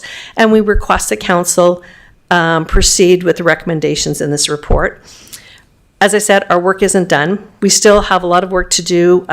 We're starting our next topic that we're going to be working on is housing. So researching, investigating various housing needs for older adults in Chestermere. We really looked at, as we were developing our strategy, was making sure that it was about attainability, affordability, and transitional housing that included the aging in place aspect as well, right up to long-term care. In our terms of reference, it talked about housing, and we just felt it was really important to have all aspects, like I said, the attainability, the affordability, as we start working on this. We will be engaging with various city departments to talk about older adult programming, recommending and researching strategies for appropriate and suitable means of communication within our city. The city's done a really good job in the last year of really making sure that that's changed. We really want to, what our focus will be is about how that works and any gaps that we can find for the older adult community. One of the big areas that we will be working on is the health and wellness as well. That will be whether it is organizations like CRPCN, working with our health services to make sure that we have those better services so that we can make recommendations for the older adult population. And again, making recommendations based on our findings to council. So our request to council is that you consider making a motion when it gets to council to support the older adults' transportation needs, including accommodating mobility aids, expanded handy bus service, and affordability and investigative volunteer program for seniors. Commit to updating and maintaining the older adult resource handbook, delivering it in various formats and translations, and implement activities to address the older adult recreational needs and gaps identified in the reports and attachments. In closing, the Seniors Advisory Committee really provides an opportunity for council to hear from older adults in our community. It is one of our large demographics, and the needs are very broad and vary greatly depending on which aspect of or which part of that area of that demographic you're in. It is our hope that the committee work will continue to result in meeting the needs of older adults in our community. And that's it. Thank you. Any questions? Great, thank you. Yeah, absolutely. I think we've continued to demonstrate how seniors is a priority, and thank you for pointing out too the crossover that happens within our committees, right? So we see that crossover that happens, whether that be through our recreation work that we're doing and how that crosses over to seniors, work that we're doing with our not-for-profit, how that crosses over. Yeah, thank you for pointing out that crossover work that happens. Comments, questions from council, starting with Councillor Grant. Thank you, Mayor. Ms. Lemna, thank you for the presentation. It was fantastic. I know you stepped forward on short notice, so I appreciate that very much. I just want to bring to council's attention why we only picked a few things. And it kind of goes back to really how I try and handle most of my committees, in that we want to achieve results. And when you overload it with so many things, you really get bogged down in the discussion and the action items of what can be achieved. So we figured we would pick the three big ones, kind of the ones that we're dealing with in our day-to-day governance lives anyways. So I like to keep in mind that older adults, surprise, surprise, they're just people, and they have the same issues as everyone else has: transportation, recreation, socially. So I say it flippantly, but it's very true. And I've used the experience that I've been given from Seniors Advisory Committee to help guide some of the action items that I bring forward to transportation and I bring forward to recreation, and making sure that those amenities are included, because another surprise, we're all going to get old, God willing. And we need to keep active, and we need to keep healthy, and we need to keep engaged with our community. And I think that's what's important. I think that's what we can get from this committee. I'm reminded of the presentation we had this morning from our bylaw officer students, who talked about being accountable and people holding you to a quote that you just said. And that was a fantastic quote, that older adults are just people. Councillor Grant. Sorry, Councillor Schindler. Sorry, that brings to mind a quote from a movie. Lloyd Christmas, played by Jim Carrey, says, and I'm quoting him, not saying that I'm supporting this, but old people, while slow and dangerous behind the wheel, can still serve a purpose. It didn't end well for him, but just like Murray, that just brought that to mind. Bring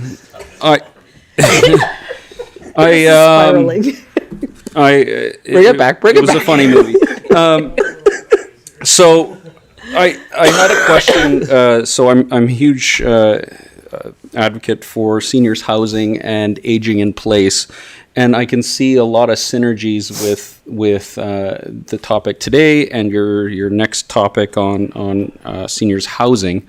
I want to hear more about how we can continually support seniors in our community aging in place, because I feel like we're lacking going forward with that. And I think it also goes towards our secondary suites talks that we had today, and the various organizations like Men's Shed that we've seen today. How do we bring those together and create this holistic approach to seniors and just people in general? So I don't know if I have a question there, but I would like to see that go in all these reports. Hey? I can comment on that. That as Councillor Grant alluded to, housing is on our next, it's our next big thing to talk about. I think that for the Seniors Advisory Committee, the reason we chose those words carefully in describing housing was exactly to address what you're talking about: attainability, affordability, sustainability, access, the transitional housing, aging in place. It's all that, I mean, it's huge. Certainly hearing the presentation this morning from the Men's Sheds, I actually had a conversation with Jamie as well, in that it's a great opportunity to look at aging in place issues where there could be maintenance, there could be those kinds of different things, and marrying those two together. So we've had that conversation this morning, so I think that was a great presentation. But those are all things that, as the committee moves forward, would be included in those discussions for sure. I'm sorry, just a quick follow-up for that. I had a thought, because I'm not seeing a lot in our municipal development plan for seniors living. Is that something that we can continue to include over August? I'm not sure if that's something that we can promote with our developers to build seniors housing, or how does that work? Sorry. So there is a 55 plus community that is coming. I believe that it was pulled from agendas because I think that they've met all the criteria that was already within the zoning. And so I believe that 55 plus community is going to be shovels in the ground here soon, from what I understand.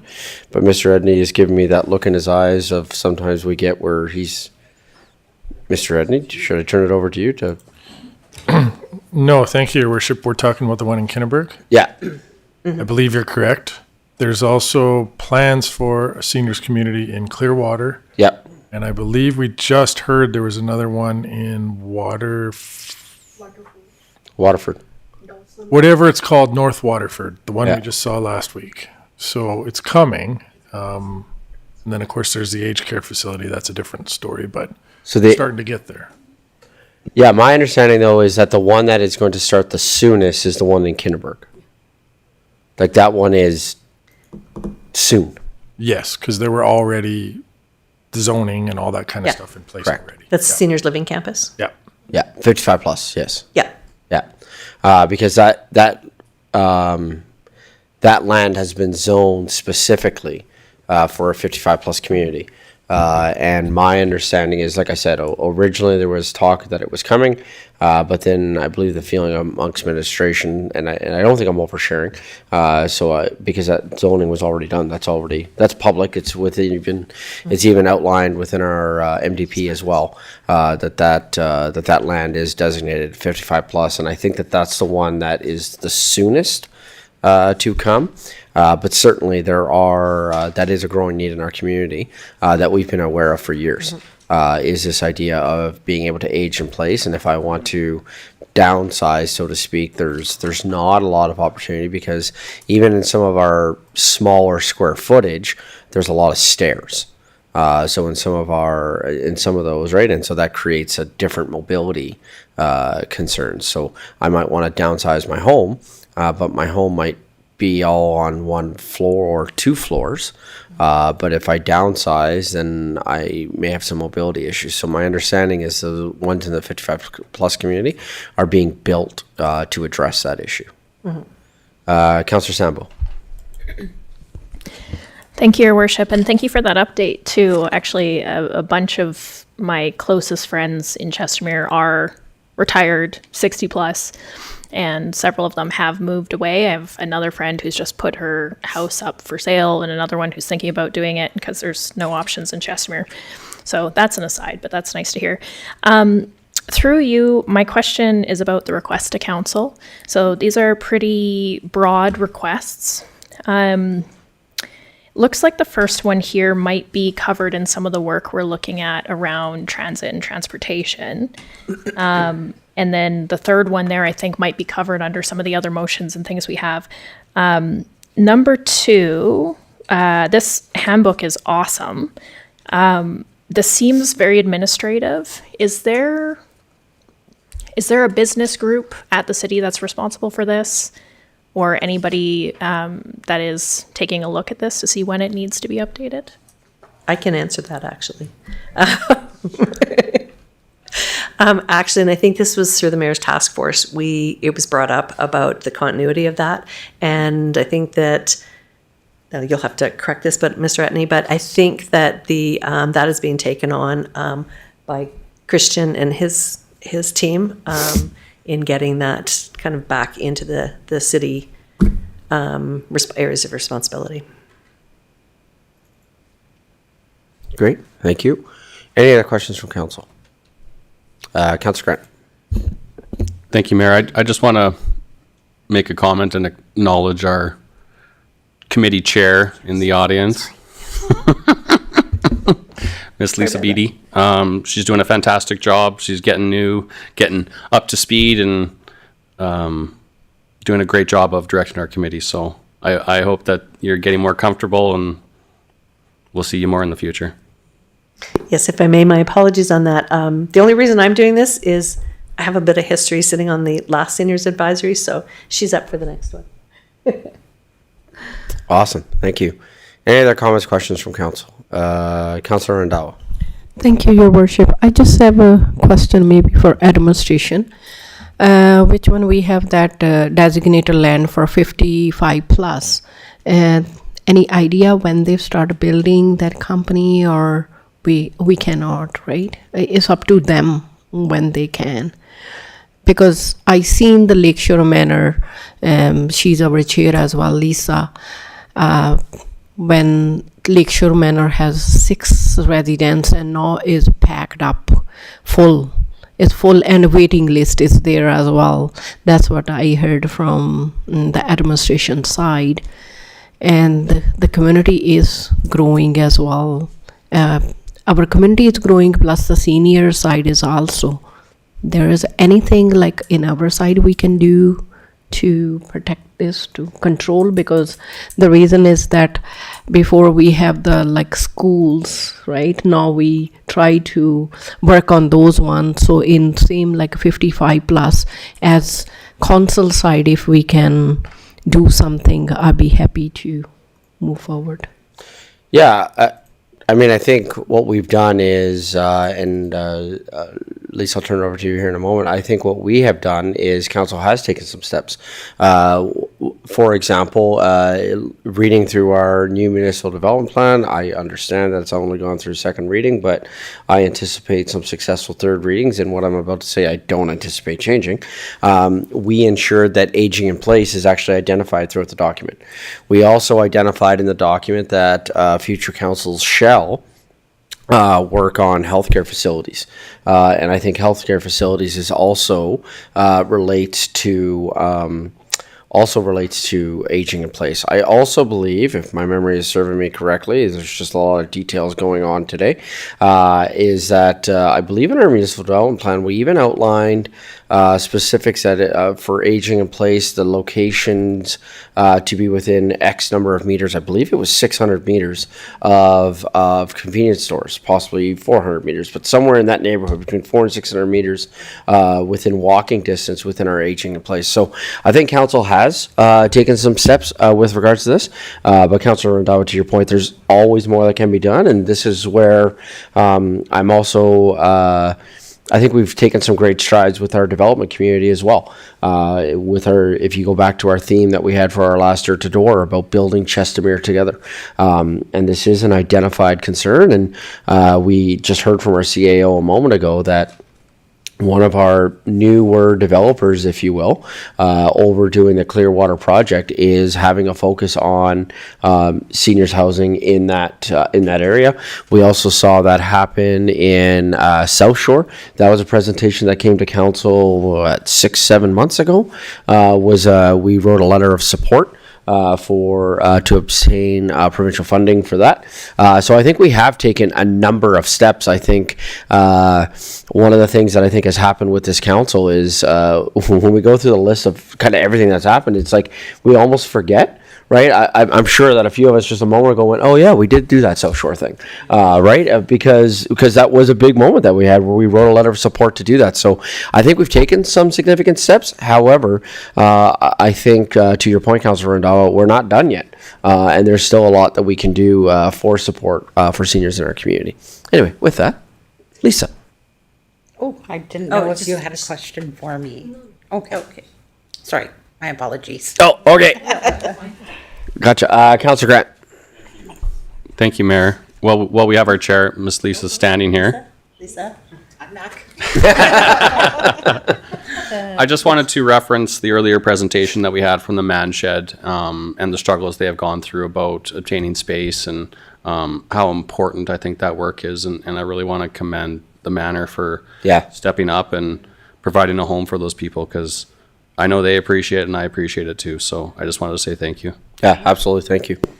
We do get a lot of requests, and we're happy to help as much as we can.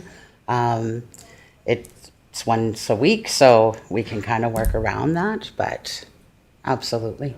No, it's great. Thank you. Lisa also hosts the Older Adults Coalition once a month too. Yes.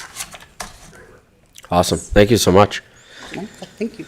Okay, so with that, I'm looking at this. I do see the recommendations. I think the recommendations within there, though, would be coming back to council.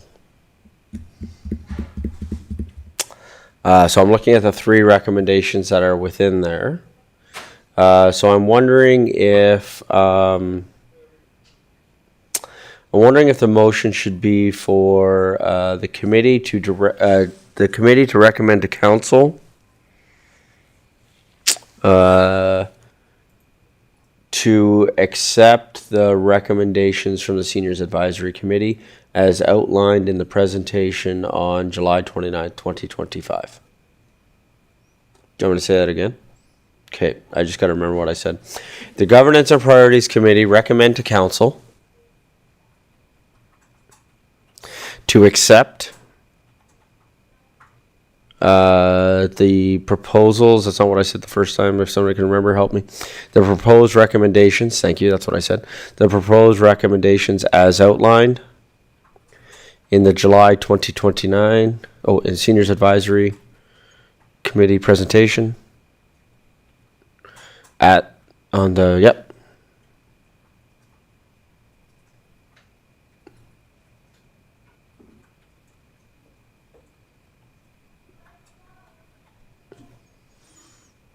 Mr. Edney, that work? Edge Services, does that work?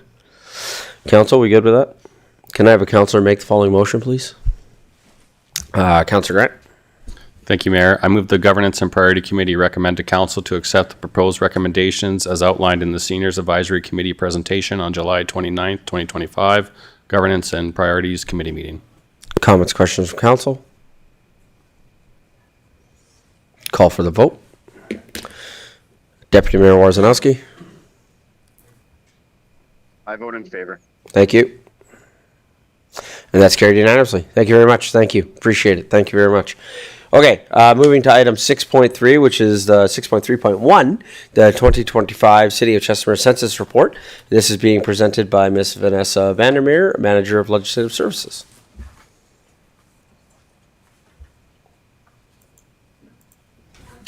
Good afternoon, Mayor and Council. I'm presenting today on behalf of administration. My recommendation to Council is that the committee accept the 2025 Municipal Census Report for information. The background on this census this year is the 2025 Municipal Census was conducted from May 12th to July 11th, providing a comprehensive snapshot of the city's population and housing trends. The census is a vital tool for planning, funding applications, and service delivery, ensuring Chestermere receives appropriate provincial support based on verified population data.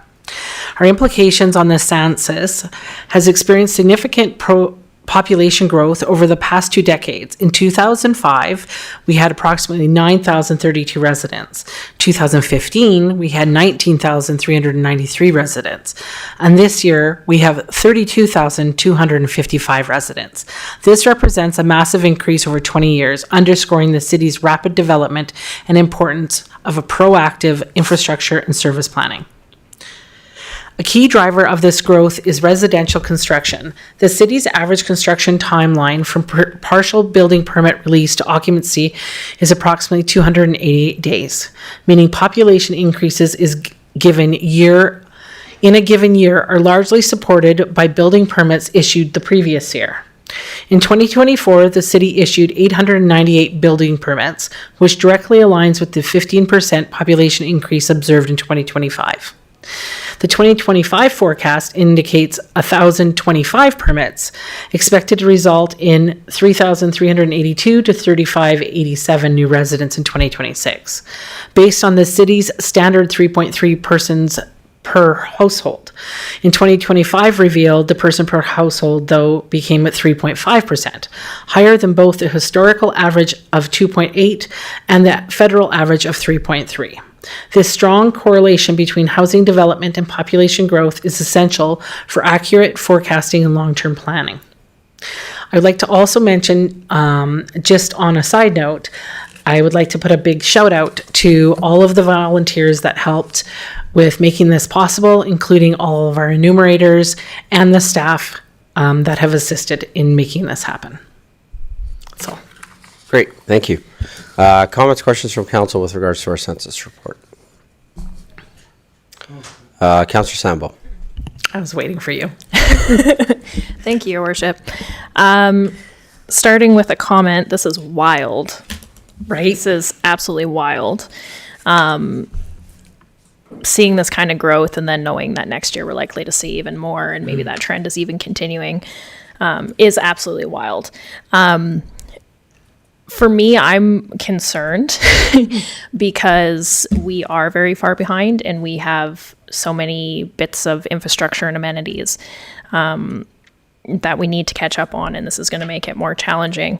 So I suppose my question is, what is the most efficient and the speediest way to get this information highlighted to every single ministry with the province of Alberta? Because we need their support. So if I can speak on that through the chair to Councillor Sambo, we actually have a form that has to be turned in 2 days with all of the statistic numbers that go back to the ministry as well as municipal affairs, which they will then update the numbers with.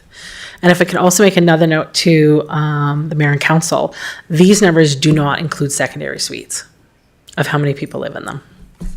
Asking those questions got a lot of people feathers riled a little bit, so we just asked how many is in the household. I would also say, Councillor Sambo, to your question, the province is very aware. So Mr. Edney and I have had the opportunity to meet with 2-3 ministers in the last 2 weeks, and we have another one coming up this week, and then another one coming up after that. And also during Stampede, all of us, and myself in particular, had the opportunity to bump into a number of ministers and MLAs, and I would say that a common theme, certainly that I brought up, but they would even bring up on their own, is the growth that Chestermere has seen. So I think the province is aware, and I think that one of the things that we have done really well, and I think the way that we have represented Chestermere as a council at both AB Munis, at Mid-Sized Cities Mayor's Caucus, and including at events like during the Stampede, the way that all of us have been engaging with ministers, we are starting to see a very cooperative relationship that's starting to develop with the province. Now, having said that, I guess that I would say the next step is we would hope to see that positive relationship then turn back into investment from the province, whether that be through grant opportunities, through support, and I guess what I would say to that is I am hopeful, but certainly in our meeting that we have coming up on Thursday, that Mr. Edney and I have coming up on Thursday, that we will be going after very specific asks when it comes to infrastructure on Thursday. And so I think that we've started to gain some traction. And I think that we're going to need some stability moving forward to further on that. But to your specifically to that question, the government of Alberta is very aware of how quickly we are growing. And certainly, I guess the challenge from our challenge is maybe the wrong word. The encouragement from our council to the province would be to continue to find ways to invest now and support growth. But I would also say that every municipality in Alberta is advocating for the same thing, right? We are seeing absolute rapid growth, like 15% that's a huge number. But I don't know off the top of my head what Cochrane's number is. It's got to be close, right? So Cochrane's experiencing it, Airdrie is experiencing it, everybody around our region and even within our province, we're seeing a massive influx. And it's a lot of people who are moving here, particularly. I don't have the exact data on this, but in conversations out in the community, we're seeing a lot of people move, particularly from Ontario and British Columbia, especially from the Toronto and Vancouver area. There just seems to be a lot of people moving here from Toronto. So, long way to say the province is aware. Another comment, question from council.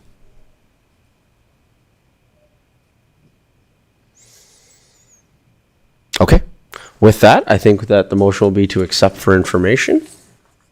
Okay. Can I have a councillor make the following motion, please? Councillor Rendell. Thank you, Your Worship. I move that the Governments and Priority Committee accept the 2025 Municipal Census Report for information. Comments, questions from council? Call for the vote. Deputy Mayor.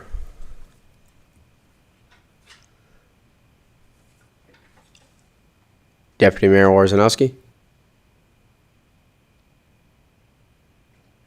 Sorry, I was on a different screen. Yeah, I vote in favor. Thank you. Great, thank you. I was about to say, I don't know how to legislatively handle that. Ledge services, what do I do now? Awesome, thank you so much. That's carried unanimously. Thank you. I believe we're going to be able to move through the next three items fairly quickly. First of all, turning to school sites, I believe the only update that we have is we need to give a bit of an update on our new high school site. And so, Mr. Edney, if you could please speak to that. Yeah, thank you, Mayor Dean. Just to the committee here, just an update on the new school site. One of the commitments we have made throughout the spring and into the summer so far was to have the extension of Merganser Drive completed by July 30th. We haven't started moving dirt there yet, obviously with the rain that we've had over the past 3 years, it feels like now, but good 6 weeks. We just haven't been able to start moving dirt on that project. We were just in touch with the project manager constructing it yesterday. They were going to site again today just to see of when they can get started. But the second that this weather eases up, we will be out there working on construction. The school board's aware of this. The province is aware of this. This isn't holding anything back in their timelines. But we had made that commitment by the end of the month, which we won't at this point now. So it's not expected to be a long construction, but I'm hoping sometime in August we have that done now. And I think that's one of the challenges just for the public to be aware of. I know we got some criticism last year when we commented on the bridge and the Rainbow Road project that we were delayed due to weather. Of just because it stopped raining today doesn't mean it's not wet or not too wet to begin construction. So we actually need probably quite a few days of no rain to actually start getting out there and moving things. So I am really hoping that the forecast that's in front of us for another half inch of rain on Saturday isn't actually going to happen. But we're doing our best, and they'll be working on it as soon as the weather permits. Okay, thank you. Comments, questions from council?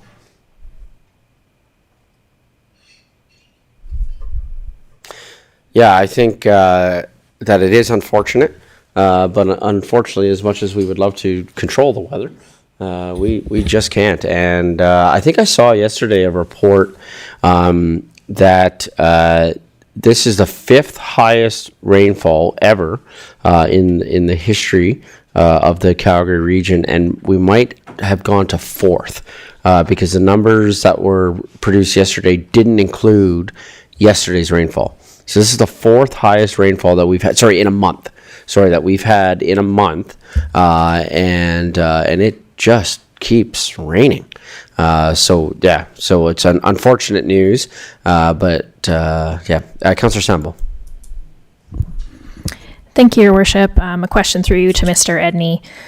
Ages ago, we talked about getting some kind of report based on an existing report that I know Rocky View Schools has, but something that could project the total number of students each year for the next 5 years and the total number of available seats in schools in Chestermere. I don't think there was any motion or any commitment to do that, but we talked about, hey, that would be a good idea, especially given the growth projections we're having. Is that something we could still have? Mr. Edney? Yeah, to the committee. Yeah, I think that's something. Leave it with me. I'll follow up with the school board and see what we can put together for council. The other thing I was going to add in, 2 things. I think they're saying we could even get to the 3rd most rainfall if it were to rain in the next 2 days. And in the spirit of how we like to keep things light, the mayor and I did meet with the Minister of Environment on Monday and asked her if she could do something about the rain. She didn't make any promises, let's just say that. Okay. Any other comments, questions from council? Great, thank you. Can I have the motion to accept for information, please? Can I have a councillor make the following motion, please? Councillor Schindler? I move that the Governance and Priorities Committee accept the school sites update for information. Comments, questions? Call for the vote. Deputy Mayor Wawrzynowski? I vote in favor. Thank Great, you. thank you. Recreation update, Mr. Edney, I believe, something that we've heard a lot from our community, from various members of our community, and something that we've been working on is trying to figure out a way to make some green spaces more usable, or we've heard lots of requests for benches and picnic tables. And so, Mr. Edney, I believe that you have a bit of an update on a report for information on park benches. Mr. Edney. Yeah, thank you, Mayor Dean. Just to the committee, got a quick 2-page report in your agenda package, and to Mayor Dean's comments. It's probably an ongoing request. I would say a continuous request from the public, either directly to myself, directly to the Parks Department, or through a number of councillors as well, of just more seating and more benches in parks for the people that like to collect. Back to the kind of men's shed presentation. There's large populations in our community that like to gather outside, and there just doesn't seem to ever be enough benches out there. So what this report is really just to address and make everyone up to speed on what we're doing. There's a list of completed projects where we've been able to get to these already. That's at the Dog Beach, Rainbow Falls. There's been some benches in the gazebos there, same in Kinneberg, and then just outside here in the library. In progress, again, working around the rain days. You can see there's a number of projects on our go. And I'll talk about it when we get to the second page here, but you'll notice the first 2 benches are designated memorial benches, so that's a separate program that we have.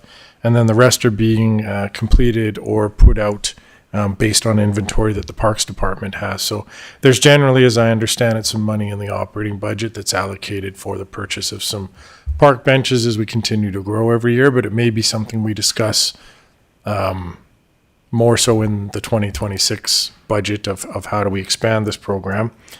So there's, I think, 5 or 6 different projects in progress, and then there's 3 on the backside still in the to-do list to get to after those ones in progress are completed.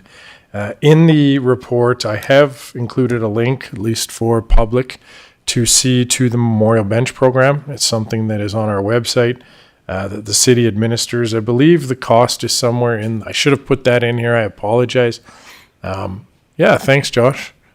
So he's pulling it up right now for us. And you can see there's some very detailed requirements just around how this program is administered. I believe the price is between $1,500 and $1,900. There you go. And that buys the bench, pours the concrete to install it, and it also provides lifetime maintenance by the city for the life of that bench, whether it needs to be, painted or any of that kind of thing. And generally, it's a memorial bench program, honoring a loved one or a friend or somebody who's passed away. But one of the pieces of feedback that I've received directly from the community is it would be nice to expand this to a sort of a sponsor a bench program. So if a local small business, or it's not even a memorial bench, just someone would like to say donated by your name, is something that I've heard there could be some take up in the community as well. So that's something we're going to look at, is can we expand this particular program to include some sort of business or community sponsorship as well. So that should be pretty easy to amend. And then again, we'll have all that information at this same link. So just wanted to give the committee an update on, I guess, some of the work we're doing to address the seating issues in some of our green spaces. Great, thank you. Is that something that administration is able to look at working on over the quote-unquote council break that we have here in August, where it could be how to figure out how to expand that program? Mr. Edney? Yeah, to the mayor, it's actually been an idea of our parks manager for a little while here. So it's just getting his ideas on paper and getting it in progress. So something we're working on actively. Great, thank you. Any other comments, questions from council with regards to this? Councillor Randhawa. Thank you for your worship. Through you to Mr. Edney. I have first of all, thank you for putting all those requests and stuff from the community for the benches. Which one is our memorial program, like for the bench? You mentioned to me, I wasn't even aware when I brought the request from the community, and then you mentioned. And which one is 1900 is reasonable. My question is, like, what type of a bench they can request just for the promotion or memorial benches sitting, or because we are putting different style of benches in the park. So which one is a specified benches coming for the? Mr. Edney? Yeah, so to the committee through Councillor Randhawa, I guess, and the committee. So the memorial benches are your typical, I guess, side-by-side, I'd say probably 3-person benches. I believe they're sort of black and have that plaque on the middle. That was my understanding is really the only bench option we've had up to this point, but we are seeing demand for picnic table style benches or larger benches. So as part of the revamp of this program, that's something we're looking at too, is could we offer different options or different styles? There still needs to be, some consultation, and there always is. If someone says, I'd like to put a memorial bench here, it's not just wherever they happen to feel like it. There is a back and forth with the Parks Department of, okay, you'd like it in this park, but here's an appropriate place for us to actually put it. But I think I would like to see it expand to different styles of benches as well. So right now, that program is just the one style of the typical bench you see around in most of our parks. Councillor Randhawa. Thank you, Your Worship. For this one, actually, I really like the idea for those sponsoring a bench program, how we can expand into the community, because there is some community members and other communities they want, and because I know a few families, they went to Calgary for put their memorial bench in the park, especially in a Burness park, they put it. I knew how they can be, because they are part of our community, so we can spread this word so people can use our own city for that. Mr. Edney? Yeah, to the committee, one of the other pieces of feedback I've received from some community members too is not just benches, but we had one community member say, "Hey, I'd sponsor putting up a tent too." Right now, it's probably more to stay away from the rain, but I think the theory was again to provide some shade in some of these parks. So again, looking another way to engage the community to help provide some of the amenities we need, and again, a benefit for a business to get a little bit of sponsorship out of it as well. So I think we'll look at expanding this even to things like gazebos or tents, not just benches, as part of this program. But again, I need to talk to some of my staff before I make too many of those commitments. Councillor Sambo. Thank you, Your Worship, and through you, that's what I was going to comment too. I think businesses would sponsor gazebos and permanent structures, and I think that would be great, but because they're larger dollar amounts, as long as they're in compliance with the gift acceptance and the naming policies, just wanted to flag that for you if you're starting to look at that. Councillor Schindler. I just thank you through the chair to administration. I had just a really cool thought. I know in other communities they have programs where there's competitions or public art displays on benches, and you can actually inspire people to come and design benches and put them in locations. And it brings to mind a Winnipeg thing where they, during the winter along the, I believe it's the Red and the Assiniboine, or the Assiniboine River, they have international competition for ice shelters. And they come up with some of the most amazing structures that get utilized throughout the city. I feel like this could be an opportunity for us to put ourselves on the map in a different way. Anyways, it's just a thought I had, just putting it out into space and see what happens. Great, thank you. Any other comments, questions from council? Okay, with that, I'll call for the vote to accept for information. Can I have a councillor make the following motion, please? Councillor Randawa. Thank you, Your Worship. I move that the Governments and Priority Committee accept the park bench update for information. Comments, questions from council?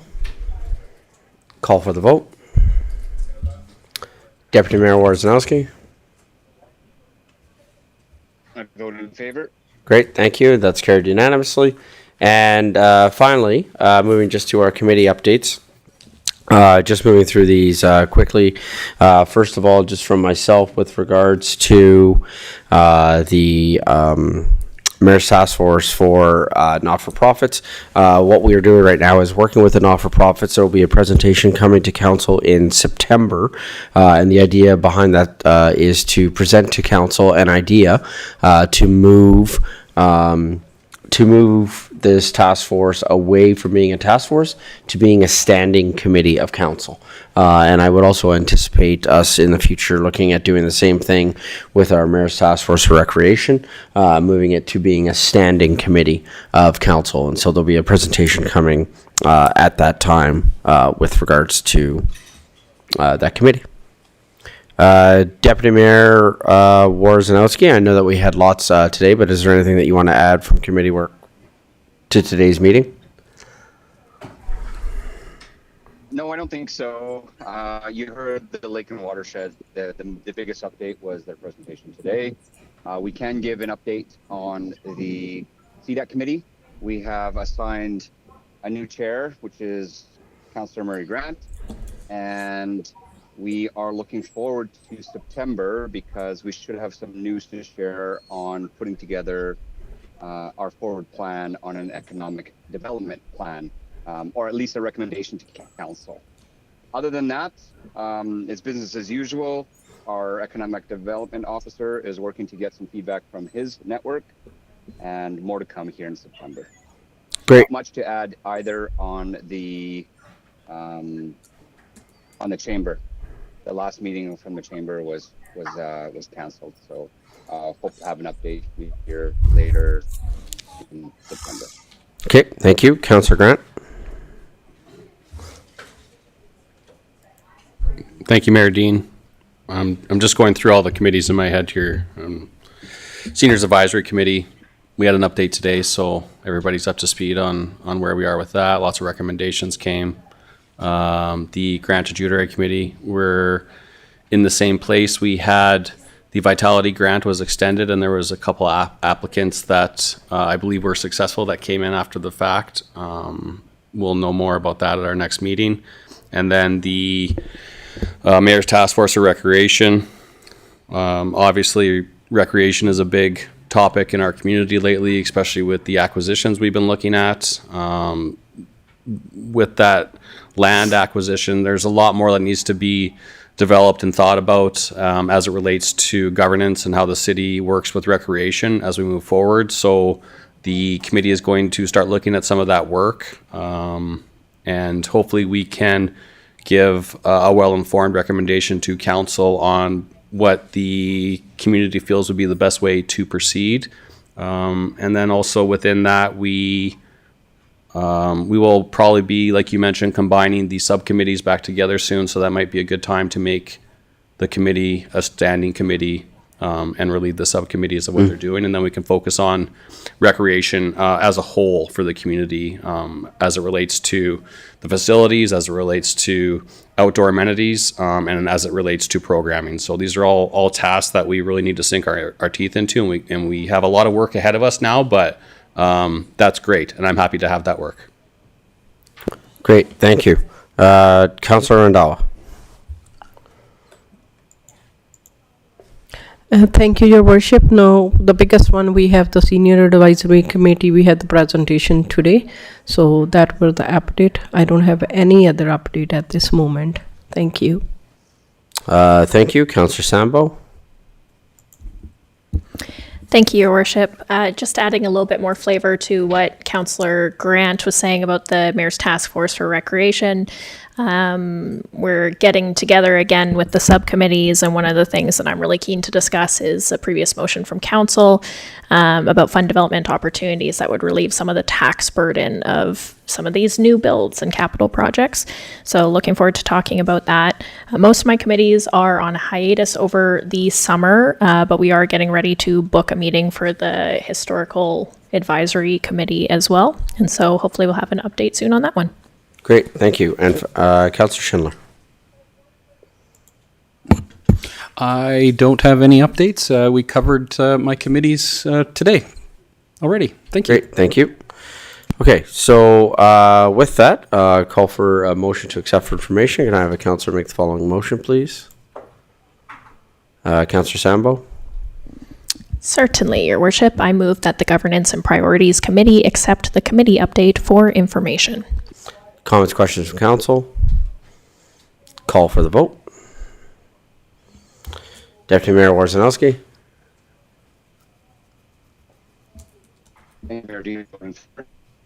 Great, thank you. With that, that's carried unanimously. Thank you. We've come to the end of our agenda for our first meeting today. So just to make this public, I believe that we'll take a short break. We'll come back. We will start our special meeting at 3:20. So we'll start our special meeting at 3:20. With that, can I have a motion to adjourn, Councillor Randawa? Thank you, Your Worship. I really appreciate when you say that. I move that the Governments and Priority Committee adjourn the meeting at 3:07 p.m.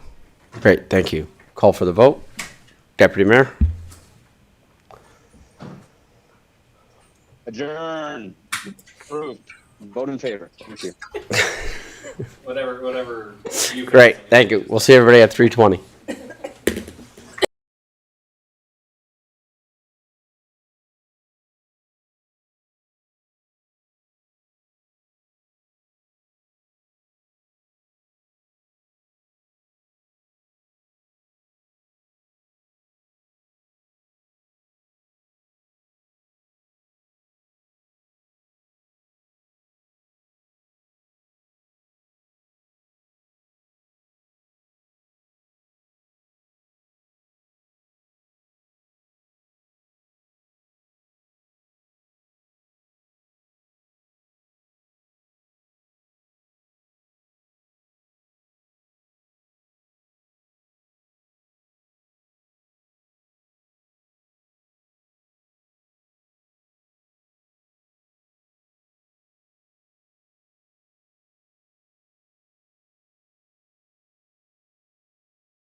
Good afternoon, everyone. We are back now for our second meeting of the day, which is our special meeting of council for Tuesday, July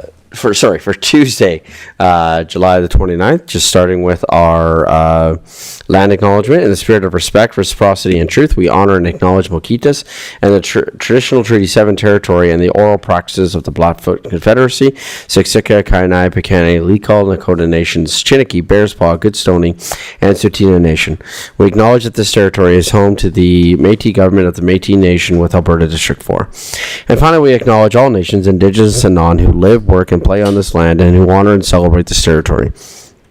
This sacred gathering place provides us with an opportunity to engage in and demonstrate leadership on reconciliation, and we are honored to have you join us on Treaty 7 territory. There's just one item, and then we'll be looking at coming out of in camera after, but before that, can I have a counselor? We cannot add anything to the agenda, so can I have Counselor make the motion to approve the agenda, please? Counselor Schindler? That council approve the July 29th, 2025 special meeting of council agenda as presented. Comments, questions? Call for the vote. Deputy Mayor Wawrzynowski?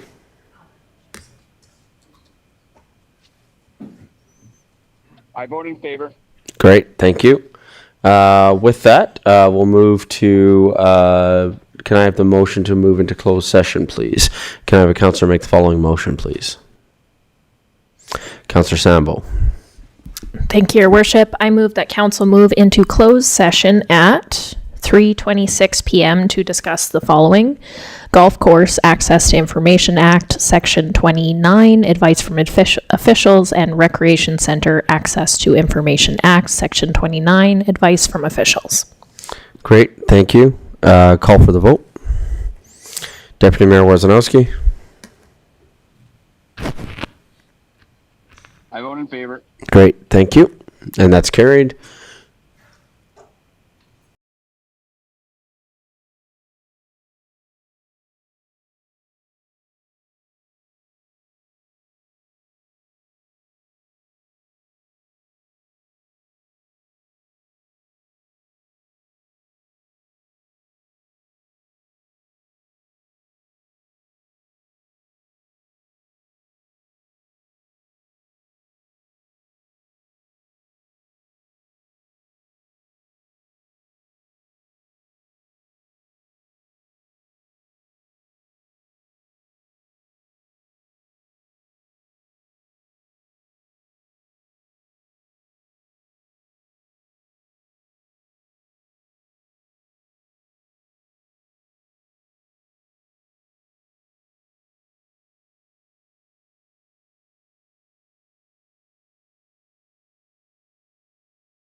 Good afternoon. Thank you for your patience, everyone. We're just finishing our session here, and we're just going to be making one motion, actually, coming out of closed session. And the one motion that we are making coming out of closed session is that we are going to be booking a special meeting for Tuesday, August the 12th. So before we do that, can I have the motion to come out of closed session, please? Councillor Schindler? I move that the council come out of closed session at 5:53 p.m. Great, thank you. Call for the vote.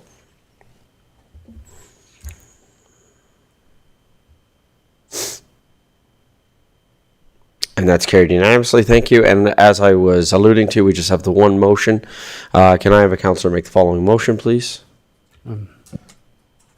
Councillor Randhawa? Thank you, Your Worship. I move that the council direct administration to schedule a special meeting of council for August 12, 2025 at 9 a.m. Thank you. Comments, questions from council? Call for the vote.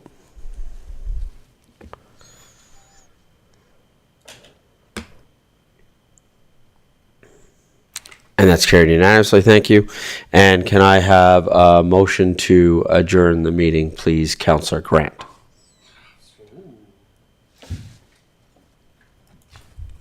Thank you, Mayor.